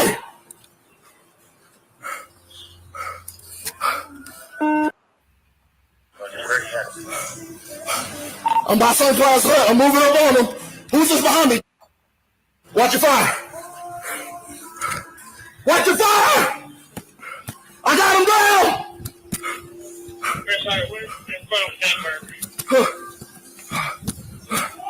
I think so! I'm not hearing any gunshots! Is he down? God damn, bro! Got him, bro! We got one. Now stay your down! Stay your down! Stay You good? You good? You got him? Yeah.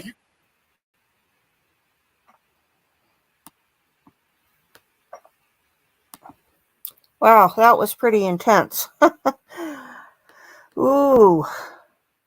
Wow, that was crazy.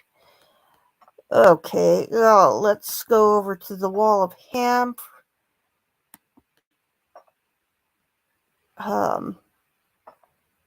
somebody had said an hour, and they thought that that hour was up about 15 minutes ago, but the other lunch is 90 minutes long, so maybe we're 15 minutes out. So let me take a look. See what else we might have that's short.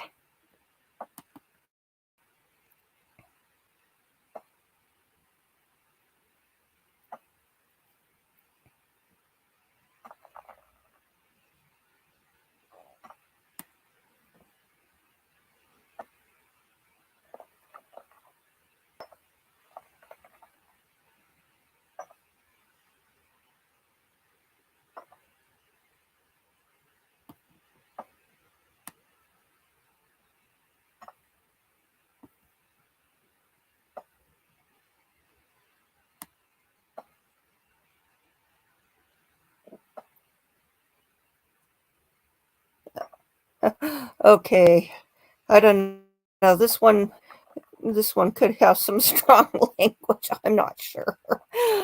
Let me see what else is here.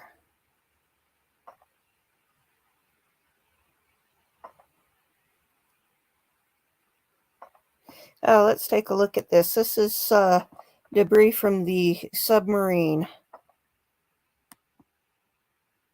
Or submersible, I should say. Don't miss out on our store closing sale. Cherish Pearls is going out of business, and we're selling all our remaining inventory.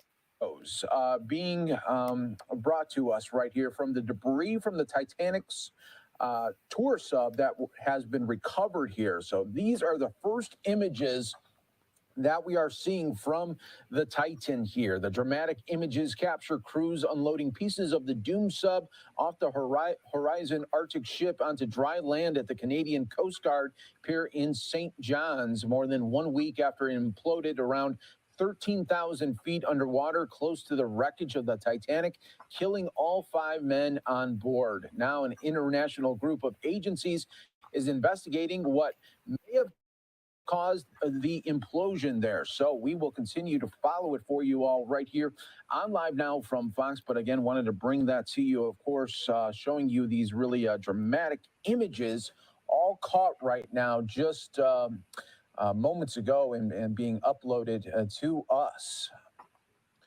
And you can see here just the little fragments that are left there, and so sad after that search went on for a couple of days there and really just showcased the different agencies all coming together in hopes of that there would be some sort of miraculous effort there. But it turned out that the Titan did implode on that fateful Sunday there, and now this is the last of the debris being recovered there in Canada. So we'll continue to update you right here, always on Live Now from Fox, but just wanted to showcase that to you as we were getting these images in, all right here on Live Now from Fox. All right, I want to show you the Dow right now. You can see. Okay, I hope they don't demonetize me over such a short little clip. I forgot that Fox is supposed to be notorious. Well, if they do, I'll just cut it out. It's all of a minute and 51 seconds, so they can't get too grumpy. Okay.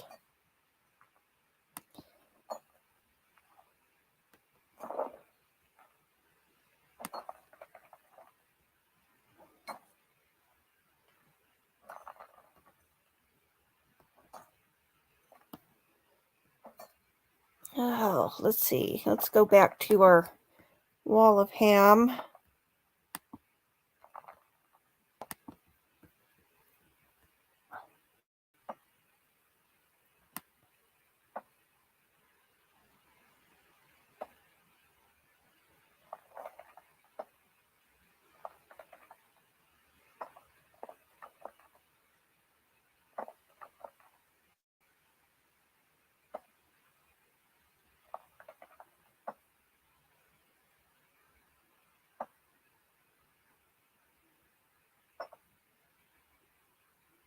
Got a wild police pursuit video, but I think it's longer than the time that we've got left. It's 20 minutes. And if we have a 90-minute lunch, then we've only got about 10 minutes. So let's keep looking.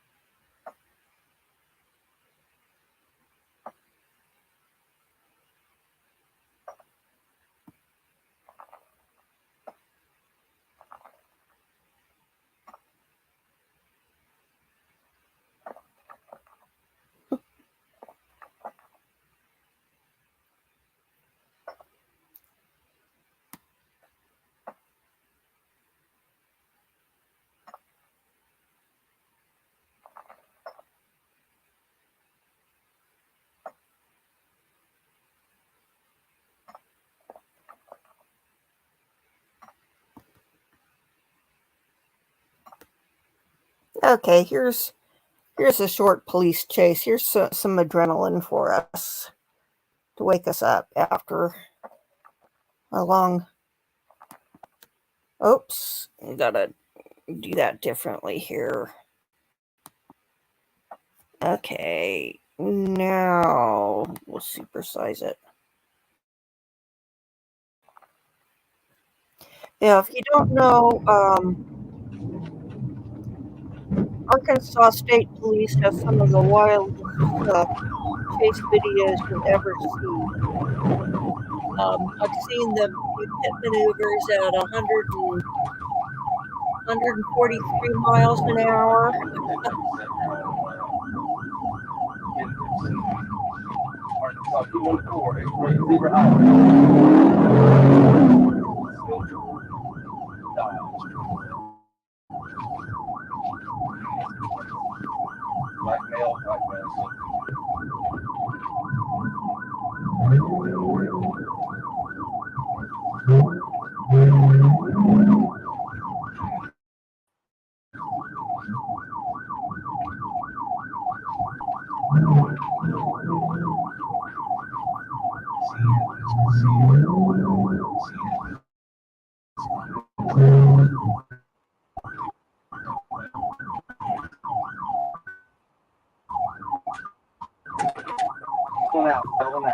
Dressed in all black.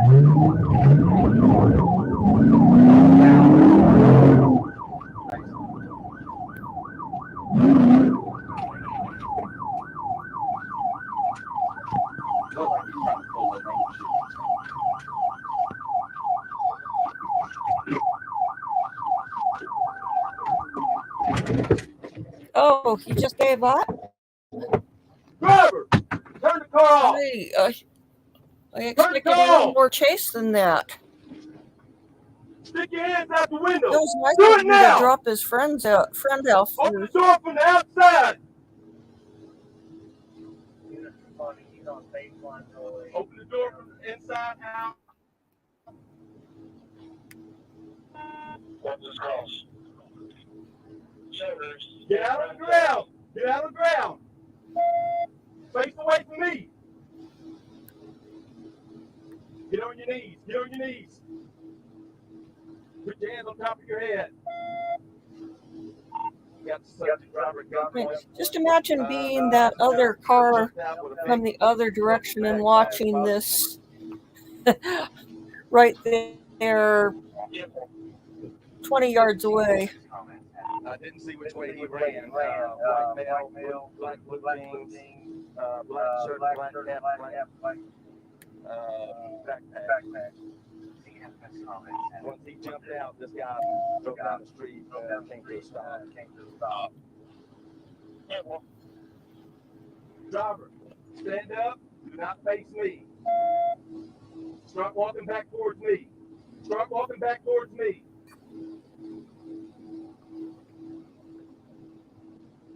Keep stepping, keep stepping, keep stepping, keep stepping, keep stepping, keep stepping. Stop.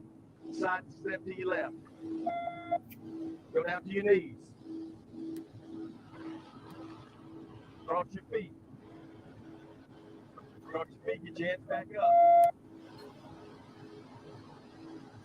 Do not move. What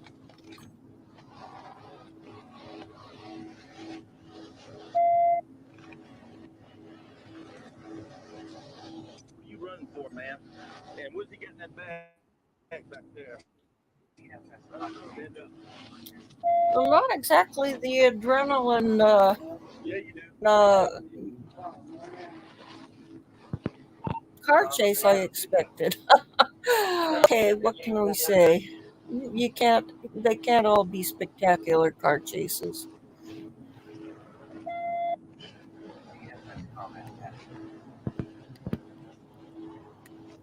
I asked a couple of police officers in Walmart how they train to do pit maneuvers, and one of them told me that Salt Lake City won't do a pit maneuver over 35 miles an hour, and it's like, well, that that's 100 miles less than these guys routinely do.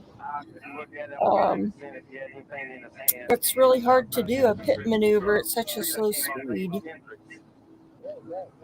because the physics is not working in your favor the way it does at a higher speed. Right now, right where that white car is pulling out, he went back in that neighborhood. 620, 10-4.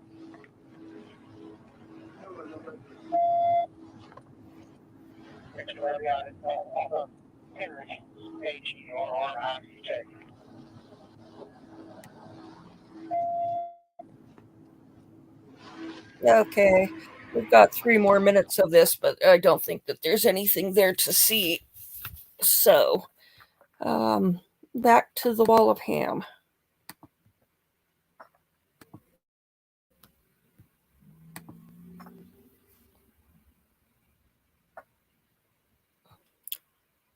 Yeah, only certain officers, they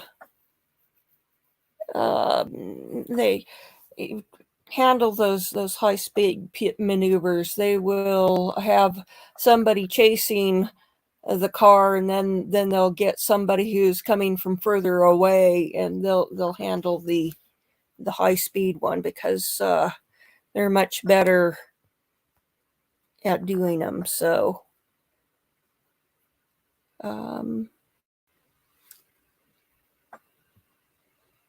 oops.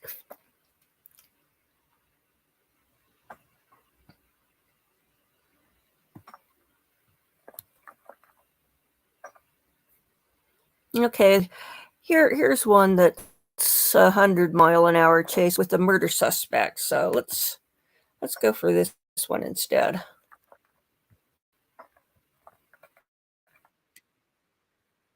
Oh, okay. Let's. An Ohio man wanted for murder leads police on a high-speed chase that ends in a crash after he drove through city streets at more than 100 miles per hour. Wreck out, wreck out, wreck out.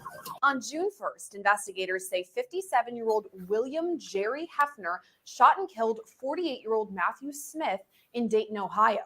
They confirmed with witnesses that Hefner fled the scene, driving off in a red pickup truck. Days later, on June 7th, Dayton police spotted Hefner's truck. Yeah, 340 dispatch, Anna on West 2nd, continuing north on Anna, JNF 7481, red Ford F-150.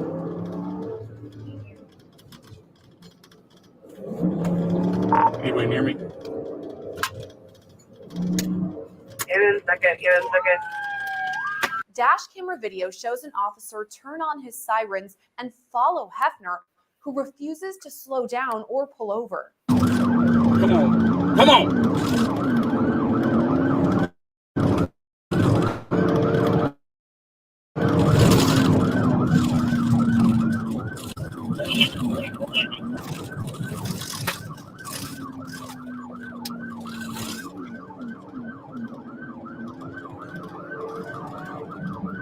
Still westbound Oak Ridge. I don't see anybody behind me.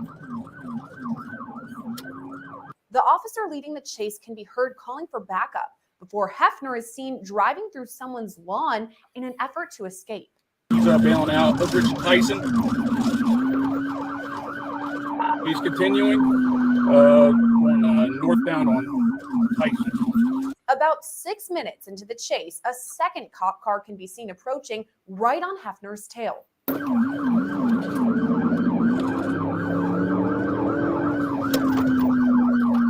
Come up.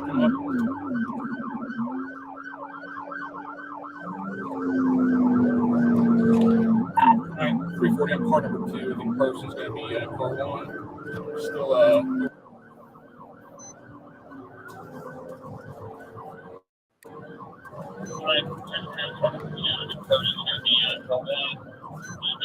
The second officer follows Hefner, noting he's speeding nearly 100 miles per hour. Traffic's moderate.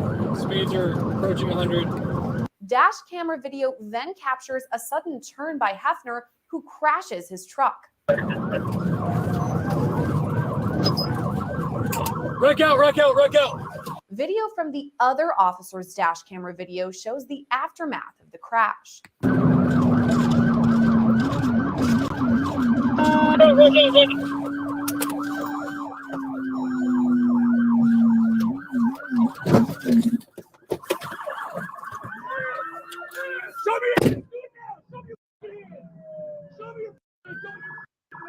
Following the crash, multiple officers rush out of their squad cars headed for Hefner. Nearly immediately, they pull him from the crashed truck. Show me your hands! Do it now! Show me your hands! Show me your hands! Don't you move! Hang on, get him on the other side. Get him on the other side.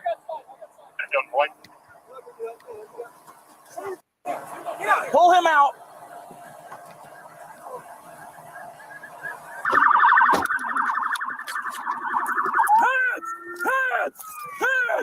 Hands now!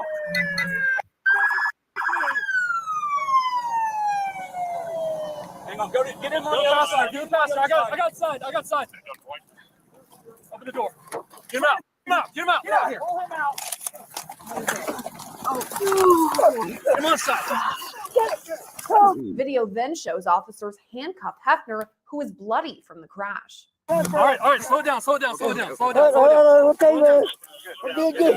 You're good. Get a good search on him.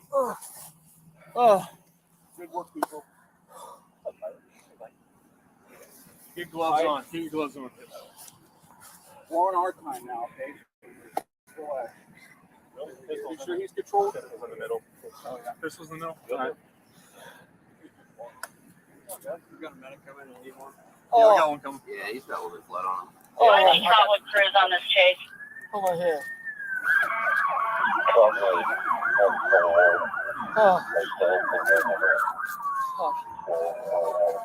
God, Mom. Here you go, other side. Oh. Hang on. Oh, I got a little bit of we're rolling. Yep. Oh, my back. Oh. I got travel medics coming. All right. Oh.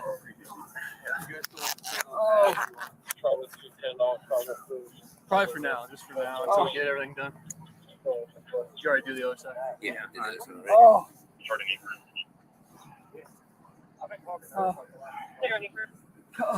I got that side. I got nothing else, man. You got a medic en route, right? Yeah. Sorry if I don't believe you. Oh. All right. Let's get him up. You can throw him in my bag. After he's cuffed, Hefner is placed in the back of a squad car. On your feet, bend your knees up. Bend your knees up. Sit. Get your legs underneath you. Oh.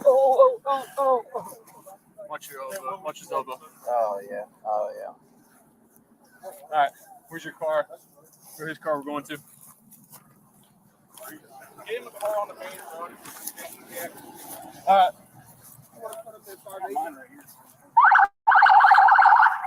Charlotte 110, switch to TAC 1. Oh. Charlotte 110, TAC 1. We can go to mine. He's all right. Oh. Look. He's not in good. I just took the dog.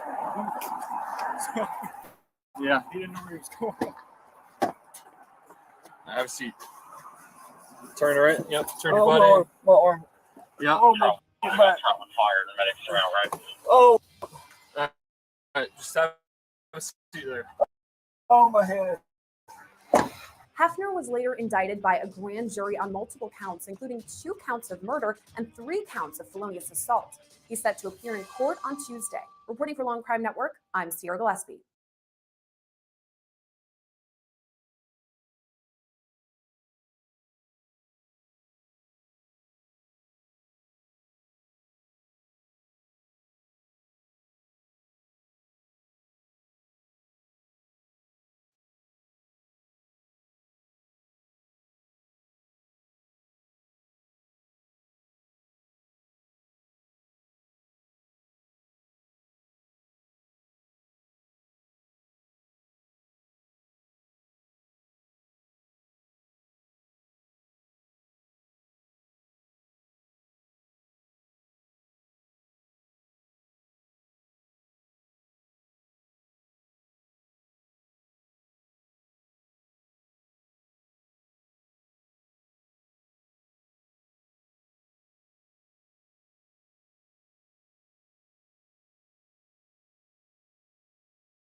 So it'd be sub exhibits 57, state sub exhibits really 57.1 and whatever numbers you have. Yes, sir. States exhibit 60.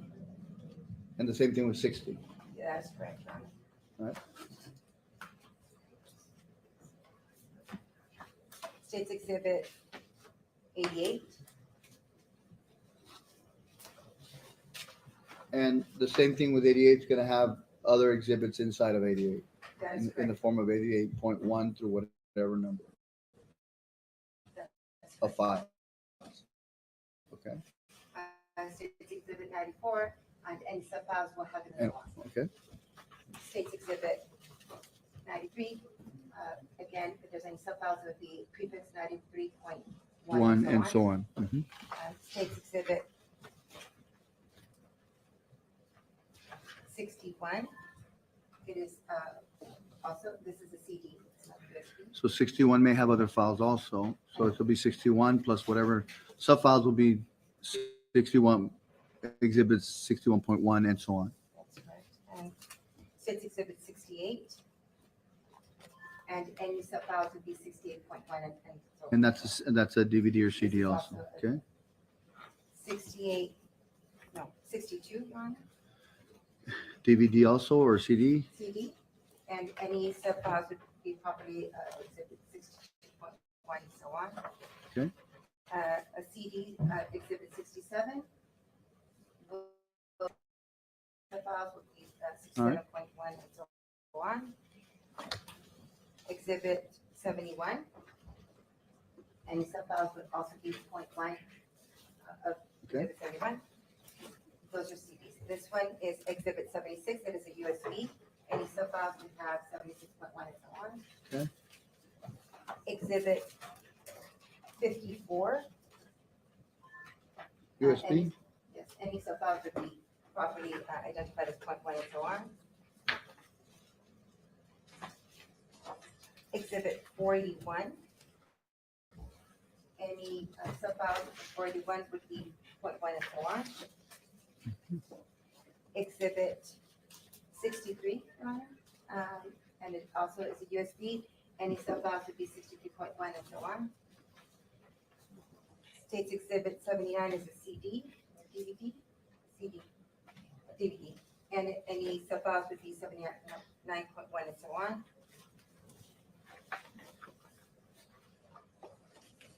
States Exhibit 73 is a DVD, and any sub-files would be properly marked as 73.1 and on. States Exhibit 53. All right. 53 3, and any sub-files would be .1 and so on. 6 Exhibit 55, and any, it's a DVD, and any sub-files would be 55.1, so on. States Exhibit 59, any sub-files within would be .1 and so on, for 59.1, and it's also DVD. States Exhibit 65, any sub-files within this DVD would also be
Sounds like our audio disappeared. What happened?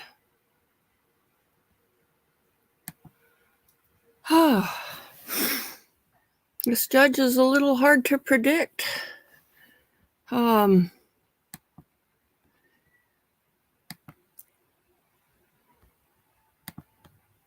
Let's see.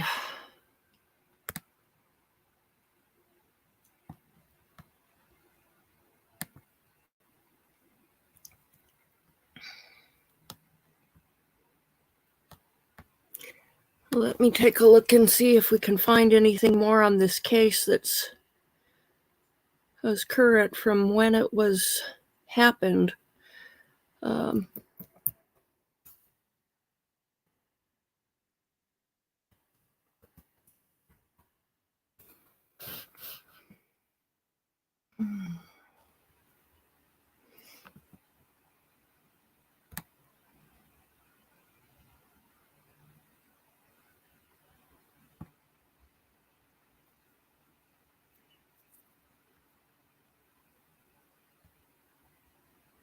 Let's listen to Jesse Weber from Law and Crime.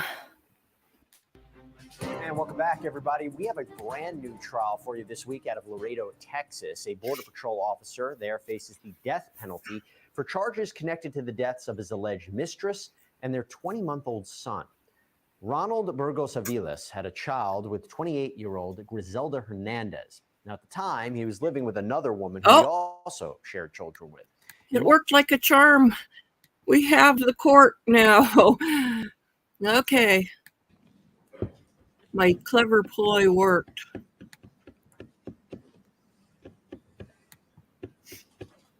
Please rise, my jury. Yes, please. Thank you.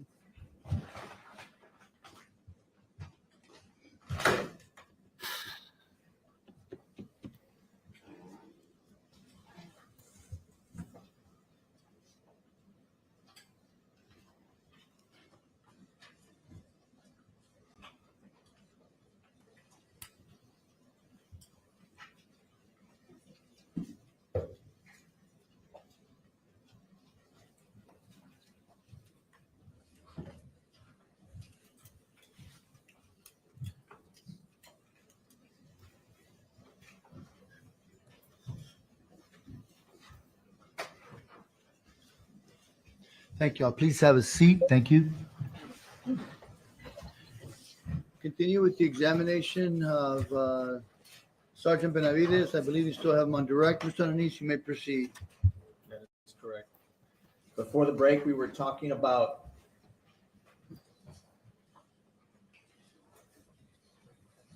your arrival at the house of Angelica Hernandez. Remember that? Yes. And you testified that you arrived there and you rang the doorbell. Correct. Okay.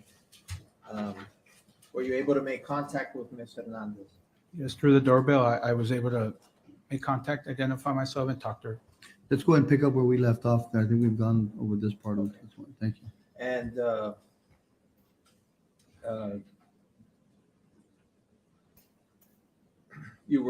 did you inform her about an abandoned car? Yes, I informed her that I was there checking up on an abandoned vehicle. What was her reaction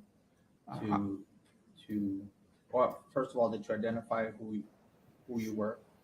Correct. I identified myself as an investigator from Laredo PD. And I learned that the vehicle was not abandoned and that her sister Grizelda had it. That she had lent the car to Grizelda. Correct. She lent the car to Grizelda and Dominic, and that they were going to meet with Dominic's father at a nearby park. I'm going to object to get to hearsay. We may approach one. Well, I think we approached on this issue already. I think this is beyond an excited utterance. That's what we're going into. I don't think I let him go over all of I think we went over all of the but we went over just a minute. Well, before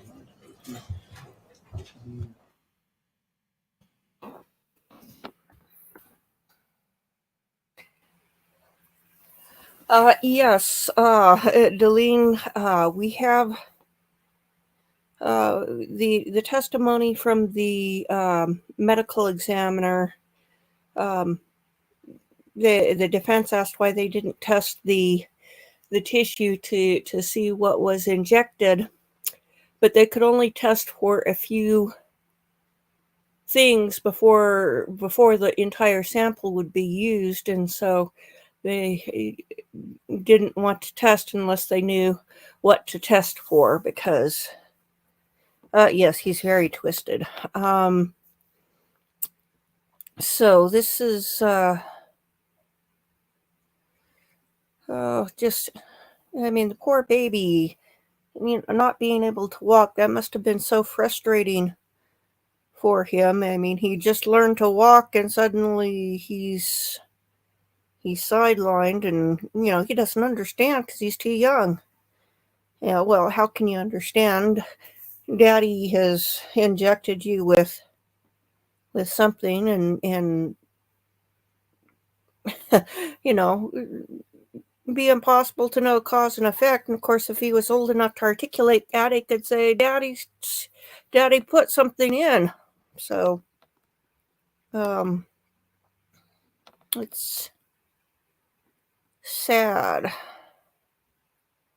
So, let's see. I forgot I'm supposed to be doing some updating the apartment ad for Wyoming. Looks like we're renting the 3-bedroom, but the 2-bedroom is opening up, so I need to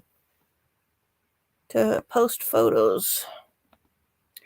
I'll wait a couple of hours before that.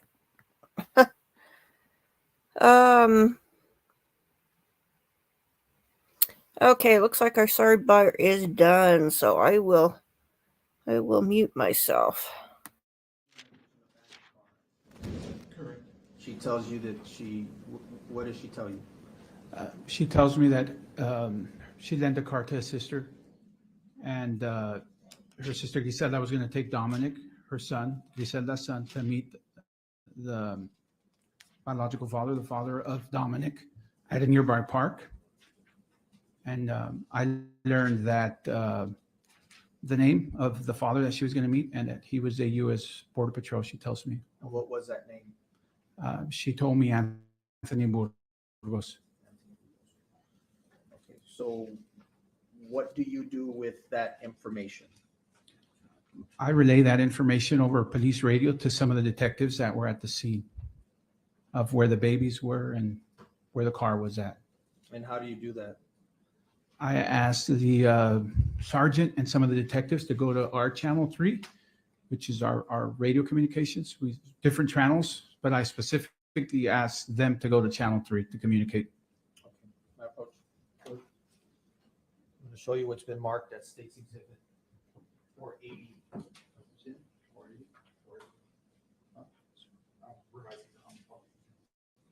Do you recognize this CD? Yes, sir. Are you familiar with the contents of this CD? Yes, sir. And have you listened to it? Yes, sir. That exhibit's already been admitted. Okay. Permission to publish it, is that right?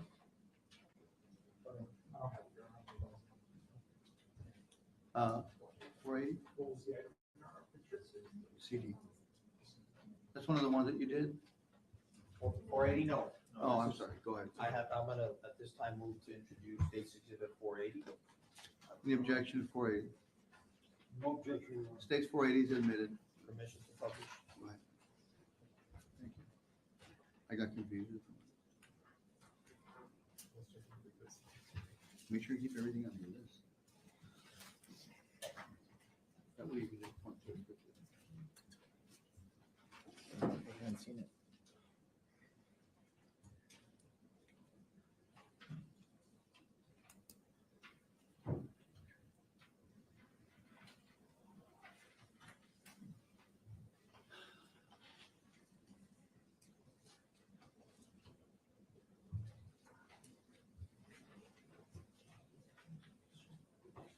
This is just one audio on this one.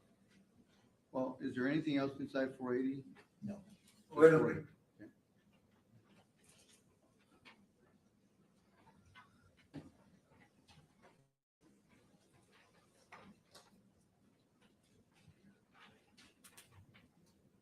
Well, please, over. This is gonna be the 20. She left this morning. And she hasn't actually told who the border patrol agent. The victim or the possible issue is Grizelda Hernandez, 41690. What channel are you on when you're saying this? I'm on channel 3, sir. And who's able to hear it? Right there, I was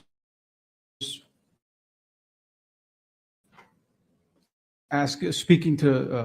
So everybody at the crime scene? Yes.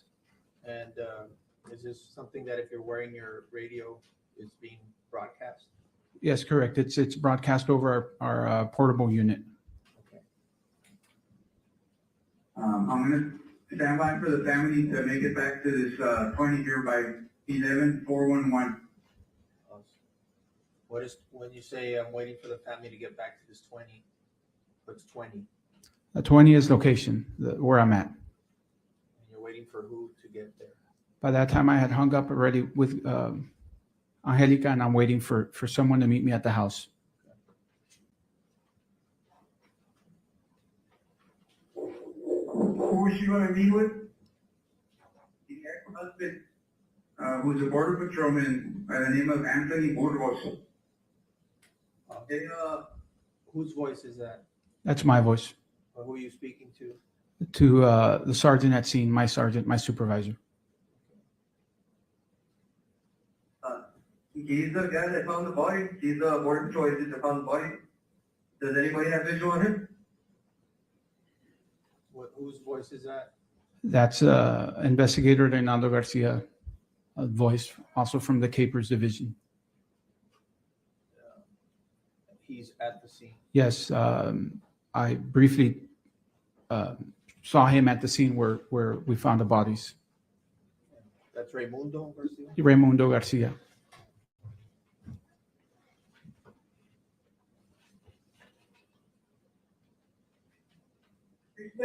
He's in the unit here. Stand by.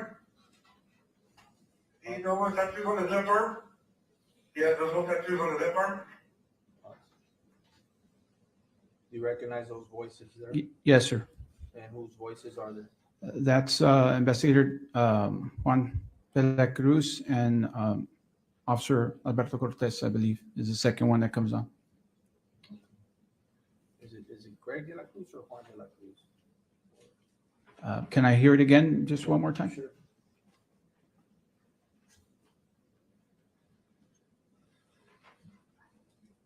He's in the unit here. Stand by. That sounds like Juan de la Cruz. Juan de la Cruz. Yes. And what does he say there? By the unit. They're trying to find where the agent is, and he's saying that it's by a unit. Do you know what tattoos on his left arm? Yeah. Okay, here the officers are trying to communicate of who is he and does he have tattoos, and again they're all trying to find out where he's at.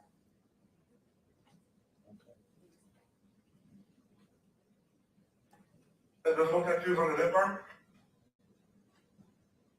Again, I was talking to him right now by Lori, and he was walking towards the Magnable Park.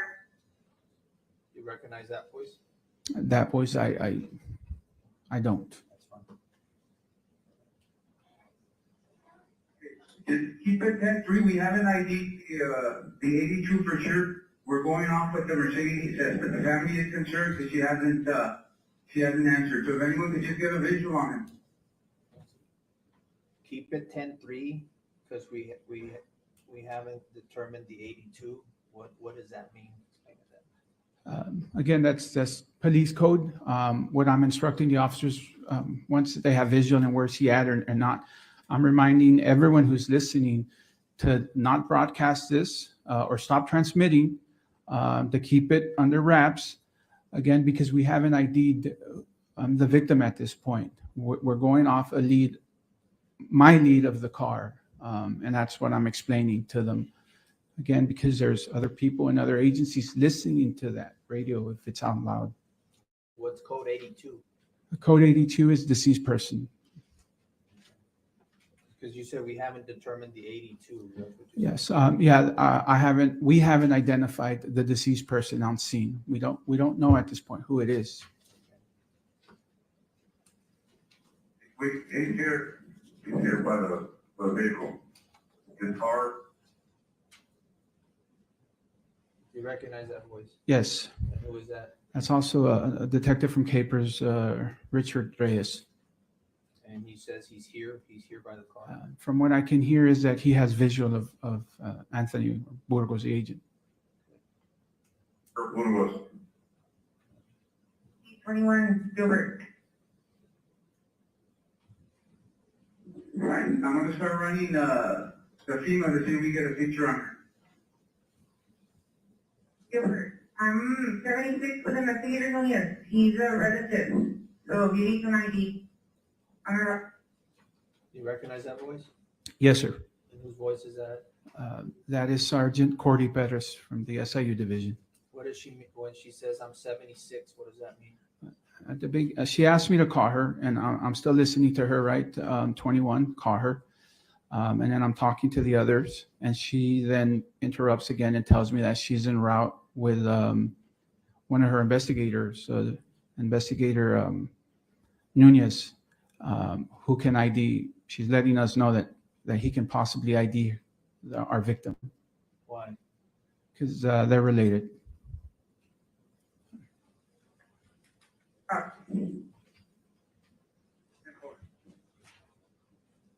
Give me a 21, 701-0078, 701-0078.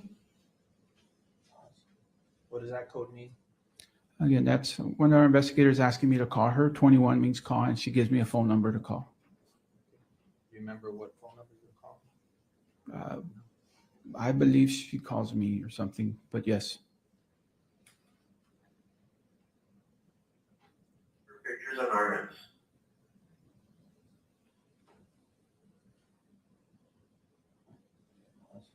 You said so picture an RMS. What does that mean? Someone is letting us know. I don't recognize the voice, but someone is letting us know that on our computer, RMS, our computer, our database, there's a picture of her. So her picture has been already uploaded to your record management system. Correct. Okay. You were standby for 21?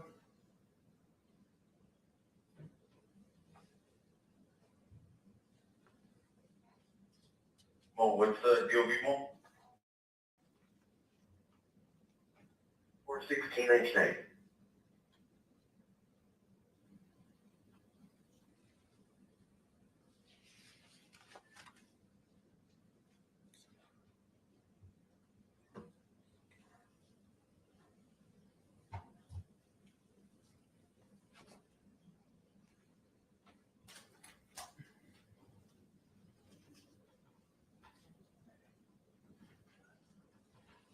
Okay. Now, what if anything happens based on those transmissions? We try to ID her, right? We try to run, and you can hear in the conversation where they're trying to get information and date of birth, name, RMS. Everyone who's listening to this is trying to identify her and to see if it's our victim at scene. And then what happens next? I go to one of the units that's there at the house because we showed up with a unit, an officer. I can't remember who. And I go look at the picture. I can't identify her because of how I saw her at scene, where she was full of blood and her hair full of blood. I couldn't identify her. Okay. Is she ultimately identified? Yes. Okay. And is ultimately is anybody detained or arrested? Yes, I hear over the radio and that Burgos is detained. Again, I'm still at Sierra Gorda, waiting for family and meeting family. And So you find out that Burgos is detained. yes, Okay. Now what else happens after this? What do you do? I remain at the house waiting for family. More families coming. Angelica arrives. I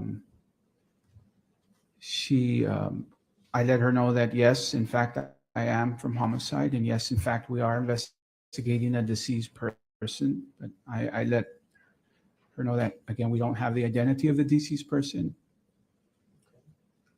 And then? I remain on scene. For me, it feels like for a long time until they ID the bodies of Grizelda and Dominic. At that point, I wait for Sergeant Cordelia Perez and Investigator Nunez to arrive at the house.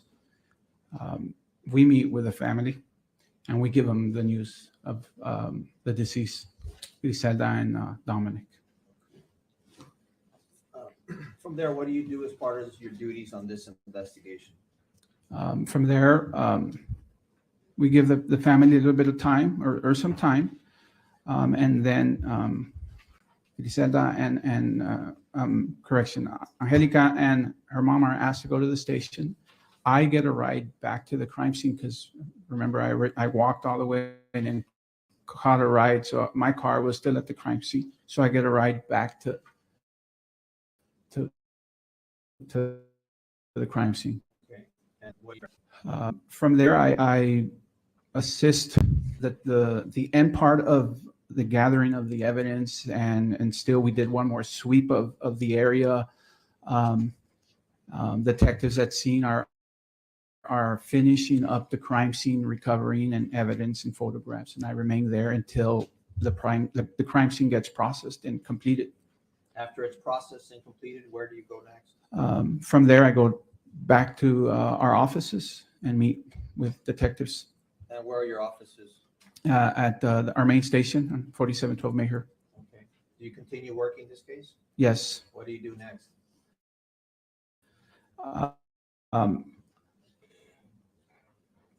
I meet with one of they're relinquishing the 2 units that were recovered.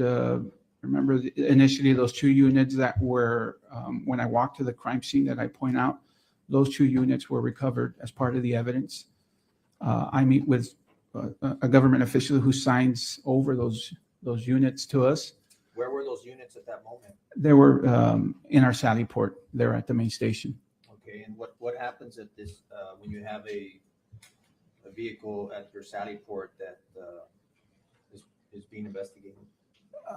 Well, part of the process is for us to go in there, but when I'm back at the station and we're talking and learning from Angelica back at her house that Grizelda had 2 phones, one specifically that baby Dominic would play with, and then her phone. And we knew that those phones, after speaking to investigators and me being at the scene at the end, we know that those phones, we can't find them. So the phones, the 2 phones, Angelica and baby Dominic's were not at the crime scene. Yes, correct. Okay. You have 2 kilo units now at the police station, correct? Yes. Is one of those kilo units kilo unit 66119 belonging to Ronald Anthony Burgos? Correct. It was at the Sally port. Okay. Tell the ladies and gentlemen of the jury what happens with that unit. So knowing that we don't have the phones at the scene or on her, I go into Burgos' unit and we process it for photographs, and that's where I find the 2 phones. Okay. Can you describe where the 2 phones were? They were in the passenger seat on top of a tactical vest, around the backpack area, and a pair of shorts on the passenger side on the seat. 1 second.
Can you step down?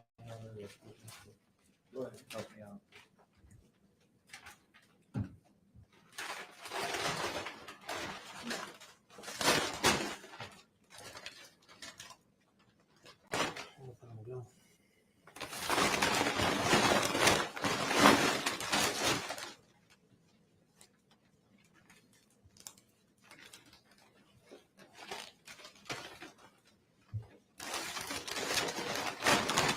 I'm going to show you what's marked States Exhibit 30. I'm going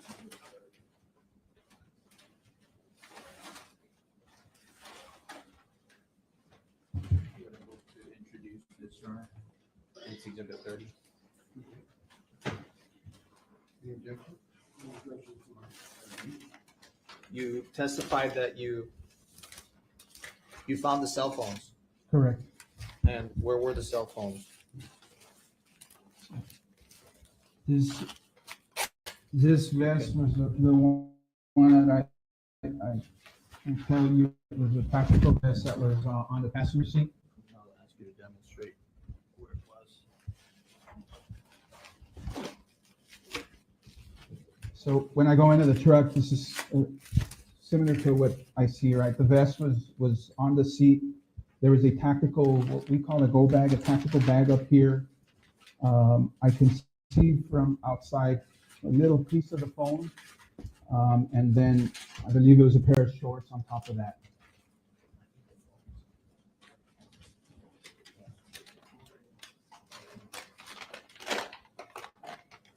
I'm going to also show you States Exhibit 10.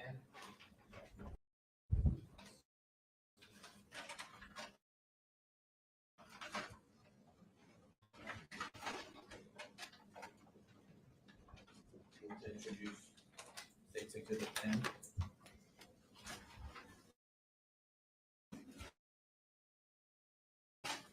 States Exhibit 10, Your Honor. The objection? I believe.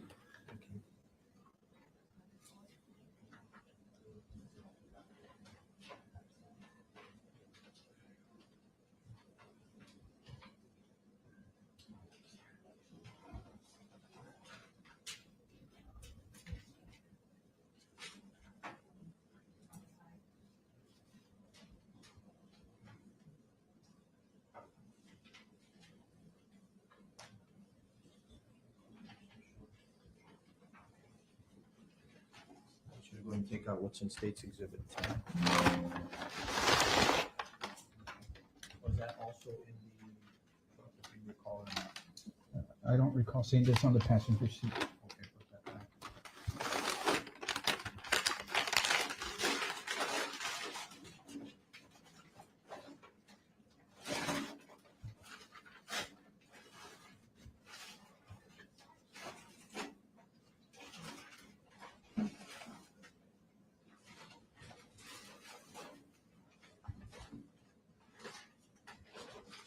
I'm going to show you what's been marked and previously admitted as States Exhibit 50 and States Exhibit 48. Pick it up. Okay. What is that in your hand? This is a Samsung phone that was described to me belonging to Grizelda. And where was that phone? This was laying somewhere here on top of the vest, covered by that bag and those shorts. Okay.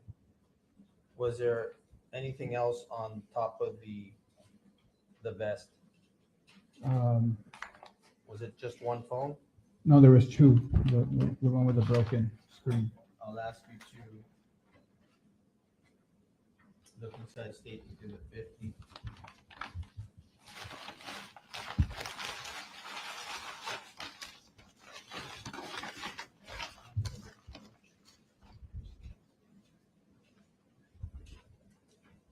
Okay, what do you have there? This is the phone with the crack screen that I learned that Dominic was used to play with. And where was that? This was also somewhere, right? Not exactly like this, right? But somewhere on this vest, covered by that bag and the shorts. Okay. And on top of this, you said was a tactical bag and a pair of shorts Yes, covering the phones. correct. So the phones were hidden? I could see a little bit of one, but yes, I couldn't see the second. And this was in Burgos' unit, correct? Correct. You can just put that.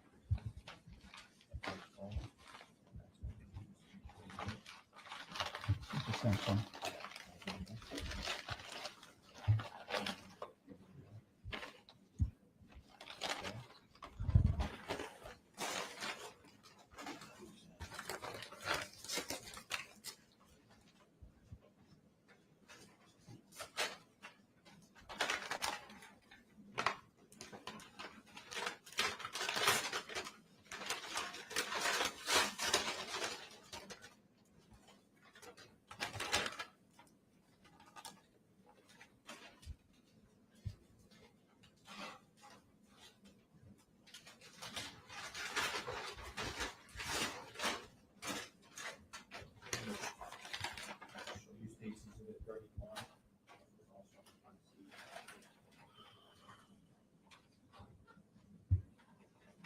So then move to introduce State's Exhibit 31, Your Honor. No objection, Your Honor. Okay. So we're gonna take out what's in here. Okay. And lay that across where you. I don't remember if it was up or down, but it was somewhere up here, on top of that, with the phone's under here. So the phones were under this tactical list. Yes. Okay. I'd also like for you, before you sit down, to hold up the vest and show the name on that tactical vest to the jury. What does it say? Our Burgos. And then the CDP badge and the regular guy up here on top of the patch. Thank you.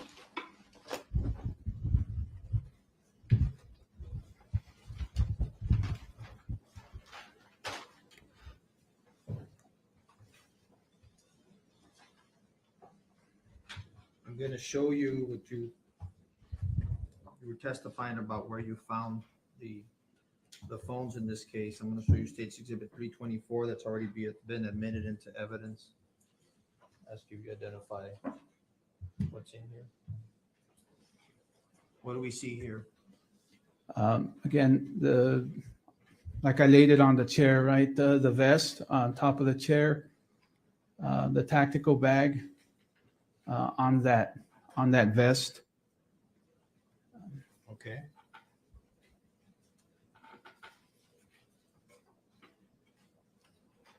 There's a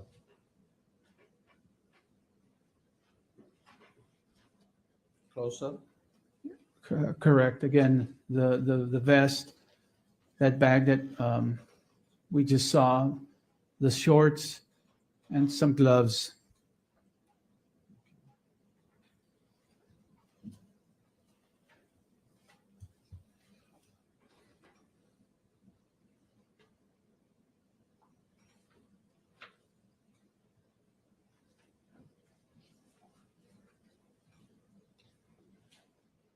I'm going to show you 336 State's Exhibit.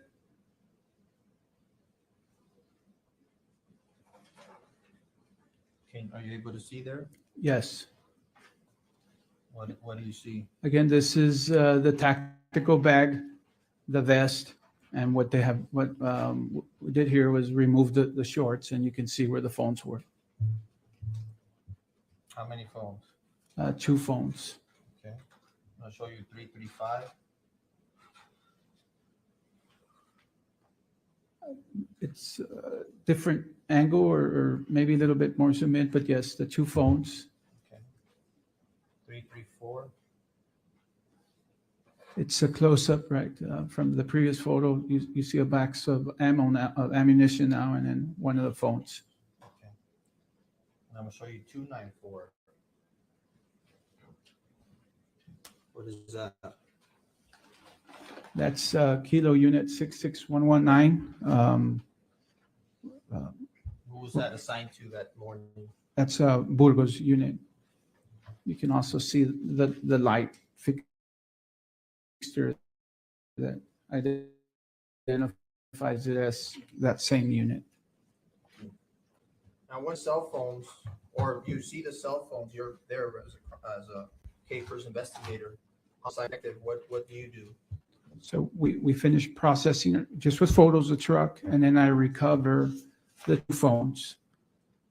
Once I recover both phones, I take them to our forensics unit where we get DNA swabs from them because one of them or both of them, I believe, have blood on them. Okay, my approach on it. Yes. I'm going to show you before we wrap up your testimony to look at State's Exhibit 337. Flip it over. Turn it over. Put it down. 338. 339. 340. 341. 342. 343. 344. 345. 346. And 347. Do you recognize those photos? Yes. Do they fairly and accurately depict the condition of what is contained within those photos on that day? Yes, they do. And have they been altered or changed in any way? No.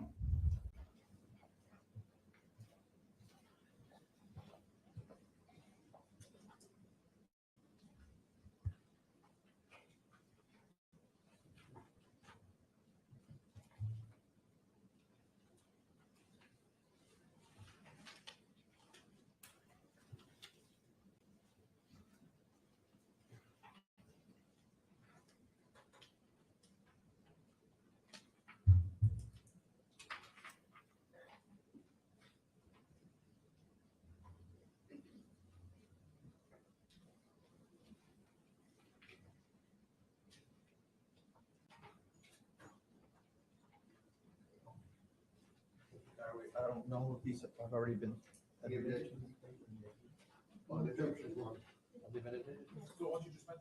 Yes. Okay, just double checking. Okay, I'm gonna show you now what you saw, 347. Do you recognize this? Yes. Okay. Do you know whose phone this was? If you know? I would need to see the top, sir, just to see the make.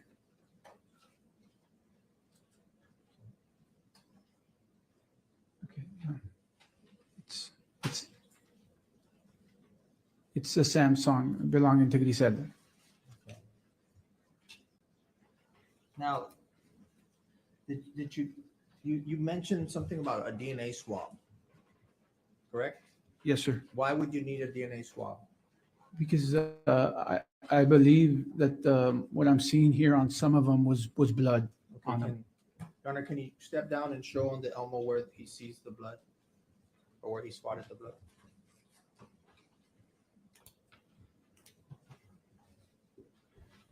I'm gonna hand you my pen, and I'll show you 344. You can examine this photo. Hold on a second. Can you switch? Do you know how to work a panel? Any of your lawyers here?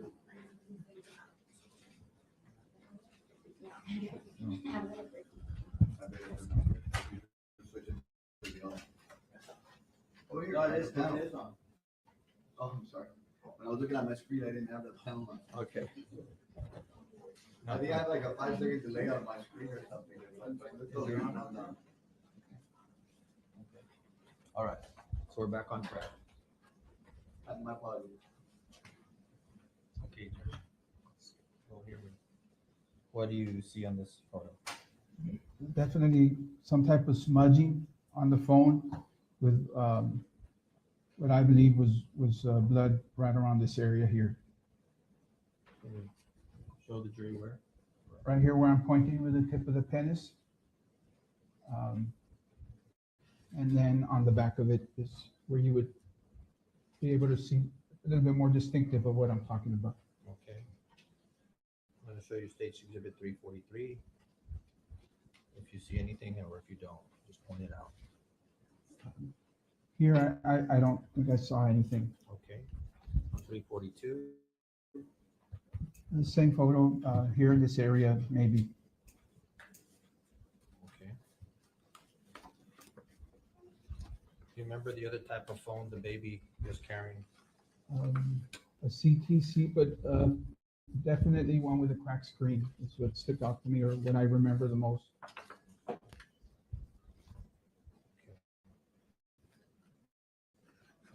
Show you 9. Does that look familiar? Yes, Is that what you described as a? the CTE with a broken screen. I'll show you 338.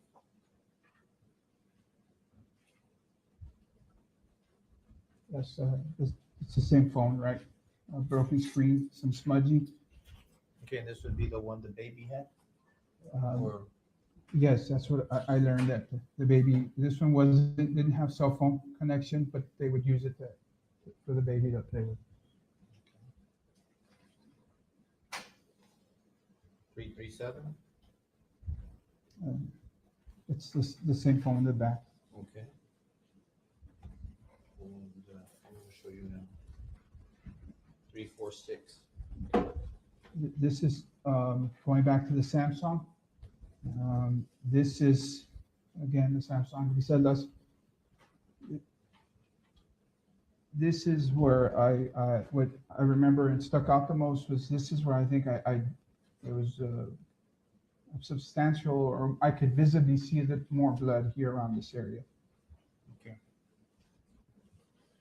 Okay. I'm going to show you 340. Or this also has what you described that as. All these Yes, right here, this area. smudging. Smudging, yes. 340. This is going back to the ZTE. Again, some smudging here, some markings on this area right here. Some red markings. Okay. You say red markings. What do you mean by red markings? Blood. This is where I had them swap for some blood here. And finally, State's Exhibit 341.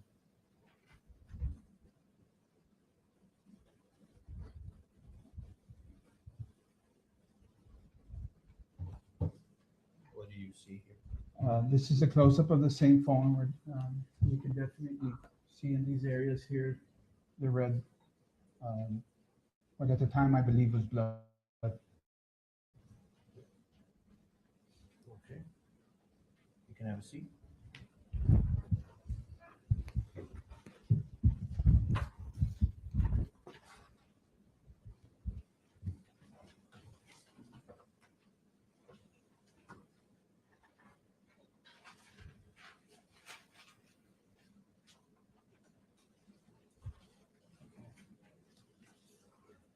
Were these phones eventually sent off for DNA swabs?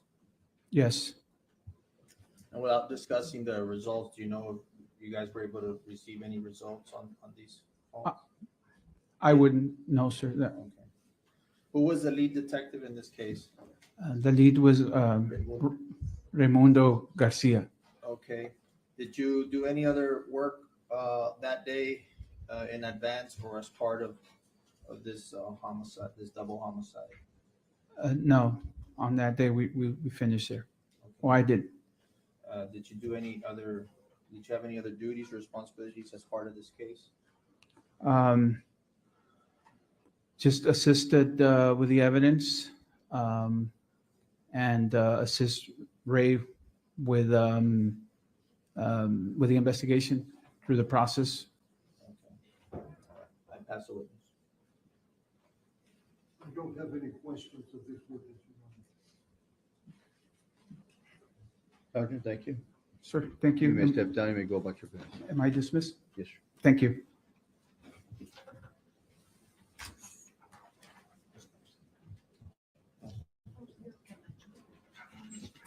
Oh, yeah. We're on our mic back.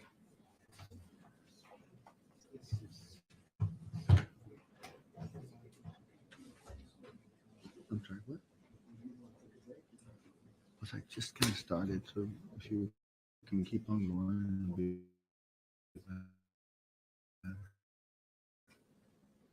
Stay close. Stay close, Angelica Camacho.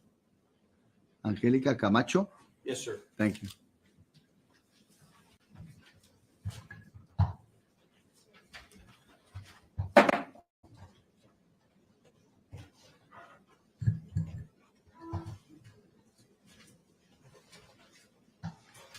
Good afternoon, ma'am. Good afternoon. Have you been sworn in already? Yes. Good. Have a seat over here. Yes,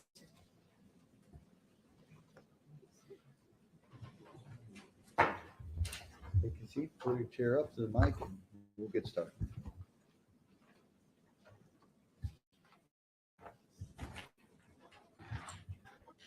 Can I proceed? You may. Thank you. Good afternoon. Ms. Camacho, will you please state your full name? Yes, Angelica Camacho. Will you get a little closer to the microphone? Yes. Okay. And I'm sorry, you said your full name was? Angelica Camacho. And Ms. Camacho, how is it that you're employed? I am currently a criminal justice teacher for a local school. Okay. And back in 2018, April of 2018, were you employed with the Laredo Police Department? Yes, What were your duties at that time? I was a patrol officer, so I would respond to emergency or non-emergency calls, to protect and serve the city of Laredo. Are you a licensed peace officer? Yes, You're still a licensed peace officer? correct. And so back in on April 9th of 2018, do you recall that day? Yes, I do. And being called out to Father McInville? Yes. Okay. What area, what do you call it, beat, or what area do you normally, or did you normally patrol at that time? So at the time, I would patrol what we call Beat 14, and that's basically all of Mines Road, anything from the overpass all the way to the city limits. So it could be Max Golf Course or mile marker 18. And back in 2018, how long had you been a patrol officer? I was a few months shy from 3 years. Okay. I'm No, not it's sure. not on. Why not? You can put it up a little bit, so you don't have to lean over like that. Like that. Is that better? Yeah, you want to get a little You don't have closer? to lean like that. You'll find it. You're good. Yes. Yeah, thank you. You're welcome. And so I'm sorry, the last question was, back in 2018, you have been on patrol for about 3 years? Yes, I was a few months shy of being there for 3 years. And so what shift were you working that day, if you recall? Yes, that day I was working the morning shift, which was from 6 a.m. to 4 p.m.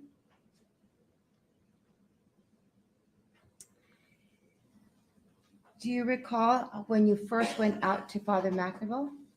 Yes, it was right after an assault call that I had been dispatched to. Once I finished with that call, since it was in my area that I was patrolling, I made it out there. Okay. And so had you been, now I think you had mentioned, or I'm just going to ask you, how many times did you go to Father McInville that day? Twice. Okay. And so let's start in the morning. Okay. What time did you get there? What was the first time that you went to Father McInville? The first time was around 8:50-ish. Okay. It was a very slow morning, so I went to Father McInville Park that morning just to kind of see what was going on there. So I proceeded to go down Father McInville, and I turned right, and I went all the way down to the roundabout, and I parked there. Just a moment. Let's see if I can do this. I'm going to be showing you what has been admitted to evidence of State's Exhibit 97-1.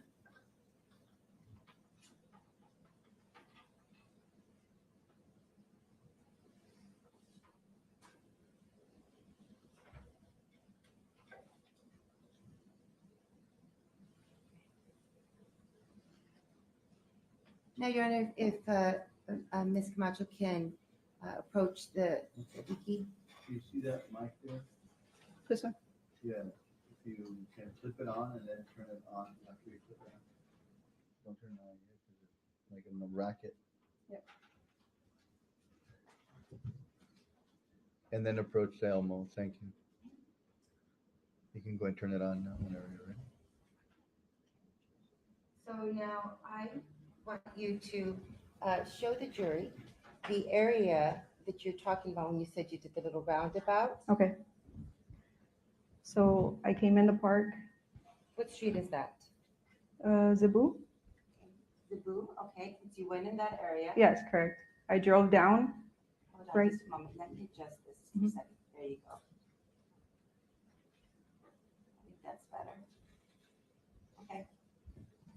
So I drove down that street, I made a right, and I went all the way down to the roundabout and parked right there. Okay. And what activity did you see at that time? So at that time, I had seen a worker for Laredo was picking up trash by the playground. Okay, show us where on this. So the playground is right here, Okay. and he was somewhere near it picking up trash. Okay. And then? And then I noticed the far south that there was a lady pushing a stroller. And you mentioned that, what time was it around, was this? I got there around 9:50ish or 8:50ish. And then what other activity was going on at that moment? So as I stayed there for a little while, I then saw that customs agents started arriving. They started arriving, and then they were training their canines on the small little T-ball Okay. fields. Okay.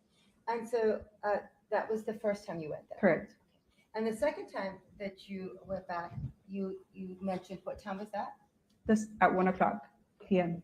in the afternoon. And this was after you had answered a service call? Correct, an assault call. And where did you go the second time that you went to Father McAvoy? So the second time it was, I parked at Bristol. Mhm. Okay. I parked at Bristol and it was Riverbank. Because there was so much police presence already there, Okay. I didn't find any parking obviously close to where the gate was. Okay. And so how many blocks away from the actual entrance of Father McAvoy, more or less? 3. 3 blocks. Correct. And that was because there was lots of police officer cars? Correct. And so when you approached the Father McAvoy, which entrance was it? At the dead end of Bristol, there's a gate that was open and that's where officers were coming in and out. And which was your walkway? How did you walk over to the area once you got to Father McAvoy? So I just basically started following officers that were going to the scene. So this is Bristol and I went through the gate and then it started like a little trail area. I walked westbound and then kind of curved south and ended up here at this island. Okay. And for now, you can go ahead and go take a seat. Okay. When you got to this little island area,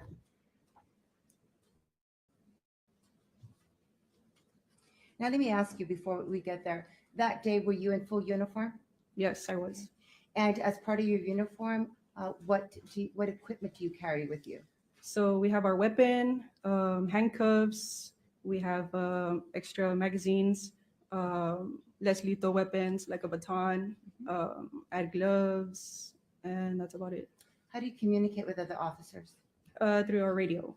Okay. Did you have a radio on that day? Yes. Okay. Where did you have it on? I had it over my shoulder right here. Okay. And when you arrived at this little area, now I'm going to show you what has previously been introduced, States Exhibit 150.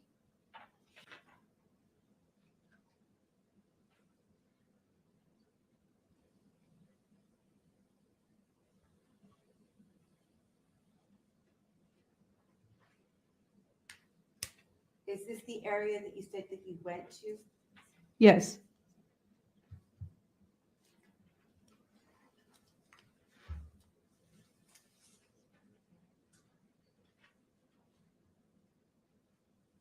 better with the light or without the light? Can you see it better with or without? Without.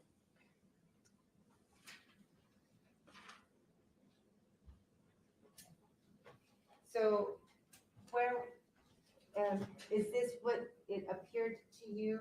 Or this is the little area that you said you went to? Correct. The small little island. Now, this is States Exhibit 150, the small little island. What is in this little area of the small little island? When I got there? Yes, what did you see? So when I got there, I approached my sergeant at the time, who was Sergeant Guerrero, my lieutenant, and Sergeant Colchado. So I approached my sergeant and I told him, "Hey, Sergeant, what's going on? Like, fill me in since I just got here." And he told me, "Oh, it looks like there has been a murder." And I said, "Really?" And he said, "Yeah." He was like, "It's a female victim and a baby that's about 1.5 years." And I told him, "Oh, okay. Well, I'll take the case then, since it's my area, right? I'm in charge of that area. Like, I'll take the call." And he was like, and then my lieutenant said, "No." He's like, "Call Officer Martinez because he has a rookie and let them be primary on the call." Okay. And I said, "Okay." So then at the time, my sergeant was like, "Well, do you want to go see the bodies?" And well, to me, since I wasn't going to be primary, I told him, "No, it's okay." Okay, now let me go ahead and ask the next question. So you found out that you weren't going to be the primary. Correct. So did you remain in this little area? You were not close to the bodies, and No. you were just maybe on this. Yes, correct. Behind, you see these 2 units there? Did it look like that day? Yes. Okay.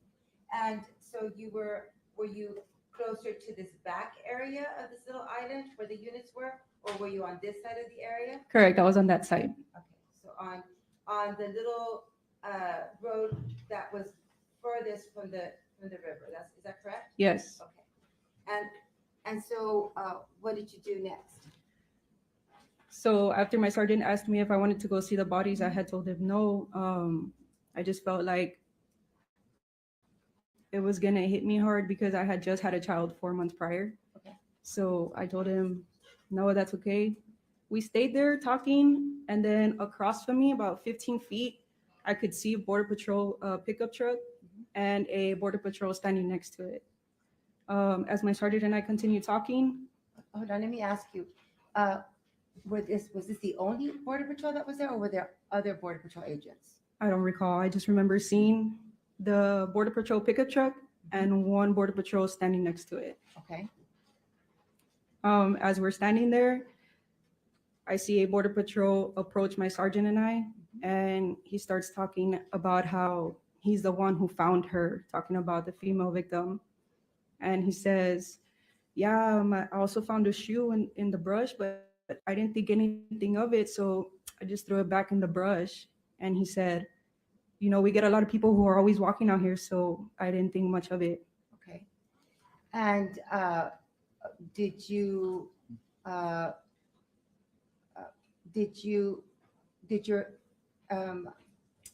the Sergeant Guerrero? Was the Sergeant Guerrero? Correct. At the time, he was a sergeant. And did Sergeant Guerrero think anything of his comment? Yeah. So after the Border Patrol stated that, my sergeant then stated, "Yeah, well, agreeing to him, right? Like, you guys work out in the brush. You guys are bound to find just random things." So as they were talking, I kind of glanced over at the Border Patrol who was talking. I didn't know him at the time, obviously. When he was talking, I clearly remember him with a distinctive accent and tattoos on his arms. He was basically standing right next to me. So it was his left arm that had tattoos with red ink. That's what I remember. Okay. And I also looked at his name tag and it said R. Burgos.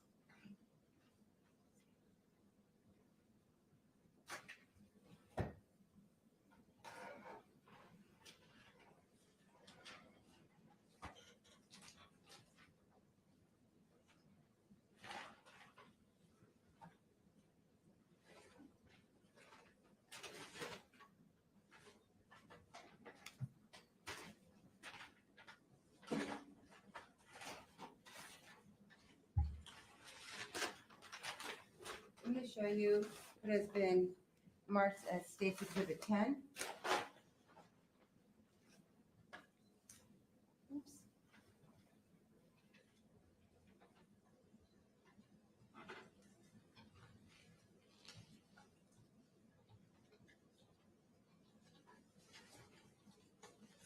Is this the name tag that you're referring to? Correct.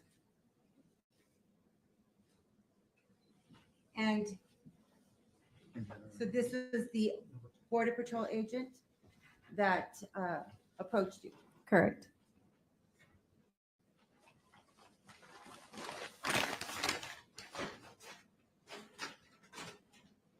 Was he saying these in response to a question, or he just was volunteering this information? Yeah, he just voluntarily started stating everything he said. And did you stay in that area? No. Okay, so I will ask if the witness can approach this area. Do The the map. mic again.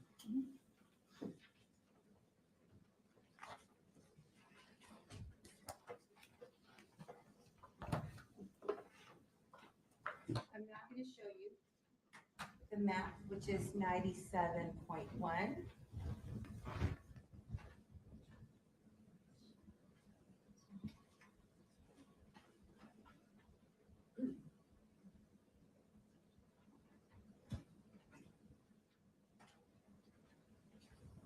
So, how do I make it smaller? Lisa? Oh, no, it's not there.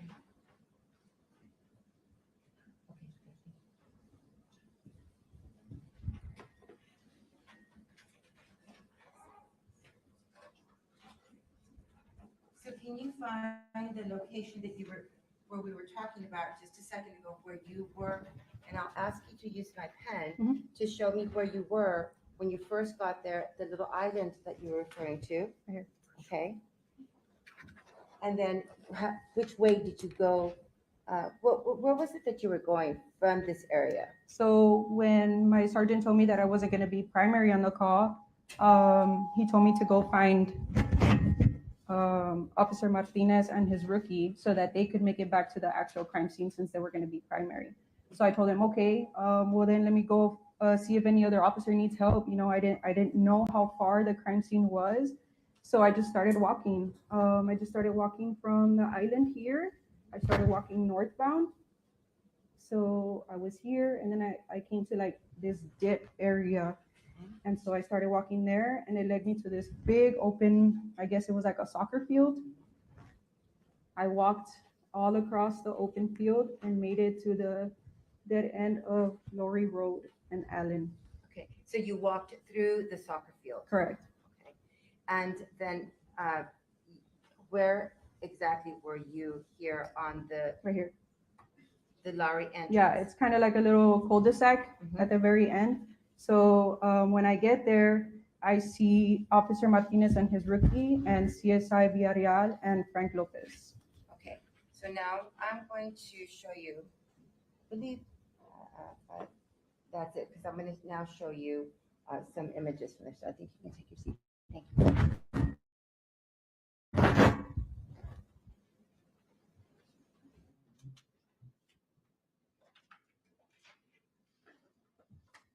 Now, Ms. Camacho, when you said it was like a little cul-de-sac, let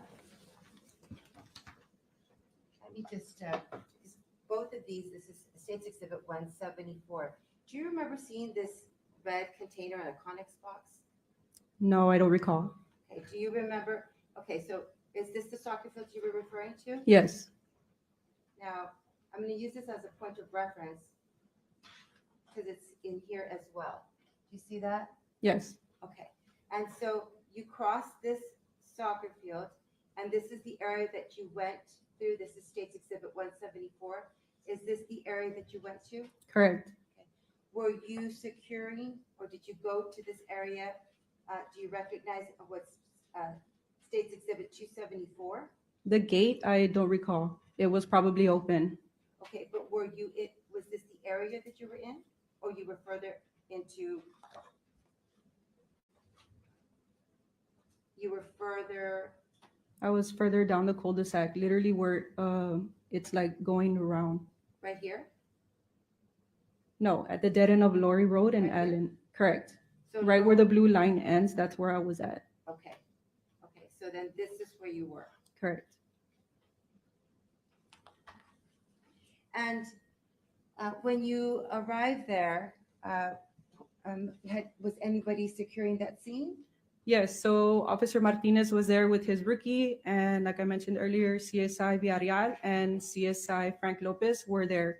I believe they were starting to film because I heard them trying to look for stroller marks on the floor. That was the first time I ever learned that there was a stroller involved. Okay. So Officer Martinez and his rookie took off to where Sergeant Guerrero was back at the crime scene, and then I stayed there while they started filming, and they made their way to the crime scene. Okay. And so while you were there securing the Lowry scene, right? The Lowry entrance. Correct. Okay. How were you securing it? Did you have a unit or you were standing there? No, I was standing there by myself. Okay.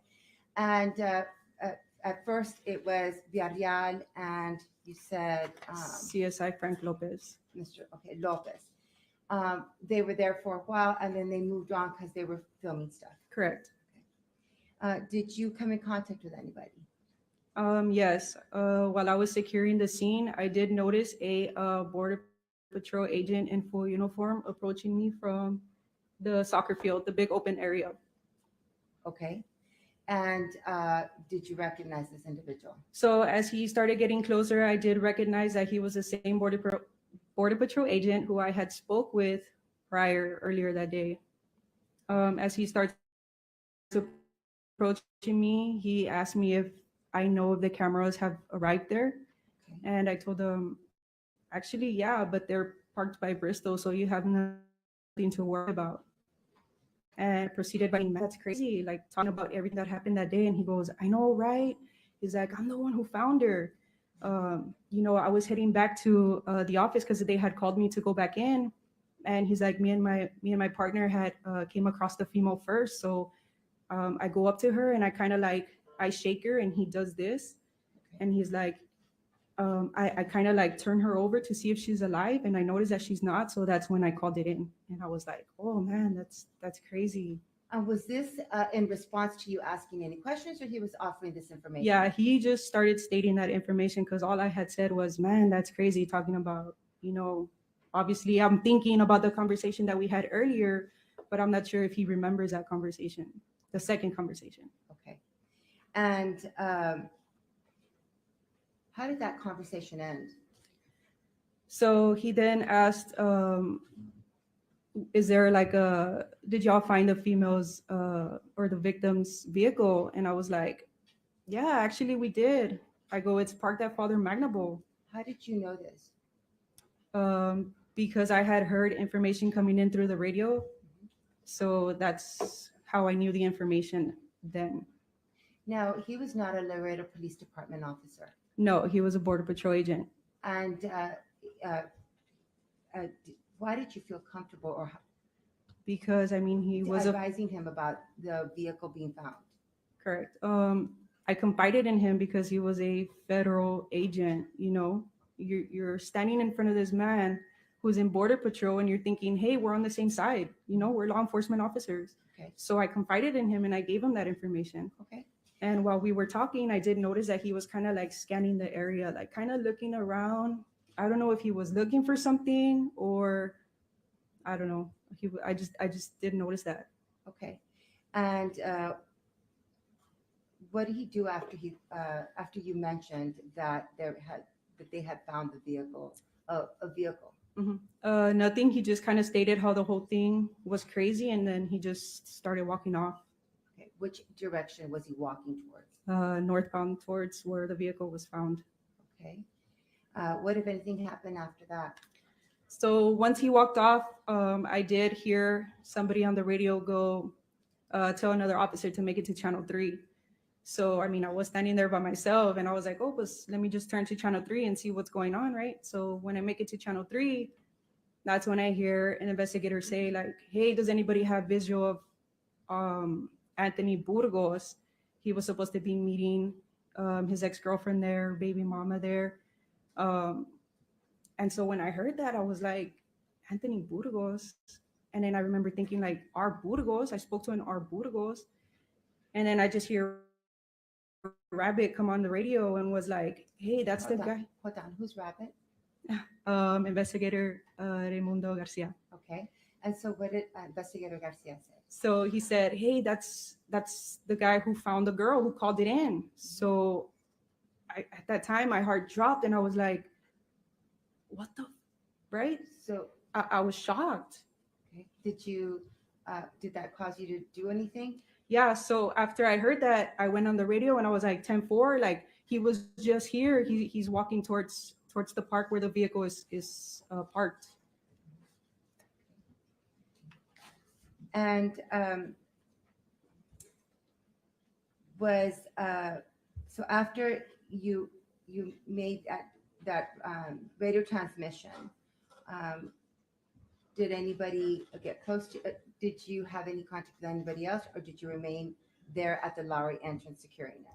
Yeah, I remained there, and then I remember internal affairs from Border Patrol passing by and just basically telling me not to let anybody else in and out, and if they have a problem with it, to give her a call.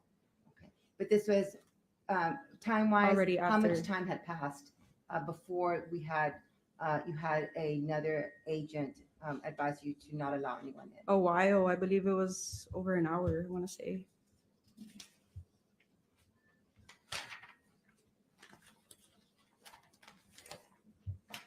I pass the witness round.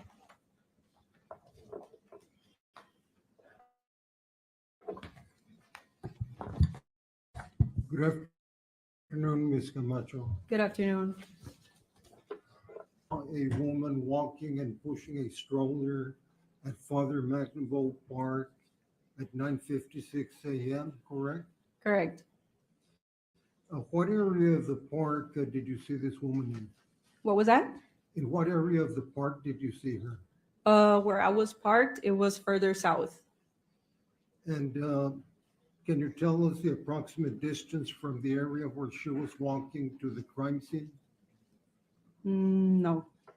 Would you be able to point it out on this map? Where I saw her? Yeah. Sure. May she step down, Your Honor? Sure, go ahead. Say it loudly. If you're gonna be there for an extended time, then I'll ask you to come back and get it. Okay. Oh, you got it.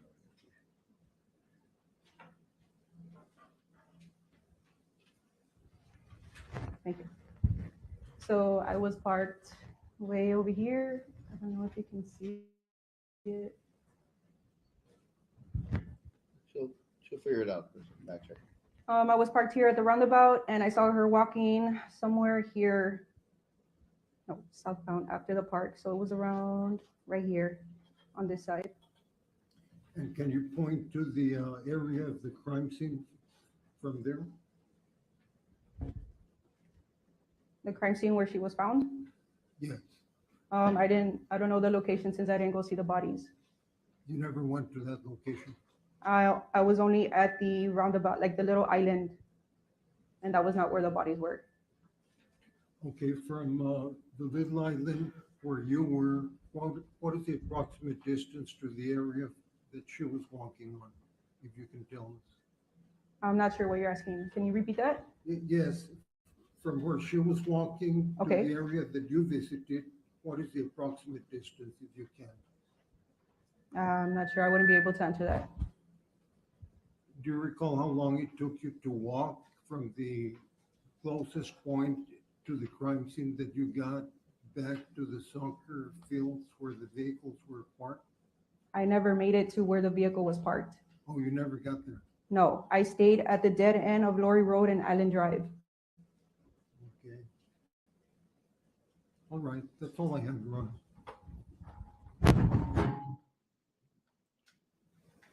Any other questions? No. Okay. You can step down now. You can go about your business. You're released from the subpoena. Thank you.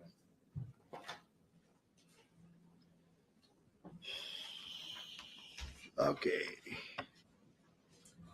probably time for, we really could push another 30 minutes, but I don't know how the other witnesses are going to go, and I hate to interrupt it. So let's go ahead and take a quick break, and then we'll take it from there.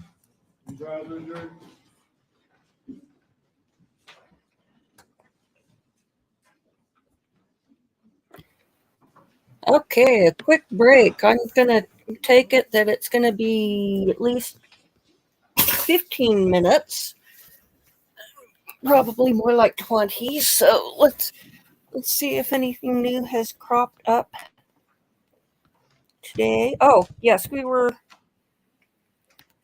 that one's a shorter video. Let's see if there's something a little longer.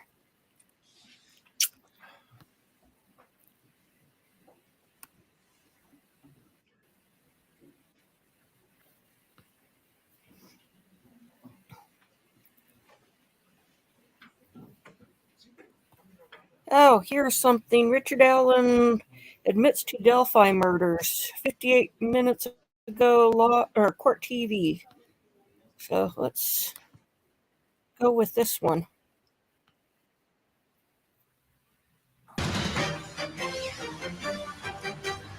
Welcome back. We're getting some breaking news out of the state of Indiana, where court has ordered that documents in the Richard Allen case be unsealed, and that has just occurred within the last few minutes. And we are now learning that Richard Allen apparently has admitted to killing Abby German and Libby German and Abby as well. Here's what we know. This motion, a part of this that has just been unsealed, says the following. He admits it to his wife. This is what it says. On April 3rd, 2023, so this April, Richard Allen made a phone call to his wife, Kathy Allen. In that phone call, Richard Allen admits several times that he killed Abby and Libby. Investigators had the phone call transcribed, and the transcription confirms that Richard M. Allen admits that he committed the murders of Abigail Williams and Liberty German. He admits several times within the phone call that he committed the offenses as charged. His wife, Kathy Allen, ended the phone call abruptly. You remember this case took place in February of 2017. It was a mystery for so long who killed these two little girls in Delphi, Indiana. And now we understand that the defendant, Richard Allen, admitted to his wife on the telephone while being incarcerated in April of this year to these horrific murders. This has been the subject of podcasts, documentaries, down the hill. I remember those words that the individual on that video, which was captured by Libby on her cell phone, it made all the difference in this case. And now we know that Richard Allen apparently has admitted to it and admitted to his wife that he was the person responsible. Still with us, homicide detective Phil Waters. He's in Hawaii. He served as a homicide detective in Houston, Texas for many years, and Rachel Kaufman in Atlanta, Georgia. Phil, he's in jail, and apparently he ends up letting his wife and family off the hook, if you will, by admitting to these horrible crimes, because you can imagine what she was going through, what his family was going through, thinking there's no way this guy, our loved one, could be responsible for something so heinous. But according to the state, according to this phone call, which was recorded, he admitted it. We'll get Rachel's opinion, but from a law enforcement opinion, this is significant.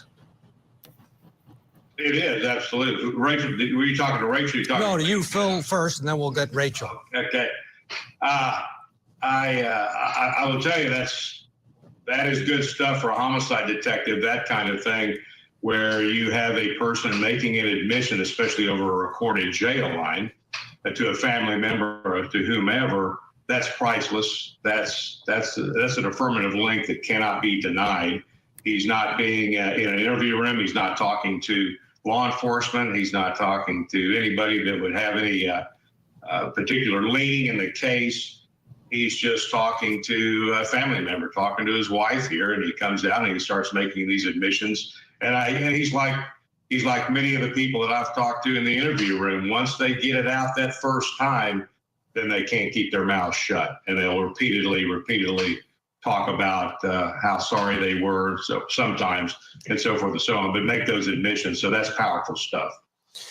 Rachel, this doesn't mean it's over by any stretch, because there's an underlying theme here that the defense has been arguing for months, and that is that he is being held in this horrible conditioned institution where he's in a room with apparently the conditions are horrible, and they're going to argue that this shouldn't come in because he was under stress and whatever. You know the argument's coming, right? If you're defending him, you have to keep this out any way you can. And what would we expect maybe from the defense? I mean, maybe they could argue that he was impaired, but you know, the thing with these jail calls that really get these people, it tells you that it's being recorded. And I don't know, I mean, some of them are very vain, so I'm surprised that they think that no one's going to be listening to it. But they listen to it, and they listen to it, and they hear what they hear. I guess the defense, ultimately, it's up to the defendant how he wants to handle his case. So if he's coming to terms finally with the fact that he, you know, go and is finally getting it out, you know, he may want to plead guilty. In that case, they don't need to keep anything out because he's just going to plead guilty. But if now he's going to say that he never said that or he meant something different, yeah, I mean, the defense is up for a fight. Part of me feels like he did that because there's more, maybe not only to this story, but there's, you know, like a larger criminal enterprise at play here. Which was he hopes that. Yeah, when the initial press conference came in, everything was real hush-hush, but the prosecutor did say that they were continuing to investigate, and if anyone else was involved, they were going to track them down. Phil, do some people just say, listen, all right, you got me, and I do want this off my chest because I've been living with this for years, and I'm ashamed, and I admit it, I did it. Yes, I mean, that's true. It happens. I had a case where a guy came in after a year and walked in and gave a full confession. So it does happen sometimes when you have somebody that, especially this prolonged, I mean, this happens, 13 years ago, I think. This has been eating away at this guy for a long time, and he's finally come to the realization that he's caught. And so he's got some sense of conscience, I guess, left. And now once like I said, once these guys say that first, I did it, you can't shut them up. So it kind of becomes cathartic for them to continue to make the admission. Yeah, and it's his wife he's talking to, and she, I'm sure, is trying to support him. And that adds another layer. It was 2017 when the girls were murdered, so it's been 6 years, but still a long time. Rachel, go ahead. You were about to say something. No, so I was saying, I mean, from the beginning, the investigators were talking about how their suspect, that he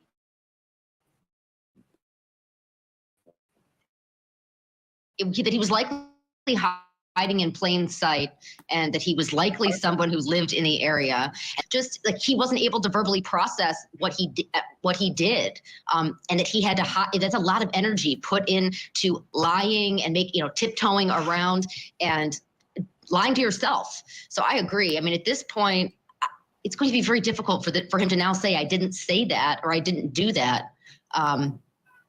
When he's admitting to his wife, it's not like he's in a homicide detective's office being grilled by 6 homicide detectives. He's, casually having a conversation with his wife on the phone that he knows is recorded.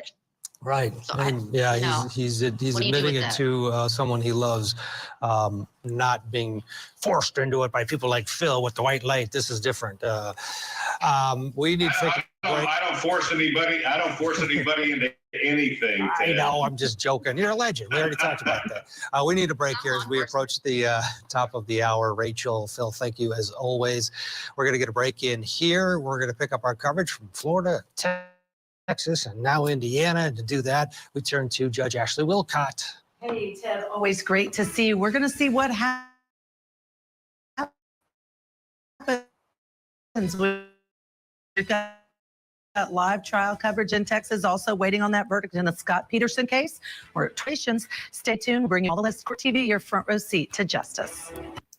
Interesting that they're past the 12-hour mark on deliberations on that school security guy who fled instead of trying to do something to help those kids. It might be a mistrial, or he might get off. The longer a jury deliberates, the less chance of a conviction there usually is. So let's see.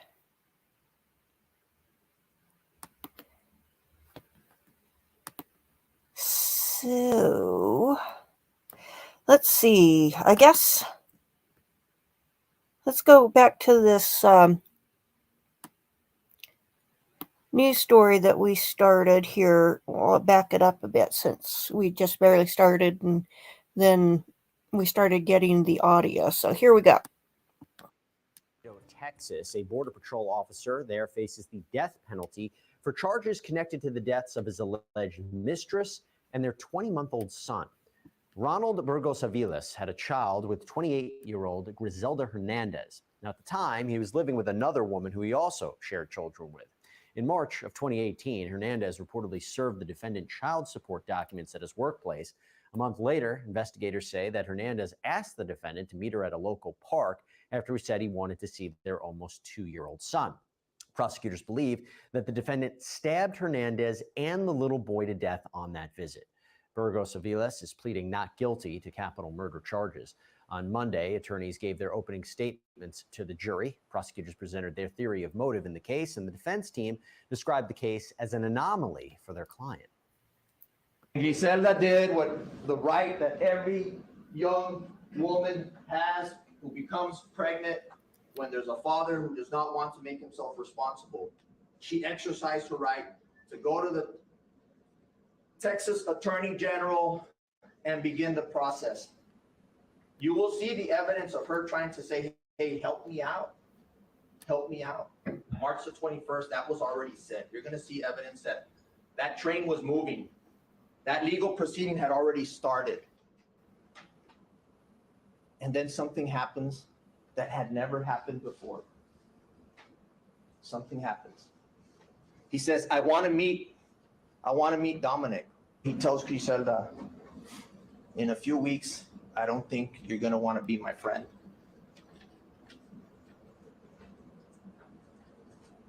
Real subtle.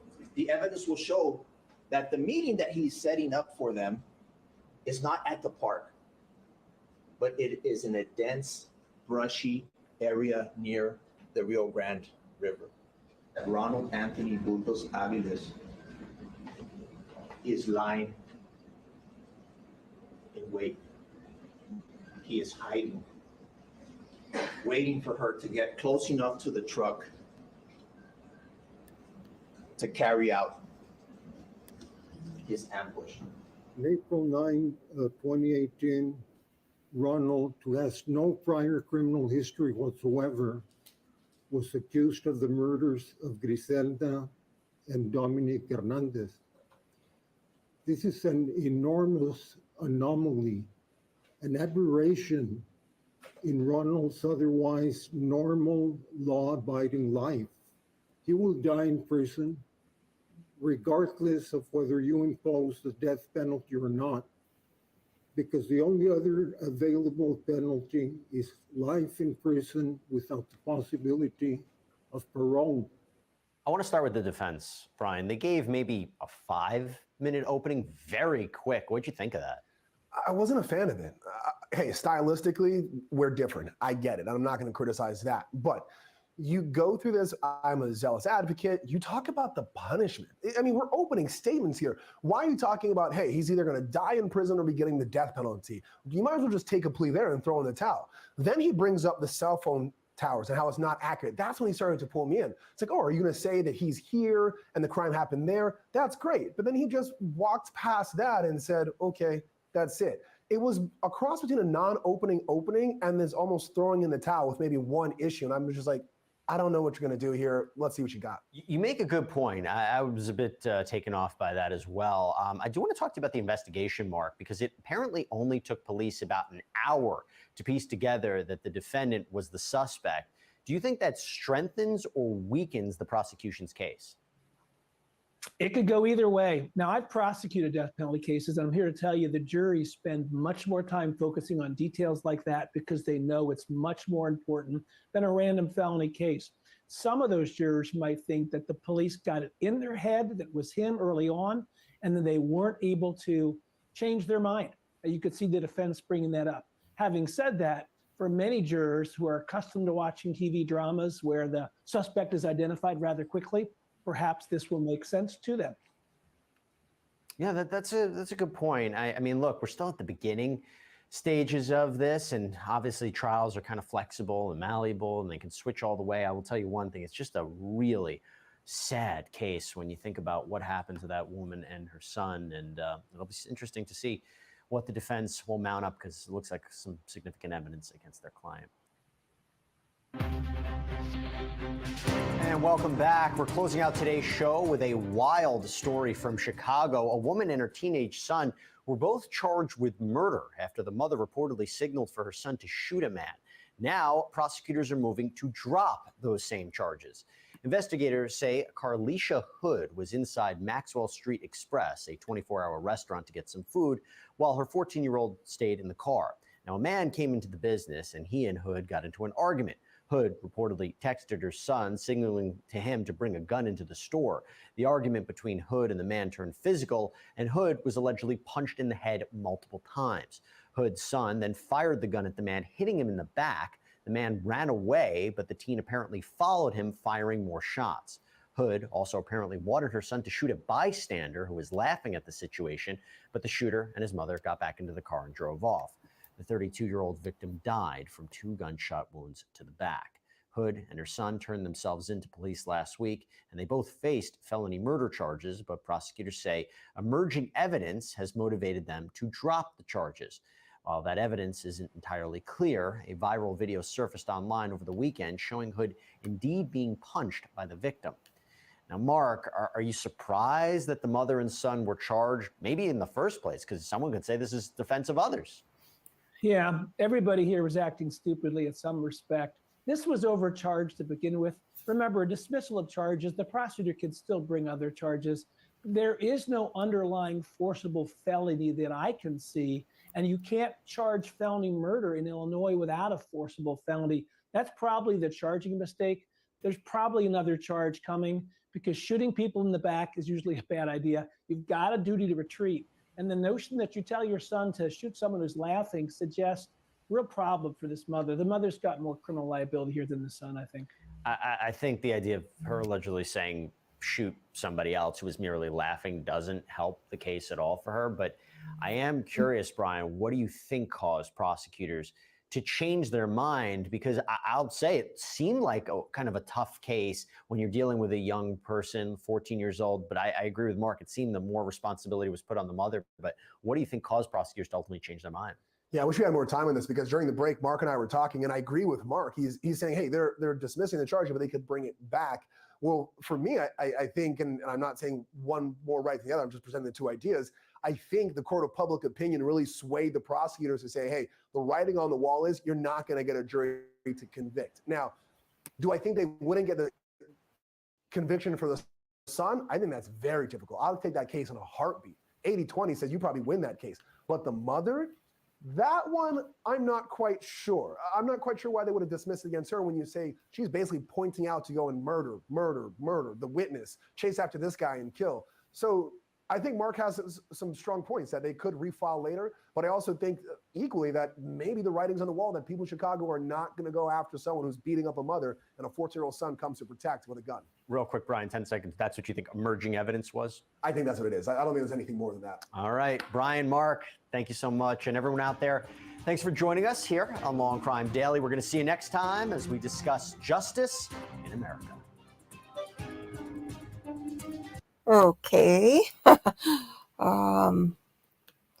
Not a good look to send them to try to get them to kill off witnesses. So let's see. I was hoping for something a little more different information on the case than that, but it is what it is. There's just isn't as much on this news story as I would expect.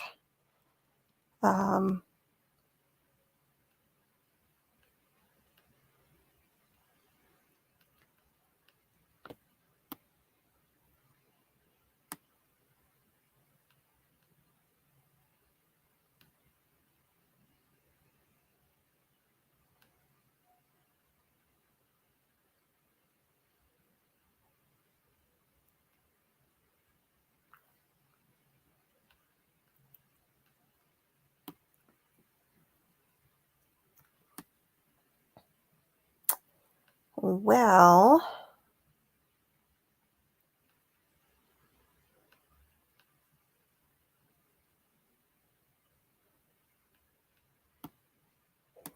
interesting.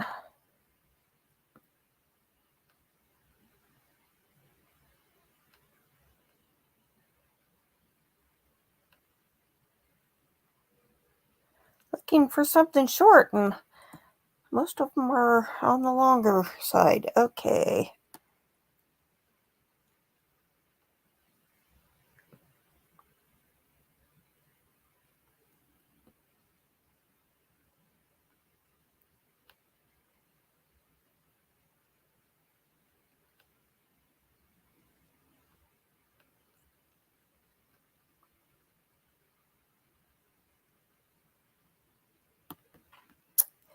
Okay, let's take a look at this. Talk about that. Joining me now, David Market, who is a former United States Navy captain.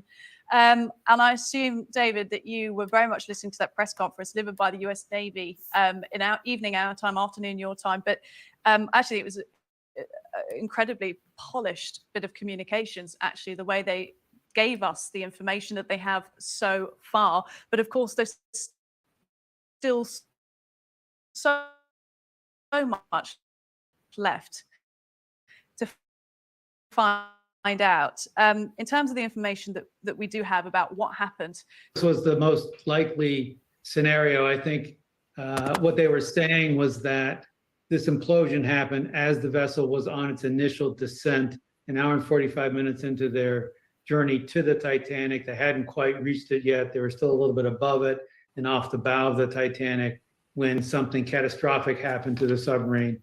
When they say catastrophic implosion, it is an instantaneous destruction of the vessel and instantaneous death for everyone on board. Probably they didn't even perceive that they were in danger, and then they were gone. And then the pieces end up on the seabed. It's that for some people I've heard sort of saying this evening, you know, we're clutching at straws here to try and find an outcome that is not as horrifying as we all hoped. And the instantaneous nature of it, some people say that somehow provides some relief in knowing that. Let's talk a bit about the role of the US Navy in all of this, but I think quite interesting on this as well, something they pointed out in that press conference is there's a few jurisdictions involved in this. There's people from Britain, there's people based in Dubai on the ship as well. That was Hamish Harding. The gentlemen who are British citizens were originally from Pakistan, Shahzada Dawood and Suleiman Dawood as well. So they were talking about the complication of this being far out at sea, but covering all these different sort of international bases. So how do you think the coordination of that mission has gone so far? Yeah, it seems pretty heroic to me. It's complicated just because of the physics and the nature of the thing. It's 2-hour airplane flight from Boston and an hour airplane flight from St. John, Newfoundland. There are at least four different countries involved in responding, including commercial entities. There's different government agencies.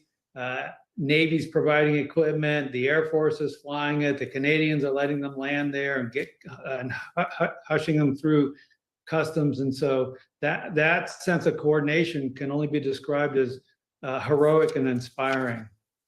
I agree with you there. I think I've been quite moved by the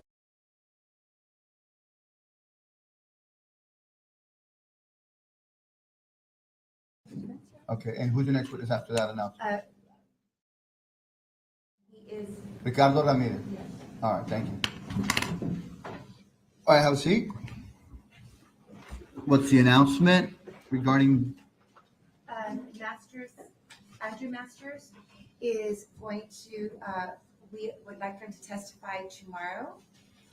Because the defense would like to have the hearing, I believe that Mr. Blacko has contacted their expert and that the expert is available at 9:00 tomorrow. So if the court would like to.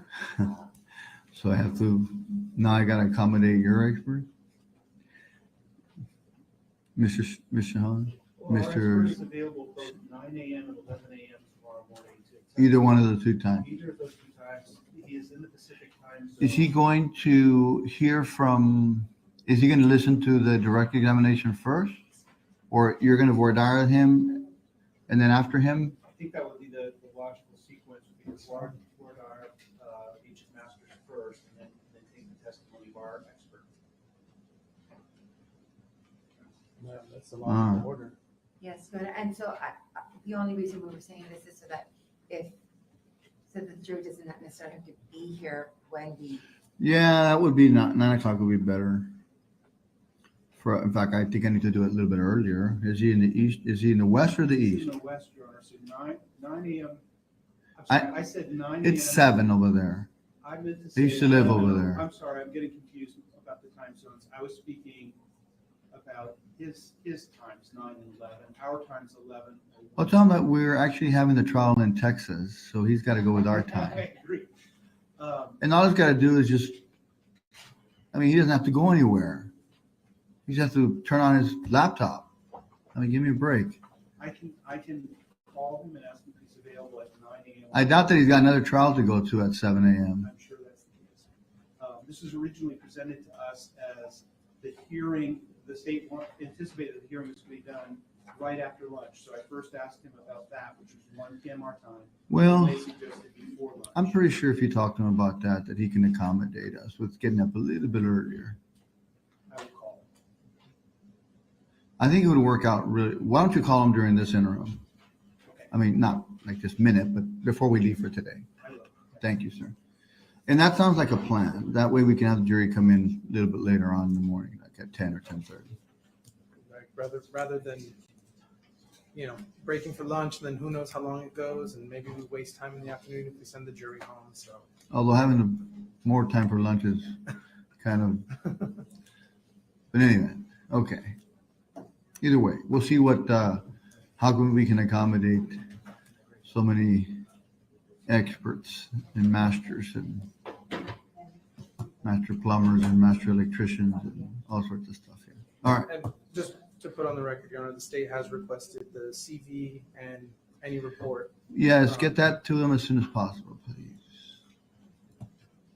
Okay. Let's get the jury in. Your witness is ready, right? Looking at Rick. Rick is ready.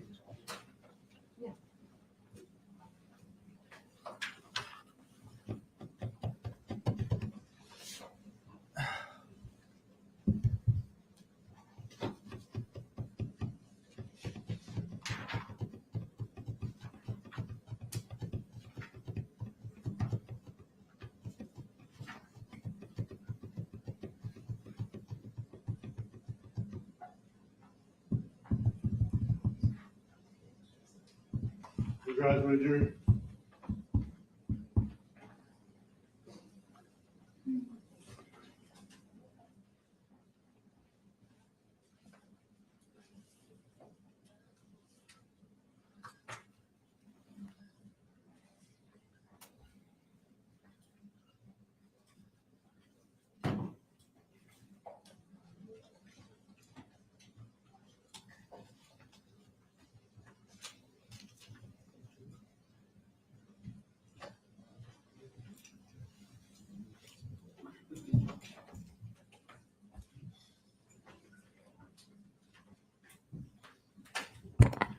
Okay, thank you. Please have a seat.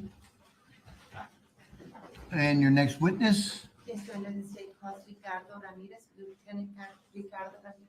Ricardo Ramirez, Laredo Police Department? Yes, Your Honor. All right.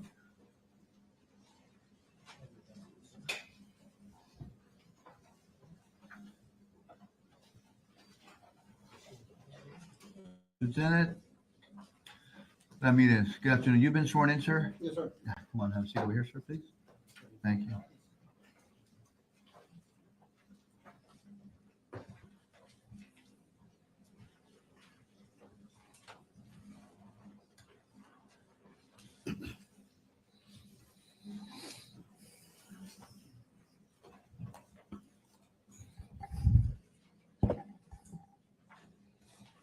You may proceed.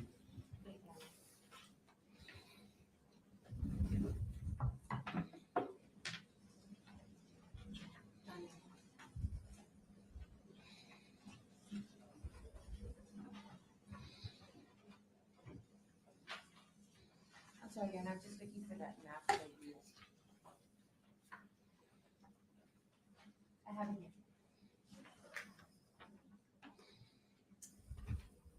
Good afternoon. Good afternoon. Will you please state your full name for the record, ma'am? Ricardo Ramirez, And what is that you're, where are you employed? with the Laredo Police Department, How long have you been employed? 36 years. And what is your current rank?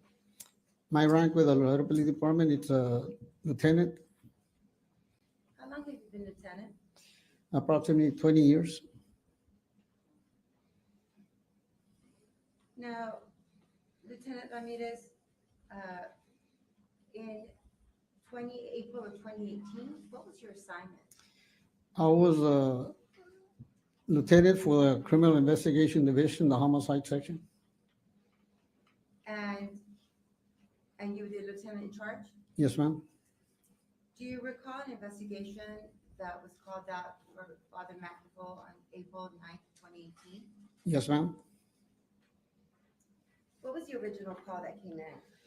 Okay, the Laredo Police Department Communication section received a call of a body by the rear banks and Bristol and the rear banks.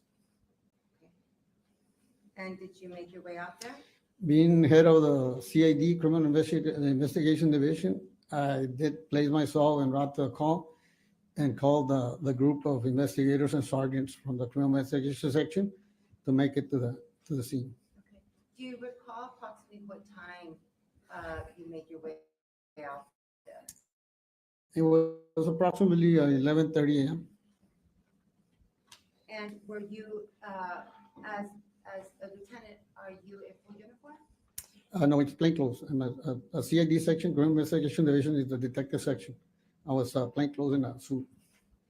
And did you make it out there with anyone else, or were you by yourself? I made out myself in an unmarked unit. Now I'm going to show you what has been marked as and introduced into evidence as State's Exhibit 97-1.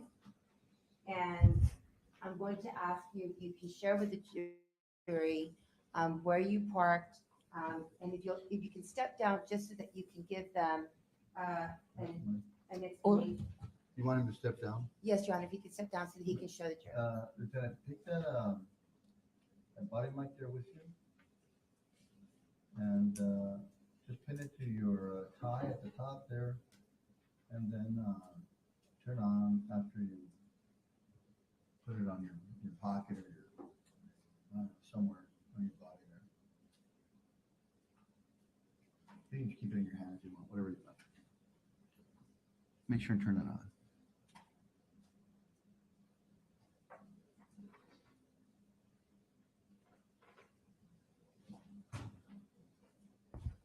It's on. Lieutenant, when you arrived, will you show the jury where you arrived, which path you took, and where you ended parking? Okay, when I arrived, I went all the way from Bristol, would be this section. I went down into the rear banks, and I parked alongside this area. So this is, let me see if I can show you this.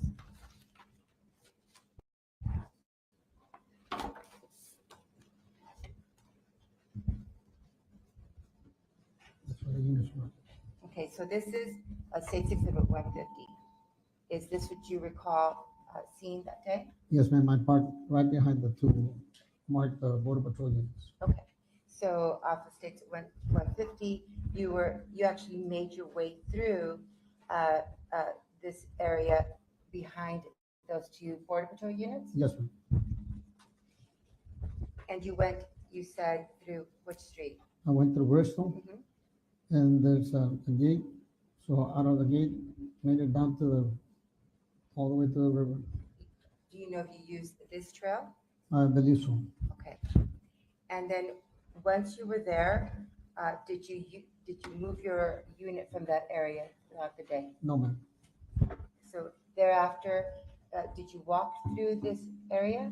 Yes, ma'am. Now, I'm going to ask you, when you arrived, I'm going to call this just as a point of reference. Others, witnesses have called it like a little island. When you get to this little area, did you go on to, did you get to see anything? Okay, when I got to that area, Sergeant Fernando Lozano, which is the sergeant from the Criminal Investigation Division, came up to me and briefed me as far as what was at the scene. Okay, and this is part of his duties, is to report to what he found. Yes, I'm higher ranking than him, so he reports to me. Okay, and so did you get to see the when you said he staffed you or he advised you as to what was going on?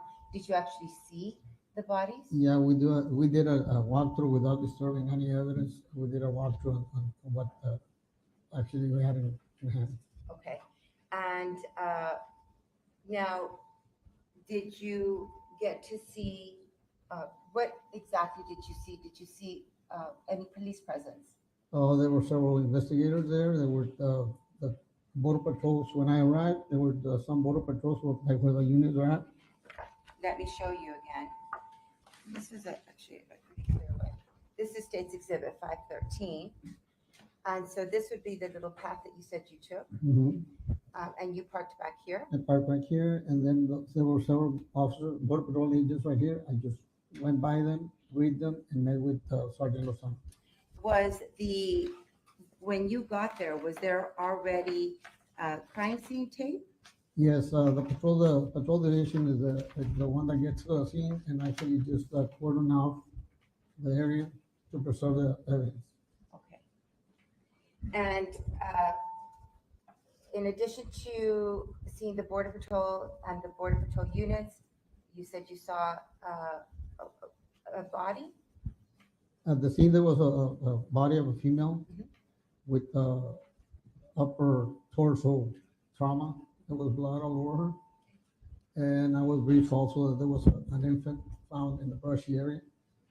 We walked to where the infant was laying face up, full of blood, and then they briefed me out on a stroller, baby stroller, that was discarded to the side in the brush. Okay. And at that point, where did this investigation initially begin? From what if you remember, what the suspects or what they were looking for at the time that you arrived? At the moment, from what we had, it was just the Border Patrol agent advising that he found the body of a female at the brushy area. That's all we had. And from there on, we then started doing the investigation, the preliminary investigation. We found the stroller. We had some officers checking the area with the stroller tracks, and the case let off. Now, the fact that that the bodies were found near the river, did that influence anyhow the investigation? Oh, well, not really, based on what we had and the way that the baby was dressed and the stroller's condition. I mean, it didn't merit anything that's being from Mexico. Okay. Now I'm going to ask you, so did that prompt you to do anything? Did you react in that in any Yes, way? ma'am. At that moment, I requested for officers and investigators to search the general area, either for witnesses or a vehicle that might have been left or abandoned. Okay, do you recall who you asked to do this to? Yes, ma'am. I instructed Sergeant Ricciarelli, who was in charge of the jacket section. He has his investigators. They went over, they were searching. And a few minutes later, they called me up and advised me that by Father Magnabo, there was a white Mercedes abandoned in the parking lot. And do you recall how you received this information? Was it from Ricciarelli? Yes, Sergeant Ricciarelli related to me via phone that he had found the vehicle, that it was parked, and he had what he mentioned, the cuartitos, which is the side markers and brake lamps on, leading to believe that that vehicle was there for quite a while. Sustained. Your Honor, may I approach? Approach. It is to.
I didn't catch what the issue was before the sidebar to what the issue is. Um, uh, poor officer's looking very bored. Oh, just a sec.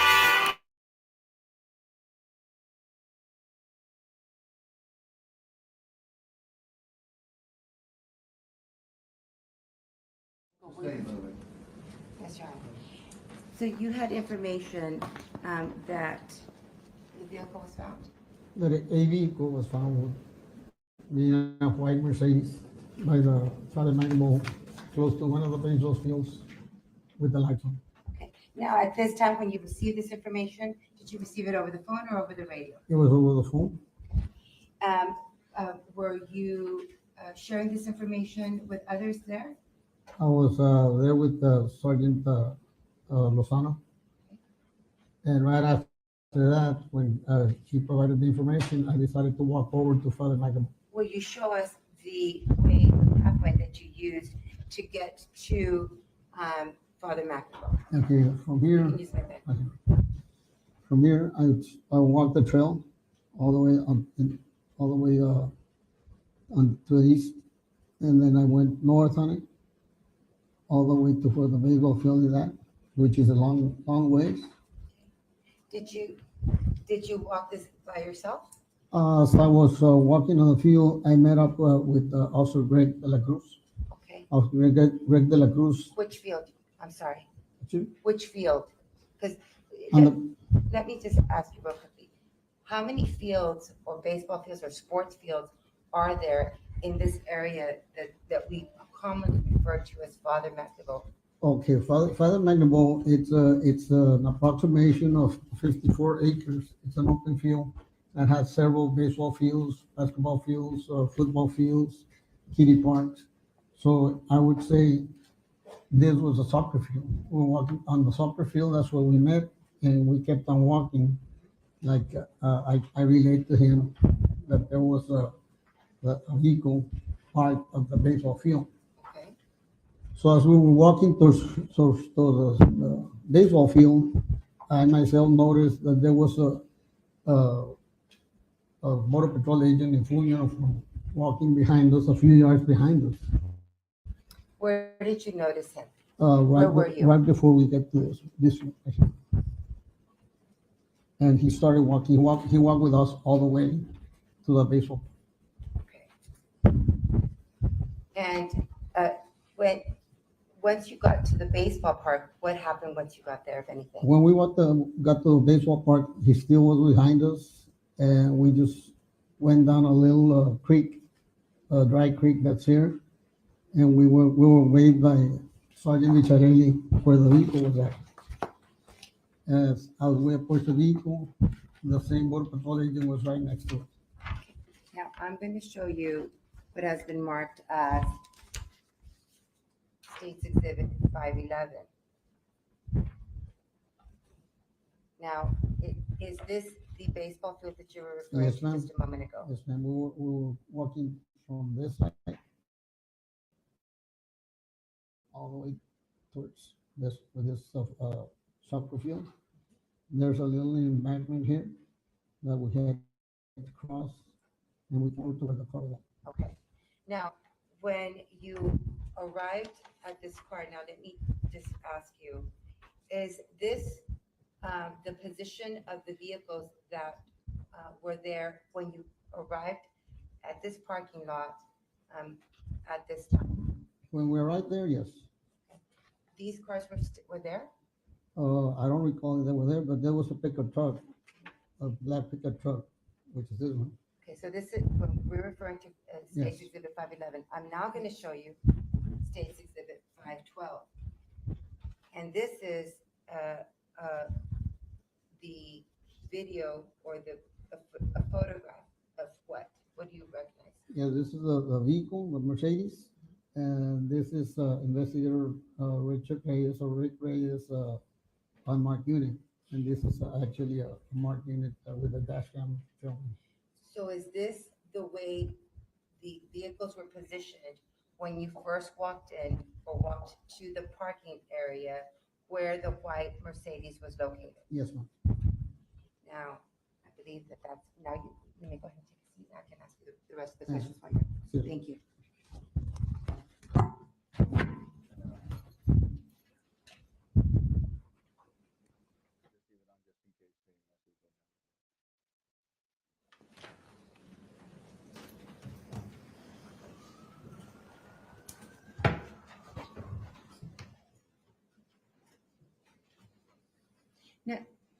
Now, when you said you walked, and I asked you about the length of the this what we call the Father McNichol Park or Father McNichol Complex, because there's various sports fields, correct? Yes, ma'am. About how long did it take, if you know, for you to travel from the crime scene where the bodies were located to the vehicle, or the parking lot where the vehicle was? Approximately 10 to 13 minutes. Okay. And do you know when you arrived for State's Exhibit 512, which is where the vehicle was located, who was there when you arrived at that area? When I arrived next to the vehicle was Sergeant Victor Ricciarelli, which at that time, he also mentioned that they had ran the plates on the vehicle and they had a registered owner, which in this case, registered owner was Angelica Hernandez with a local address of 11411 Sierra Gorda Drive. Okay. And he mentioned that they had sent some investigators. Go and answer the question, And so there's been previous testimony as to there's already been information as to this. What I'd like to ask you is what happened as you arrived to the parking lot, and you're next to this white Mercedes. Please explain who was present there. How many individuals, if you recall, were there? It was a total of, actually, it was 4 individuals.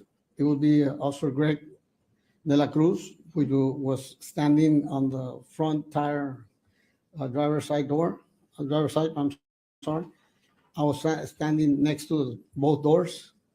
And then the Border Patrol agent with a full uniform was standing on the back side of the back wheel.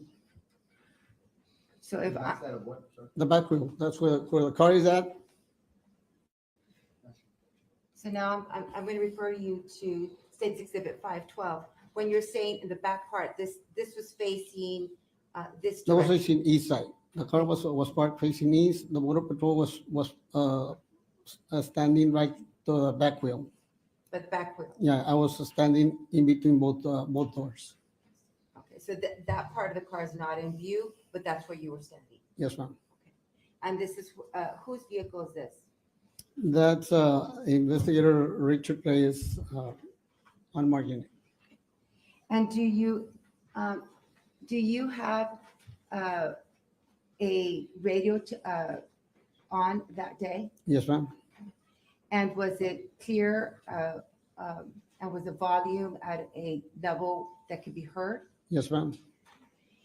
And you mentioned there was how many police officers there? Right there, I mean, there was approximately like 3 marked units and Investigator Reyes. And when there are, let's say, 3 officers there and they all have their radio on, what effect, if any, does it have on the radio transmissions? Well, actually, it will be, the transmission will be heard, I mean, all throughout the area, and it will be open to whoever's next to you. You'll be able to hear it. Okay. And was there any other, was there any other officer there? Any other law enforcement there? Like I said, there was a Border Patrol agent in full uniform, which at that moment I observed he had an embroidered name tag, Burgos. Okay. And what, if anything, happened at this time? At that moment, like I said, since they had a registered owner, one of the officers on the radio advises to go to channel 3. What does it mean? So we won't say it in the general channel 1 channel. Excuse me, sir? Oh, that's pretty, that's for me. Okay, the minute that Let me deal with the objection. The hearsay objection. This is the testimony from Sergeant Benavides with regard to his, I'm assuming, maybe not, approach.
Okay. I'm sure. I think I had my phone or the mic live when Gordon called, so so y'all heard the phone go off. Have I missed anything? What were they talking about before the sidebar started? Oh, it looks like the sidebar might be over. Okay, proceed, sorry. Now, there was a radio transmission that announced something, announced the results of, this, I believe it was Detective Benavides that went out to the scene, Yes, ma'am. to the home. He went to the registered owner's vehicle home, and he broadcasted over radio, like I said, in channel 3, for us to go to channel 3. That's when he broadcasted that he was talking to the owner of the vehicle by the name of Angelica Hernandez, and that she said that she had loaned the vehicle to her sister, Grizelda Hernandez, where she was going to go meet her ex-boyfriend at the Father Magnum Park. And she said that she was going to meet with a Border Patrol agent by the name of Antonio Burgos. Now, at that point, you said you were standing by the vehicle. Yes, ma'am. Correct? And how far was this Border Patrol from you again? He was an arm's length Okay. away from him. And did you have any communication with him at this point? Like I said, I mean, when they gave a name Burgos, I already had seen his embroidered tag as our Burgos. And I turn and look at him, and I quote what he says. He mentioned to me out loud, that one out there referring to the deceased is not my ex. I don't even know who the owner of the car is. I have a lot of exes. And Now, please explain to the ladies and gentlemen of the jury, at this point, was there several things going on at this point, or was it one conversation, one person talking, or were there several persons talking? like I mentioned, it was just the three of us. It was Greg de la Cruz, Officer Greg de la Cruz, myself, Mr. Burgos, and Victor Ricciarelli on the opposite side of it. He was Sergeant on, Ricciarelli, I'm sorry. Sergeant Ricciarelli was on the opposite side. On the of opposite side, Mercedes? yes. Ma'am. And what, if anything, happened after that? Did you hear when Detective Raimundo Garcia responded to that radio transmission? Not that I recall. And so, what, if anything, happened after that? What did you observe? Okay, right after that, Officer Gregorio de la Cruz walks past by me and starts asking questions to Mr. Burgos. And at that moment, Investigator Rick Reyes calls him out. He calls out Mr. Burgos to identify himself. And he took him out to where his truck was at. Okay. And so when you said he asked him to identify himself, how did he ask him to identify himself? He asked him, what's your name? And he said, Burgos, but I think it's Ronald. And that was the extent of your participation in this? Yes, ma'am. You did not get involved in speaking with Mr. Burgos after that? No, after that, like I said, he was escorted by the Officer de la Cruz to where Investigator Rick Reyes' unit was at. And I stayed behind with a vehicle. Okay, and so they got closer to this black, on Yes, State's Exhibit 512, the black vehicle. Yes, ma'am.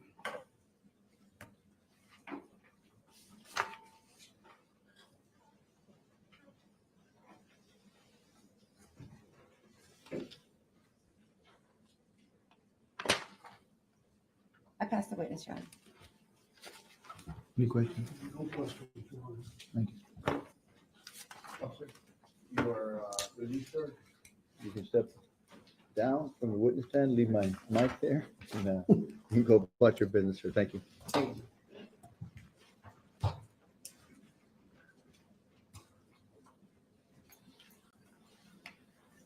Your next witness, please.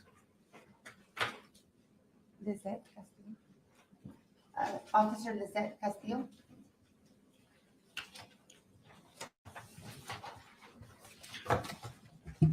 Officer Castillo, please.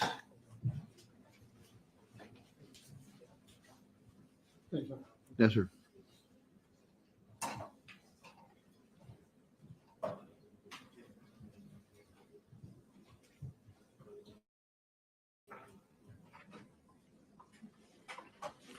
Officer Castillo, come on up. Careful with that cord. You've been already sworn in, is that correct? Yes. Yeah, please have a seat right over here. Get as comfortable as you can. Pull up a chair close to the mic as you can, and we'll get started. Thank you. May I proceed, Your Honor? You may, Mr. Epstein. Can you please state your full name for the record? Lizette Castillo. My name is Carlos Garza, and I'll be doing the direct examination for the state. Are you currently employed? Yes. And where is that? City of Laredo Police Department. And how long have you been with the City of Laredo Police Department? For over 17 years. So were you employed with the police department on April 9th, 2018? Yes. And were you working on that day? Yes, I was. Do you recall an incident at Father McNaboe Park occurring that day? Yes. And were you on the scene that day? Yes. How did you end up at the scene? I was dispatched. And once on the scene, what did you do? I was securing the entrance to the park. Okay, and who instructed you to do that? I believe it was Lieutenant Ramirez or Officer Greg de la Cruz. And after that, were you instructed to do anything else? Yes. And what was that? I was asked to transport somebody. And who was that? Uh, And did you transport him in your unit? yes. And what was the number of that unit? 1168. Now, did you or a fellow officer eventually place the defendant in that unit? Yes. Now, is there a camera capable of recording audio and visual in that unit? Yes. And where is that camera located? We have a dash cam and we have a rear cam. Rear cam. And was any video recorded of the defendant while he was inside of your unit? Yes. And at what point did that camera start recording? As soon as I was notified, I was transporting somebody. And does that camera automatically start recording, or do you have to manually record it? Manual recording. And is it standard procedure to begin recording whenever you're told to do so? Yes. Now, Officer Castillo, I'm handing you what's marked as State's Exhibit 80. What is this? This is a USB of the unit recording And how do you know this? because I was able to view it. So as you said, you have watched this video before? Yes. And was this recording prepared on a device capable of making an accurate recording of audio and visual information? Yes. Was the operator competent to operate this device? Yes. And is the recording an accurate copy of the conversation and statements that took place? Yes. And do the images of the event contained in the recording fairly and accurately reflect the event shown in the recording? Yes. Has the recording been altered in any manner? No. Can you recognize all the voices in the recording? Yes. Now, did this video capture some of the exchange you had with the defendant? Yes. And when was the recording made? April 9th, 2018. Your Honor, I'm now tendering to defense for inspection, State's Exhibit 80.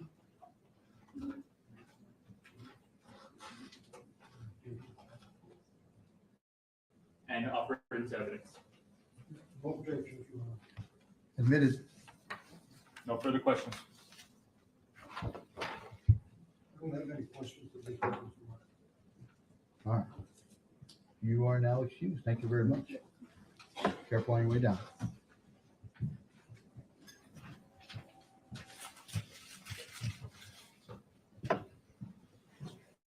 Your next witness.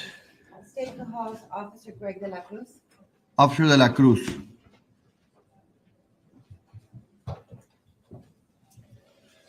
Did you get that number?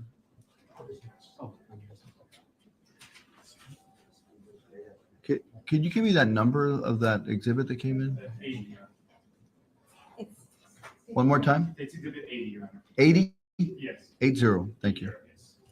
Did you get that? Thank you. And Your Honor, the video within exhibit 80 will be 80.1. Is there only one file in there? Yes, Your Honor. Thank you. 80.1, 80.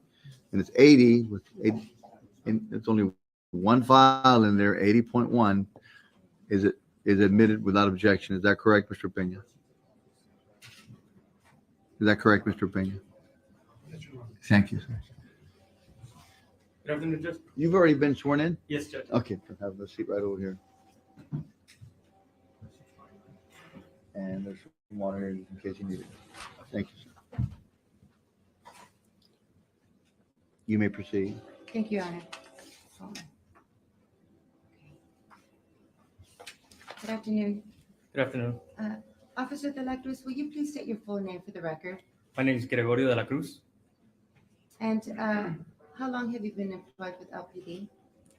11 years. What are the tasks that you, how are you employed? What are your assignments? I'm a patrol officer. I'm assigned to the Patrol West. And what were your assignments back in April of 2018? I was assigned to Beat 20 with a Frank platoon. Is that near Father McNamara or? That's a site, the next district over, towards the east. Now, do you recall going out to an investigation on April 9th of 2018? I do. And do you recall what the service call was called in as? Yes, I do. What was that? It was the call for assistance by Border Patrol that they found a dead body. Do you know approximately what time? Which area where did you park your vehicle when you arrived there? I parked at the intersection of Bristol and Allen. And so you walked from Bristol and Allen over to the area where, did you meet other officers there? So what happened is when I parked there, the ambulance personnel were leaving and they just directed me to where the scene was. Okay, now I'm going to direct your attention to State's Exhibit 97.1.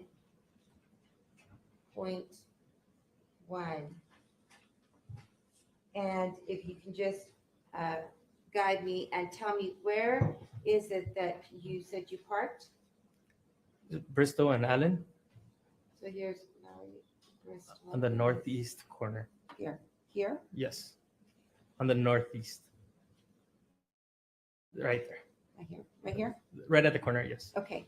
And so from Bristol and Allen, you left your unit there, and where did you go from here? I walked to the scene. I walked down that trail. And you knew how to get there? How was it that you knew? The fire department, they told me, just go, walk down all the way till you get to the Y and they're going to be there on the left. Okay. And so you walked over, and what was it that you saw when you arrived there? I heard the commotion, like I heard people walk, like mingling or talking, and I saw the two Border Patrol vehicles, and I got closer to the scene. And approximately, what did you do when you first got there? So when I get there, the Border Patrol agents are kind of, all the ones that are there, they're kind of roaming freely. So I kind of tell them, hey, we got to condense this crime scene. So everybody get on the island, I would call it, that island that's right there in the middle, and get away from the dirt road, so to preserve the scene as much as we could. Now I'm going to show you.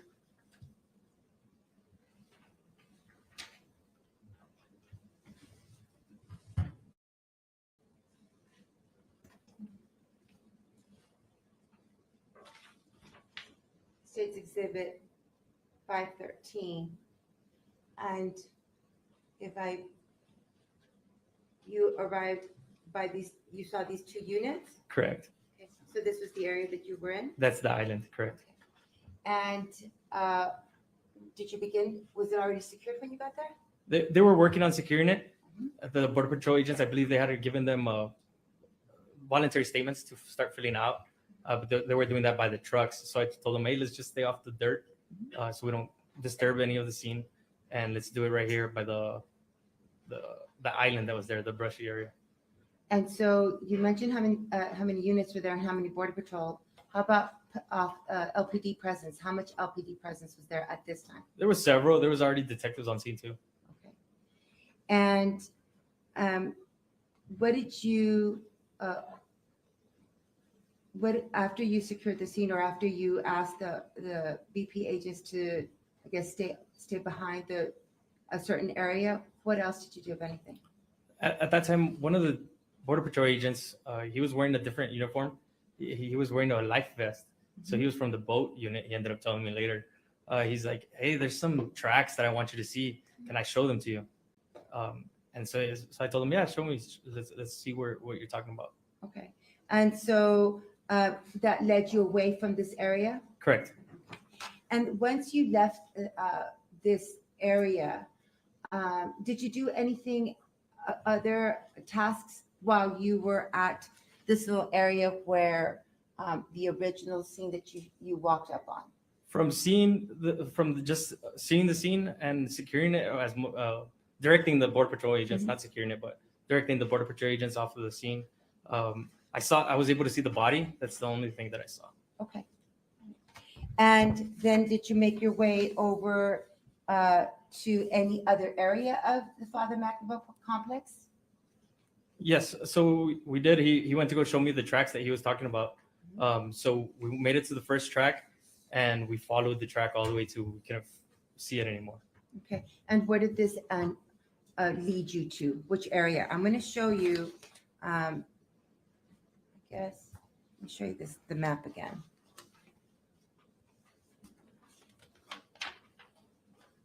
That states Exhibit 97.1, and so you were initially in this area. Correct. And then you, and this, you said boat, like boat, Border Patrol agent? He was I would call him on my report. I call him a boat guy. He was Okay. from the boat unit. And which area did you go? Did you walk this way? We actually walked west and north towards the soccer field, but through that dirt road that's there. So you went. Correct. So you went up this Correct. way? Correct. So another little curve? Yes. Another little trail? Yes. It was a dirt path. Okay. And then where did you end up? We end up at the soccer fields on that clear area that's right. Yes. Okay. We ended up there. Okay. So then once you're there, do you go back to the scene? No, did not. And once you were there, did you meet up with anybody else? Did you have Yes. any contact with anyone else?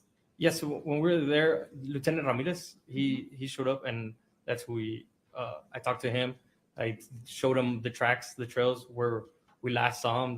We saw him behind the goalpost. Mhm. So I showed him those, and then he's like, "Let's make it to the park." He thinks that they said over the radio that they had already seen somebody or seen a car at the park. Okay, and so you guys make your way over to where in this area is this? Which way did you go? We continued north. Okay. Correct. And just north of that baseball field that you're at, Yes. there's a soccer field just north of it. This So we one? walked through there Uh-huh. down to the car. The car was right there, just west. There you go. And so this is, now I'm going to show you States Exhibit 172. Oh, no, this is 511. I think it's a better view.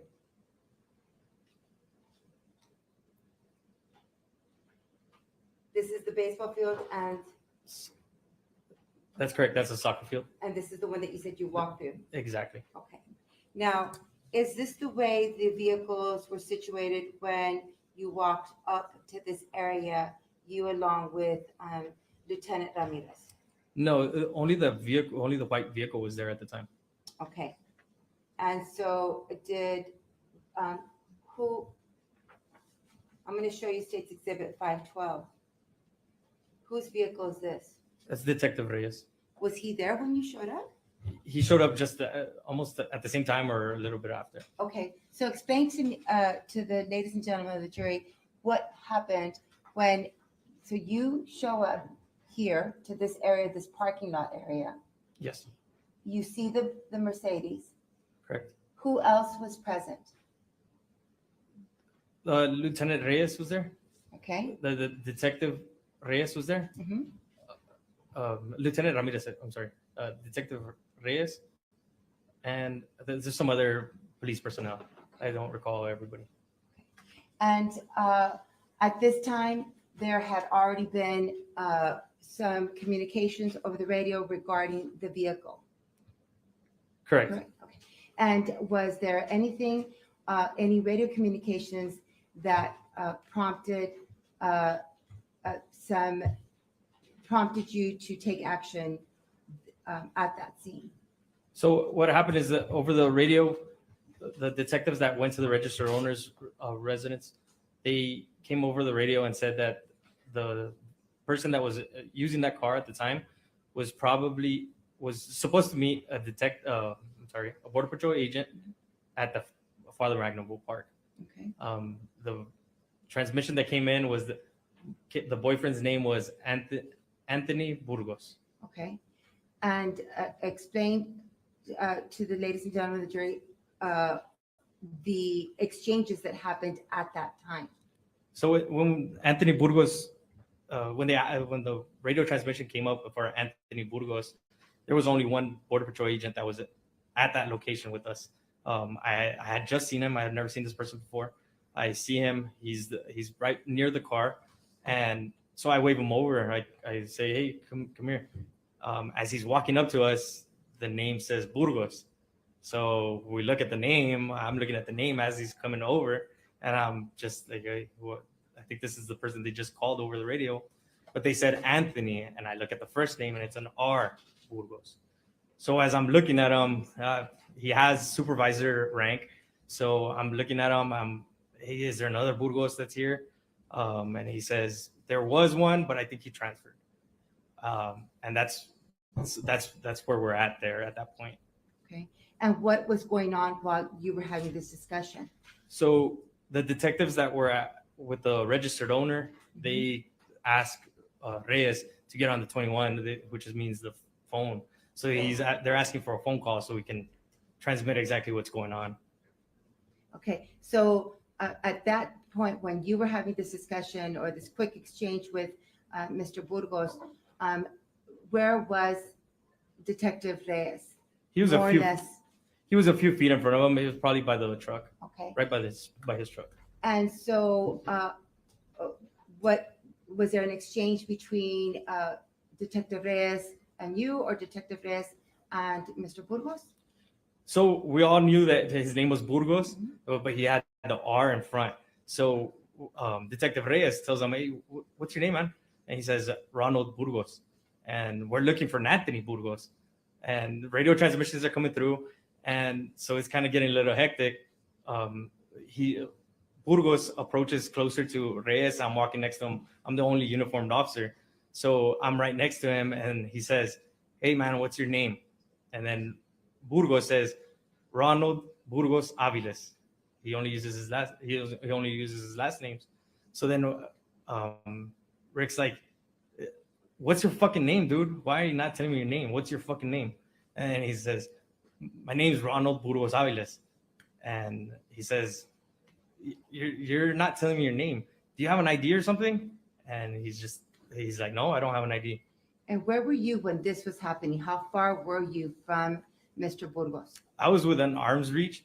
So as actually it's happening, Burgos, he reaches down towards his belt. He's actually wearing a gun, which is why we're in high alert. So he reaches down towards his gun, and I just grab his arm, and I tell him, "Hey, dude, just calm down." So as I push his arm, he's like, "Hey, I don't want any problems." And he looks at me. I'm the only one with the gun that he can see. So he says, "Hey, I don't want problems." He puts his hands up just like this. And then he puts his hands like this, like he's motioning, "I'm going to take off my gun for you." Like he's giving us the presence that he's going to take off his gun. He doesn't want to be a threat. So he reaches down. He unbuckles his belt, his duty belt. And at this point, I'm already grabbing it from the back just in case something happens. So as I'm grabbing it, he drops his belt and it just falls to my hand, and I just grab it and I pull it off of him. And so I guess the weight of the belt, that's why it fell into your hand. It just fell into my hand. I was already grabbing it, but I just had control of it, so I just pulled it right off. And what did you do with this belt? So the belt, I actually secured it. I put it in the back of Detective Reyes' vehicle. Okay. And did you at that point, at any point, did you ask for a unit to be brought over? Yes. As time went on, I asked for another unit to make it out. Who was the driver of that unit? Officer Lizette Castillo. And when you had him there, was the unit was not there when this initially happened? Correct. It was not. Did you or did Detective Reyes secure him or check to see if he had any weapons, or what did you do? Yes. So once I took the belt off, I put it behind his unit, and then I patted him down as the unit approached us. So I patted him down. I located a phone on him and a driver's license in his shirt pocket. Okay. So and what did you do with those two items? I turned over the driver's license to Detective Reyes, and the cell phone, I put it with his property that I had already taken, which was his Sam Brown. I put it in the back of his truck. The back of Detective Reyes' truck. Correct. And did you accompany Officer Lizette Castillo to the station? I did. And at some point, was Mr. Burgos transported to Laredo Police Department? Yes. Now, while you were there, did Mr. Burgos ask what kind of exchange did you have with him after you secured the driver's license and the phone? So after that, we put him in the unit, uncuffed. I told him, hey, look, we're going to put you in the unit. We're going to take you to the station, and we'll talk there. As I put him in the unit, he asked me about his kids. He wanted to pick up his kids, or who could pick up his kids. So he was trying to figure out where he was going. And then we sat down in the car ready to leave. And he told us, hey, can I at least take off my shirt? I want to take off my shirt. It's an embarrassment, man. That's what he said. So I said, okay, yeah, I'll let you take off your shirt. So I got off the unit again. I opened the door for him. He stepped out. He took off his shirt, and he gave it to me. And did you leave that shirt with you in the unit, or did you place that in Detective Reyes' vehicle? No, I actually folded it and I put it in the unit with me. What is it? What's the number? Yeah, and at this time, the state would like to publish State's Exhibit 80, which is the dash cam. All right.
are you here for? We're gonna take you in just right now, because you met the name. Well, where do I take you? We're gonna talk to your supervisor first, and then we'll. What time did you come in today? 6 in the morning. 6 in the morning? Yeah. And what time you get up? 1400. We're just gonna talk to your supervisor, and then we'll.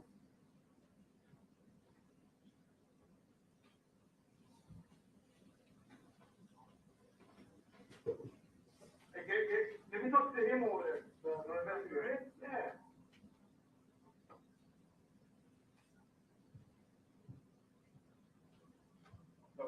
Girl, for the embarrassment that went through right now, can you please tell me why am I here? Look, I know that he. yeah, you know why, because I asked you these questions, and then, Yeah, I look, understand. this girl was come over here to meet her, the VP, your VP, last name Burgos, first name Anthony. Okay. I asked you your name, what did you say? Ronald, you didn't mention Anthony. And they mentioned I'll be listening here. Okay, I know, but come on, you're VP. I understand, You have common sense, you know. I understand. So I have to do it, we have to do it, take you in. What kind of company we need to go and talk to you? No, I understand that, but I won't. Okay, so we're gonna go talk to you right now, that's it, Don't take me work. to the police department. Yeah, we just can go down to the station and talk to you there, Oh, yes. okay? Oh, yes. Monday. Let me call my soup. Let me call my soup, maybe, because it's gonna be fucking embarrassing, all right? It's gonna be embarrassing. But give me his number.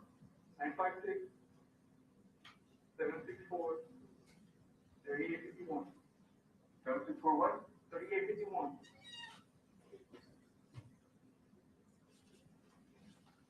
What's his name?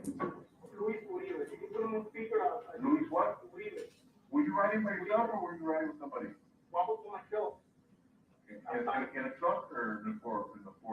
In the truck. Truck? Yeah. And is there inside? No?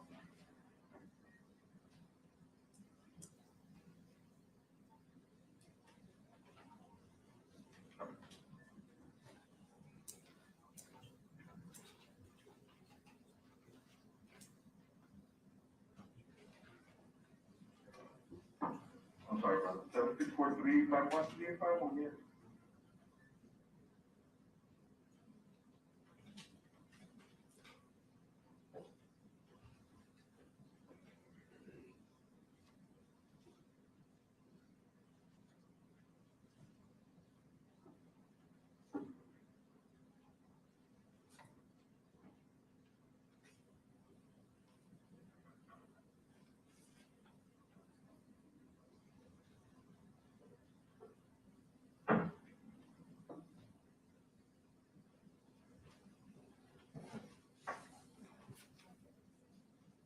What is it that he's doing in that scene?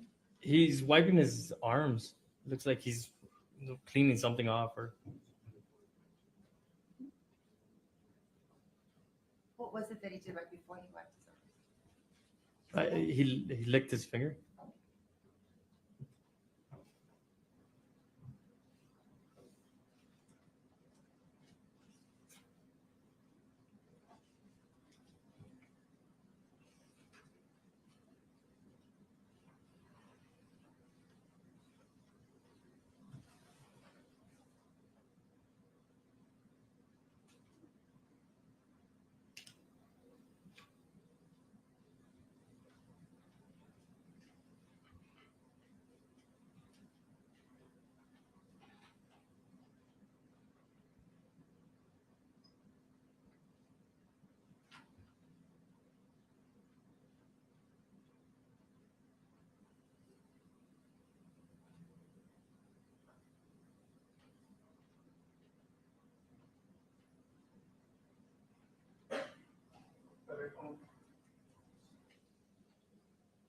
What was it that was just said? Did you hear that?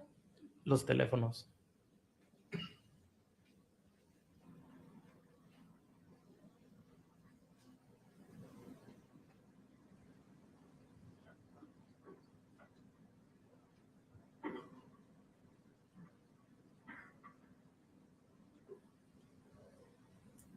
Hey, brother, what's your other guy's name? Your last name, your other one. Aviles.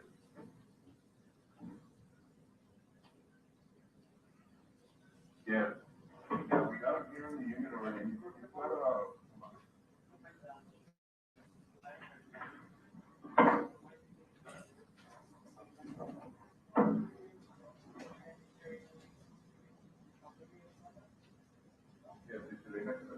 Is that you by the door?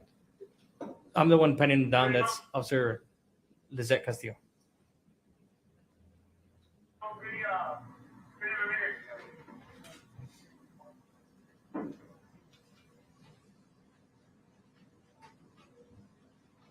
Yes.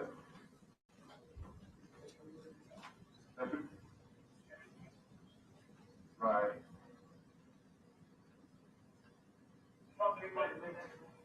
The one from school. Okay. How is the one that's here with us? You back to here or something?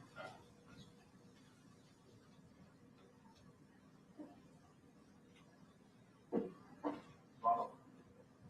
Okay, work? Hey.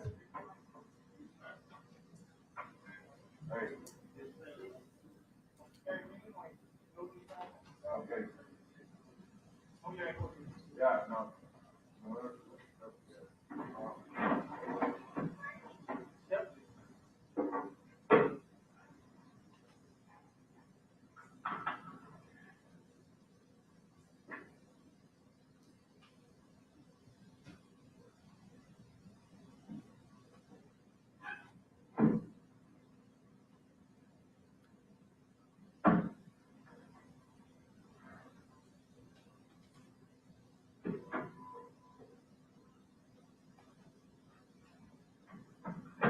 You going somewhere? I thought we were gonna go to the lady, she can, ID me or whatever. Now, had you heard Detective Reyes when he advised him that he was going to the station? Yes.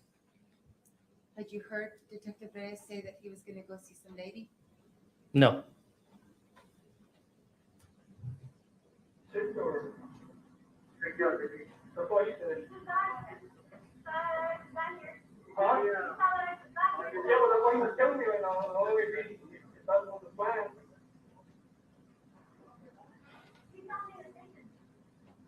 You mind if I ask him a question? You guys really want to play cards again? Yeah, you feel more. I'm just trying to give you 31. Can you get him real quick? Do you want to talk to you again? You want to talk to him? Because he told me we're going to go to the lady's house so she can ID me. We're not going to plug in. The one time she's saying my name and all kinds of stuff. The one that is accusing me. No, nobody's accusing you of nothing. Yeah, I mean, if they were accusing me of being a cold man, I think we're doing the same job. No. You know what happened, right? Yeah, you know what happened, and they went to the station. Exactly, so he said that somebody said my name, right? Yeah. And somebody accused me. No. Not accused you, I went and told me, nobody knows. So I told my ass, I wanted to know if that's where we're going, we want this to straight, the station. Yes. All right. Yeah, we're gonna go to the station. All right. Well, just so you know, I'm gonna take this off. My shirt. Yes. Or if you want, you can take it off for me. Put it in the front, it makes you feel better. Well, there's no way in hell. There's no way in hell, man. I'm gonna come up in a pretty embarrassing picture with some dumb shit with my uniform. So, I'm fine with you? All right.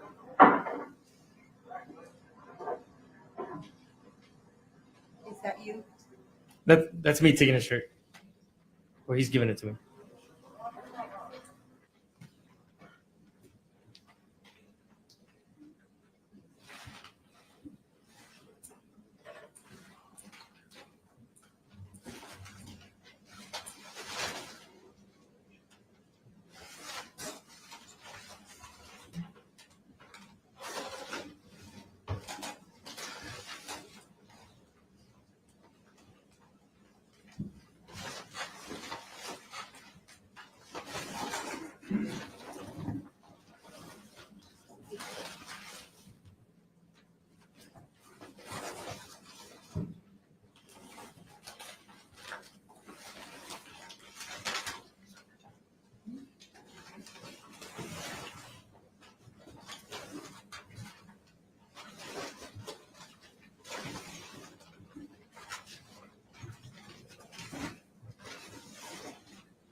31?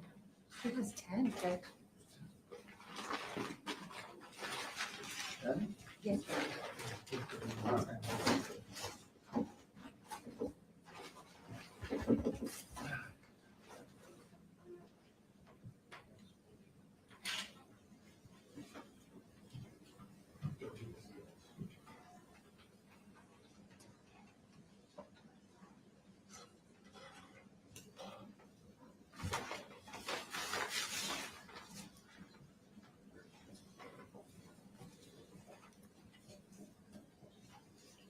Now, Officer, Electris,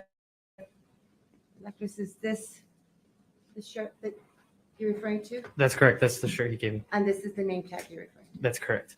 Which pocket was it that his driver's license was in? It was on his right pocket.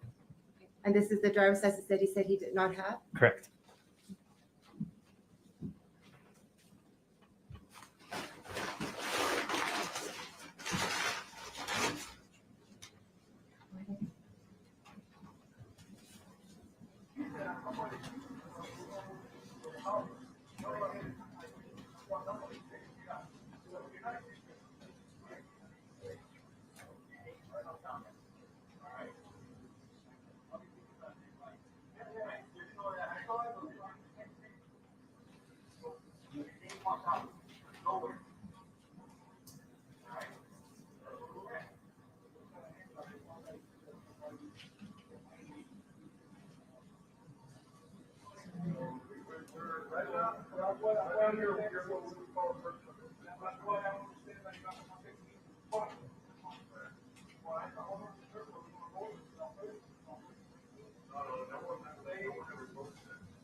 Here is your boyfriend, ex-boyfriend of the last name Burgos. And this is what you guys got now from the business, from the family. It's about money, right? Absolutely. So I would think that we would go. No, we don't have to. But you're right. We're gonna put your hands up. See all that? Don't sit there, get it two-sided. That in the back of his hand, the back of his arm.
Do you have the, can you pause it? I mean, do you just want to show the ride, or is there going to be any more speaking in there or whatnot? No, we do want the complete. I'm sorry, what? We are asking that the complete video be published. But there's nothing being said? But we want the behavior to be seen. There's actions in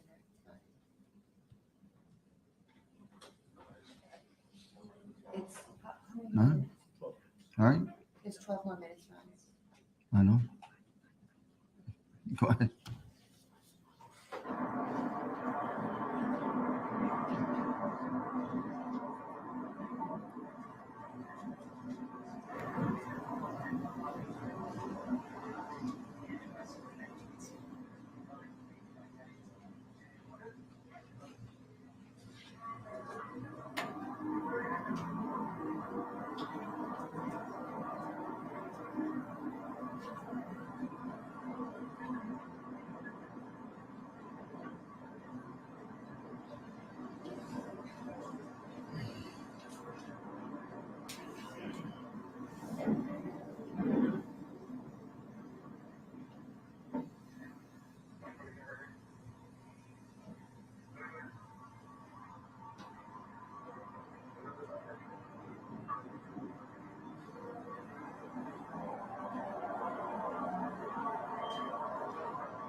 You think 10, no?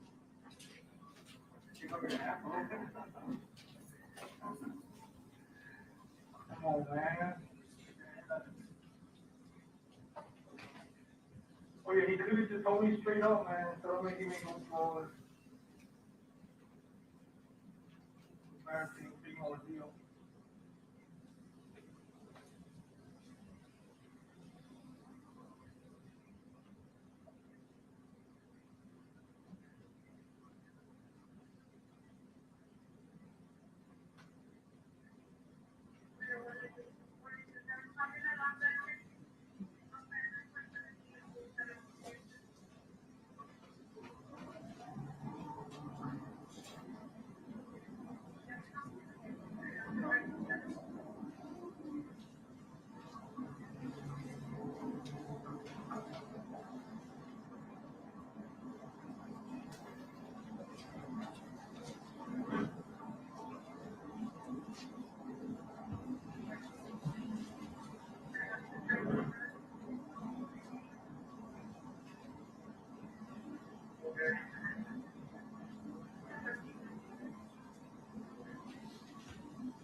Now, Officer De La Cruz, when you arrived to Laredo Police Department, and did anything happen when you were transporting from the unit into LPD? Yes, so we parked in the Sally Port. I got off. I was a riding passenger, so I got off the vehicle and I opened the door for him. I tell him to step out. He steps out and he immediately turns around and puts his hands behind his back. And I asked him, "What are you doing, man?" And he's like, "Well, I know the drill. I know the deal." And I was like, "You're not under arrest, or you're just being detained. You just gotta clear your name." That's exactly what I told him. And so, from where did he go? From the Sally Port, where did he move from there? I took him to upstairs to the Capers Division interview room, number 2, I believe. After that, did you have any other communications with him? I did speak with him. I asked him if he wanted a water. I brought him a water. And then he asked me if he could make arrangements for his children to get picked up. It was minimal, but that was the extent of your conversation. That was it. Now, before I pass the witness, I would like to ask or clarify something. Earlier, while you were at the scene, you mentioned that this boat guy directed you to some tracks. Were you talking about the stroller tracks or footprints? So there was a stroller. There was a stroller markings. They're all the way down the track, and then there was foot markings also. Okay, and how many units or how many agents, federal agents or police officers were there at the scene at this time? There was a lot. So it's possible that these tracks may have been from any one of those officers. Correct. I pass the witness. Good afternoon, Officer De La Cruz. Good afternoon, sir. How are you doing? How are you doing? Officer De La Cruz, when you arrived at the crime scene, you were concerned about preserving the integrity of the crime scene, correct? Correct. And that was because there were approximately 30 police officers, about 4 Border Patrol agents, and several EMTs at the scene, correct? There were several people, correct.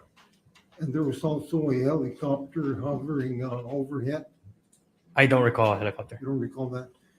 But it's fair to say that the crime scene was fairly chaotic when you arrived. There was a lot of people. Yes, correct. Yeah. Now, when Mr. Burgos was questioned about his identity, he cooperated and answered by providing his full name, Ronald Anthony Burgos-Aviles, correct? No, he did not. At no point did he give his correct name?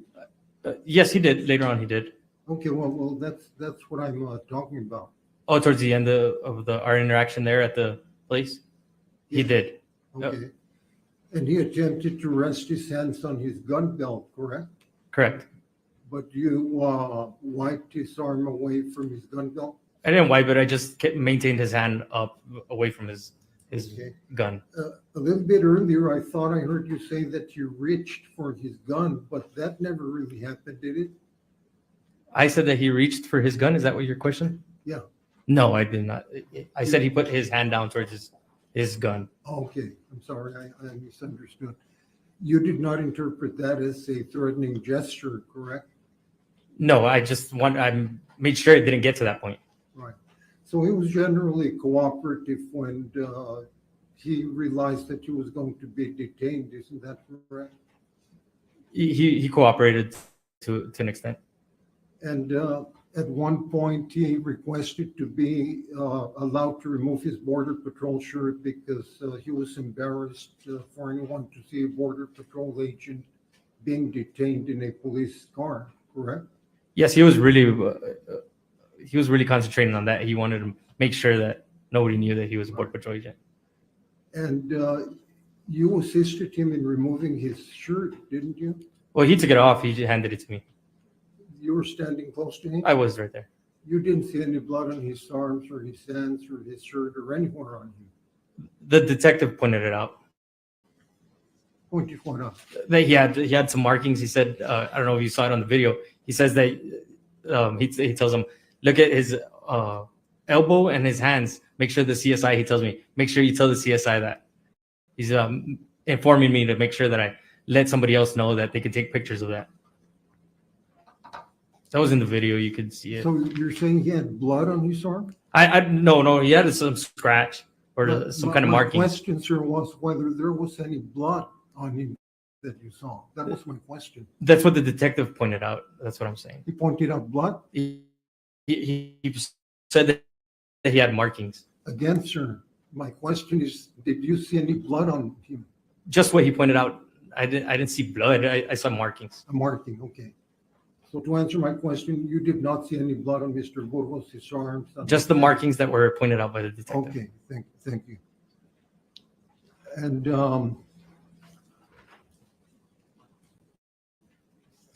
when Mr. Burgos is seen wiping his face in the car, that was because he was crying and wiping away the tears. Isn't that correct? Objection, Your Honor, calls for speculation. Overruled. That's your question. Can you ask that one more time? Yes, you saw the video that was just played, right? Correct.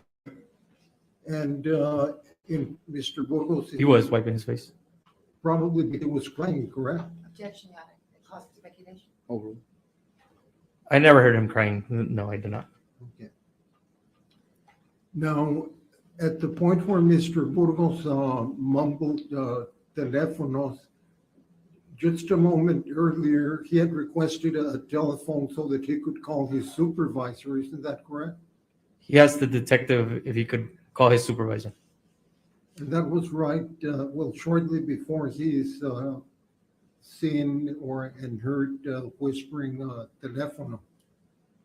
He says teléfonos, and it was after. Correct. Okay.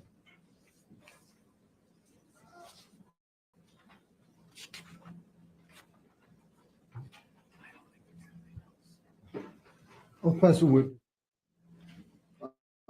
Anything else? Yes, Your Honor.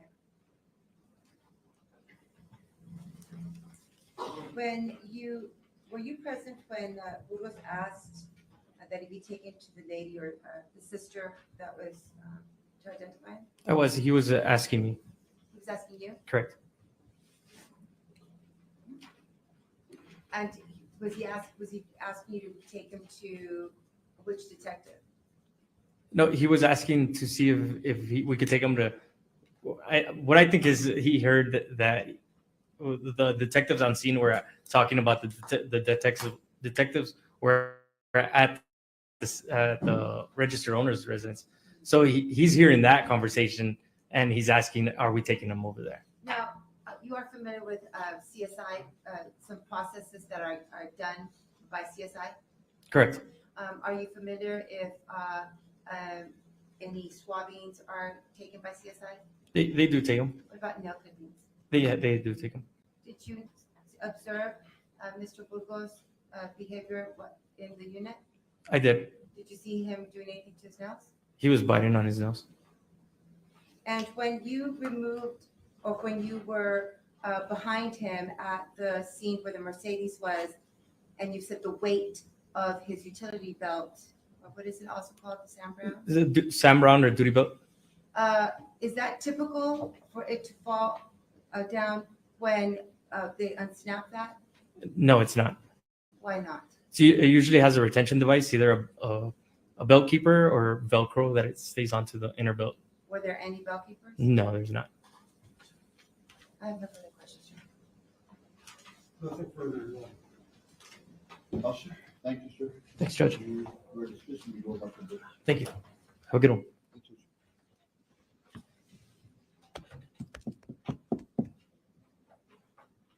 Approach, please.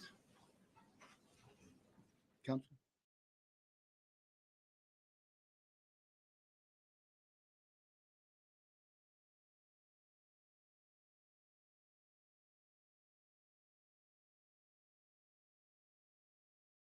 I imagine they're having a conference now to determine whether there is time to call another witness or this is the end of the day. They did get off to a late start, but we are at the 8-hour mark. So did say some days they would push on. Will this be one of them? I am chomping at the bit to see the interrogation because that's going to be very telling. I found his reaction on getting to the police station very interesting because that's not the behavior of somebody who is there to give evidence. To answer questions about discovering the bodies of these two people, which he seems not to recognize. And I'm sure that it's not the first time. So we're not going to start with another witness today, right now, not today. Okay, this is the end. So, and then tomorrow we have to take on something, and I do it tonight if I could, but I can't because the person is not here yet. They're scheduled to be here tomorrow morning at 9. So as a result of that, I have to, y'all gonna have to come in a little bit later. Later? So maybe if y'all can get here at 10:15, no later than 10:30. I am going to push so that we can finish by that time. That's for the jury. So that means that there probably will not be anything for you to eat here in the morning. In fact, there will not be anything for you to eat here in the morning. So other than that, remember that I still have not given you the case. We're far from that. Remember my instructions in its entirety. If you need to refresh your memory, please review them. You have a copy of them. No later than 10. We want to start at 10:30, so get here no later than 10:30. Hopefully 10:15, 10:20, whatever. No later than 10:30. Seated, ready to go. Okay. All right. You're excused for the evening. Have a good evening. So, but is that's for the jury, or are we talking about the court in general? I mean, does he have business not to do with the court? I guess Thank you. Yeah. I'll see what time Law and Crime and Court TV are going to start their streams tomorrow. Juror number one. We depend like we did yesterday, 5:36. I'm like, I have kids too, so.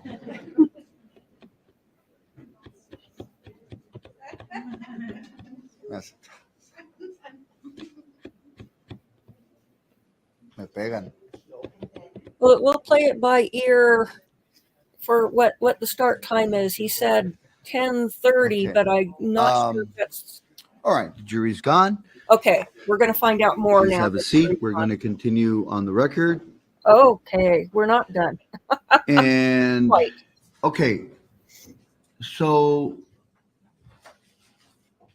do you want me to give you the update on juror number one on the record? I think we probably should.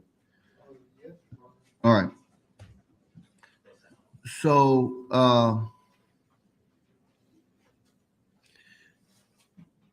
juror number one situation continues exactly the same as reported to you, I guess on Monday.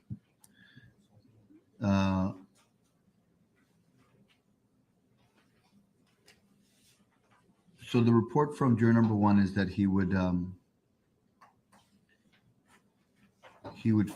believed that he would find himself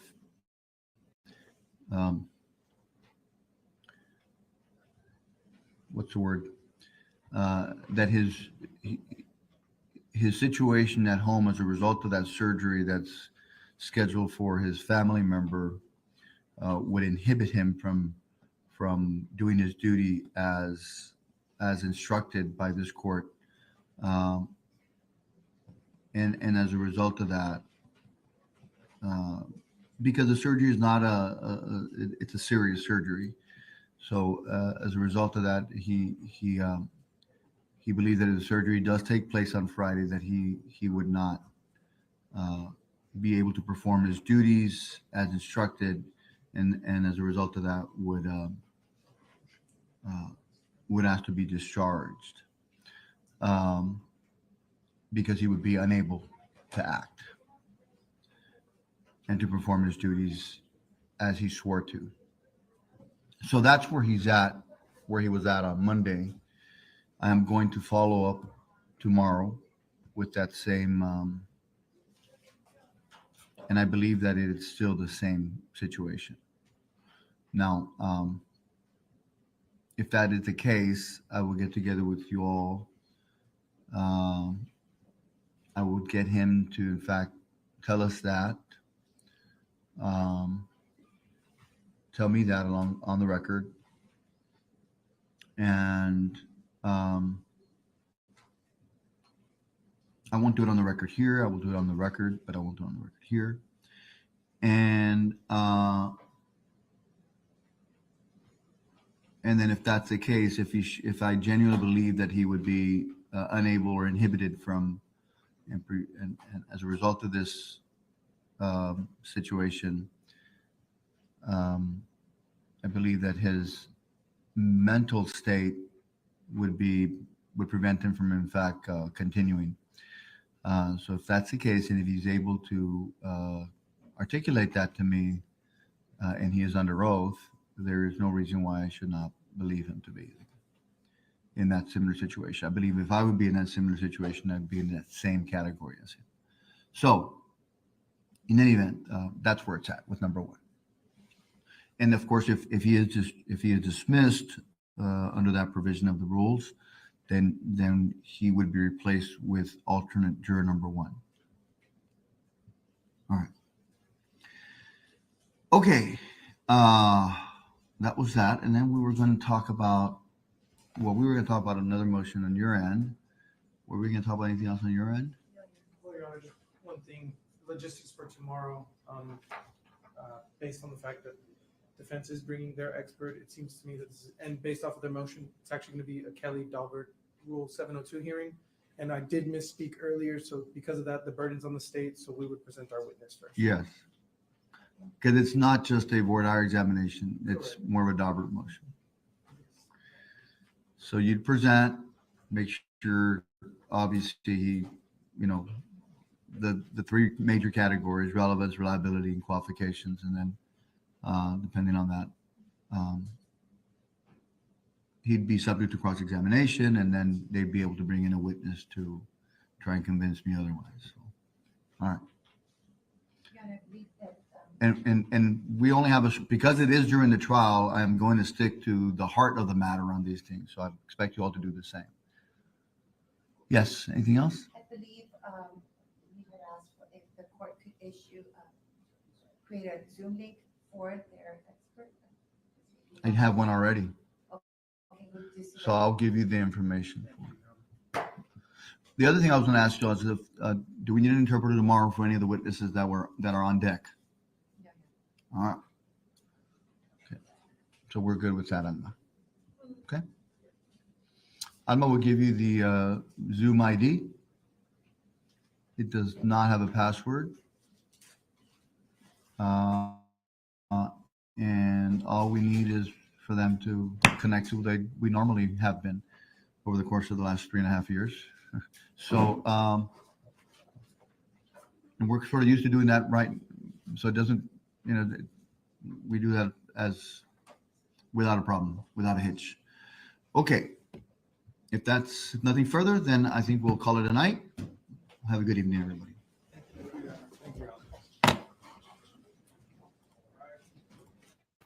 Okay, so the jury comes in at 10:30. It sounds to me like we're going to be starting at the normal time, which might be the normal time for the judge. So I'll start watching at 8:45, but I expect at 9 a.m. We're talking Central Time. Is when the streams are likely to be on Law and Crime, and it looks like Court TV is also doing it. And so I'll post a link for the live later tonight after I see what time they're going to be starting. Yes, I saw that in the title when I was looking for things, and sounded interesting. Let me know what's said in that, and I need to get busy working on this ad and do a shopping safari. So I'm not sure if I'll be able to peek in before it's over. Okay, well, I'm hoping we get to the interrogation tomorrow, but if they're going to have an expert witness testify, that might not be until Thursday. I was really hoping the interrogation would be next, because if you're telling the story as it happens, you just discovered the body, you've hauled him down to the court or police station. What's going to happen next? Well, you ask the guy what's going on, and usually the lab tests are going to come later in the day. So if I were presenting the case, that's what I would do. But what do I know? I'm not a lawyer, so okay, well, we'll see you in the morning. Everybody have a good night. Bye-bye.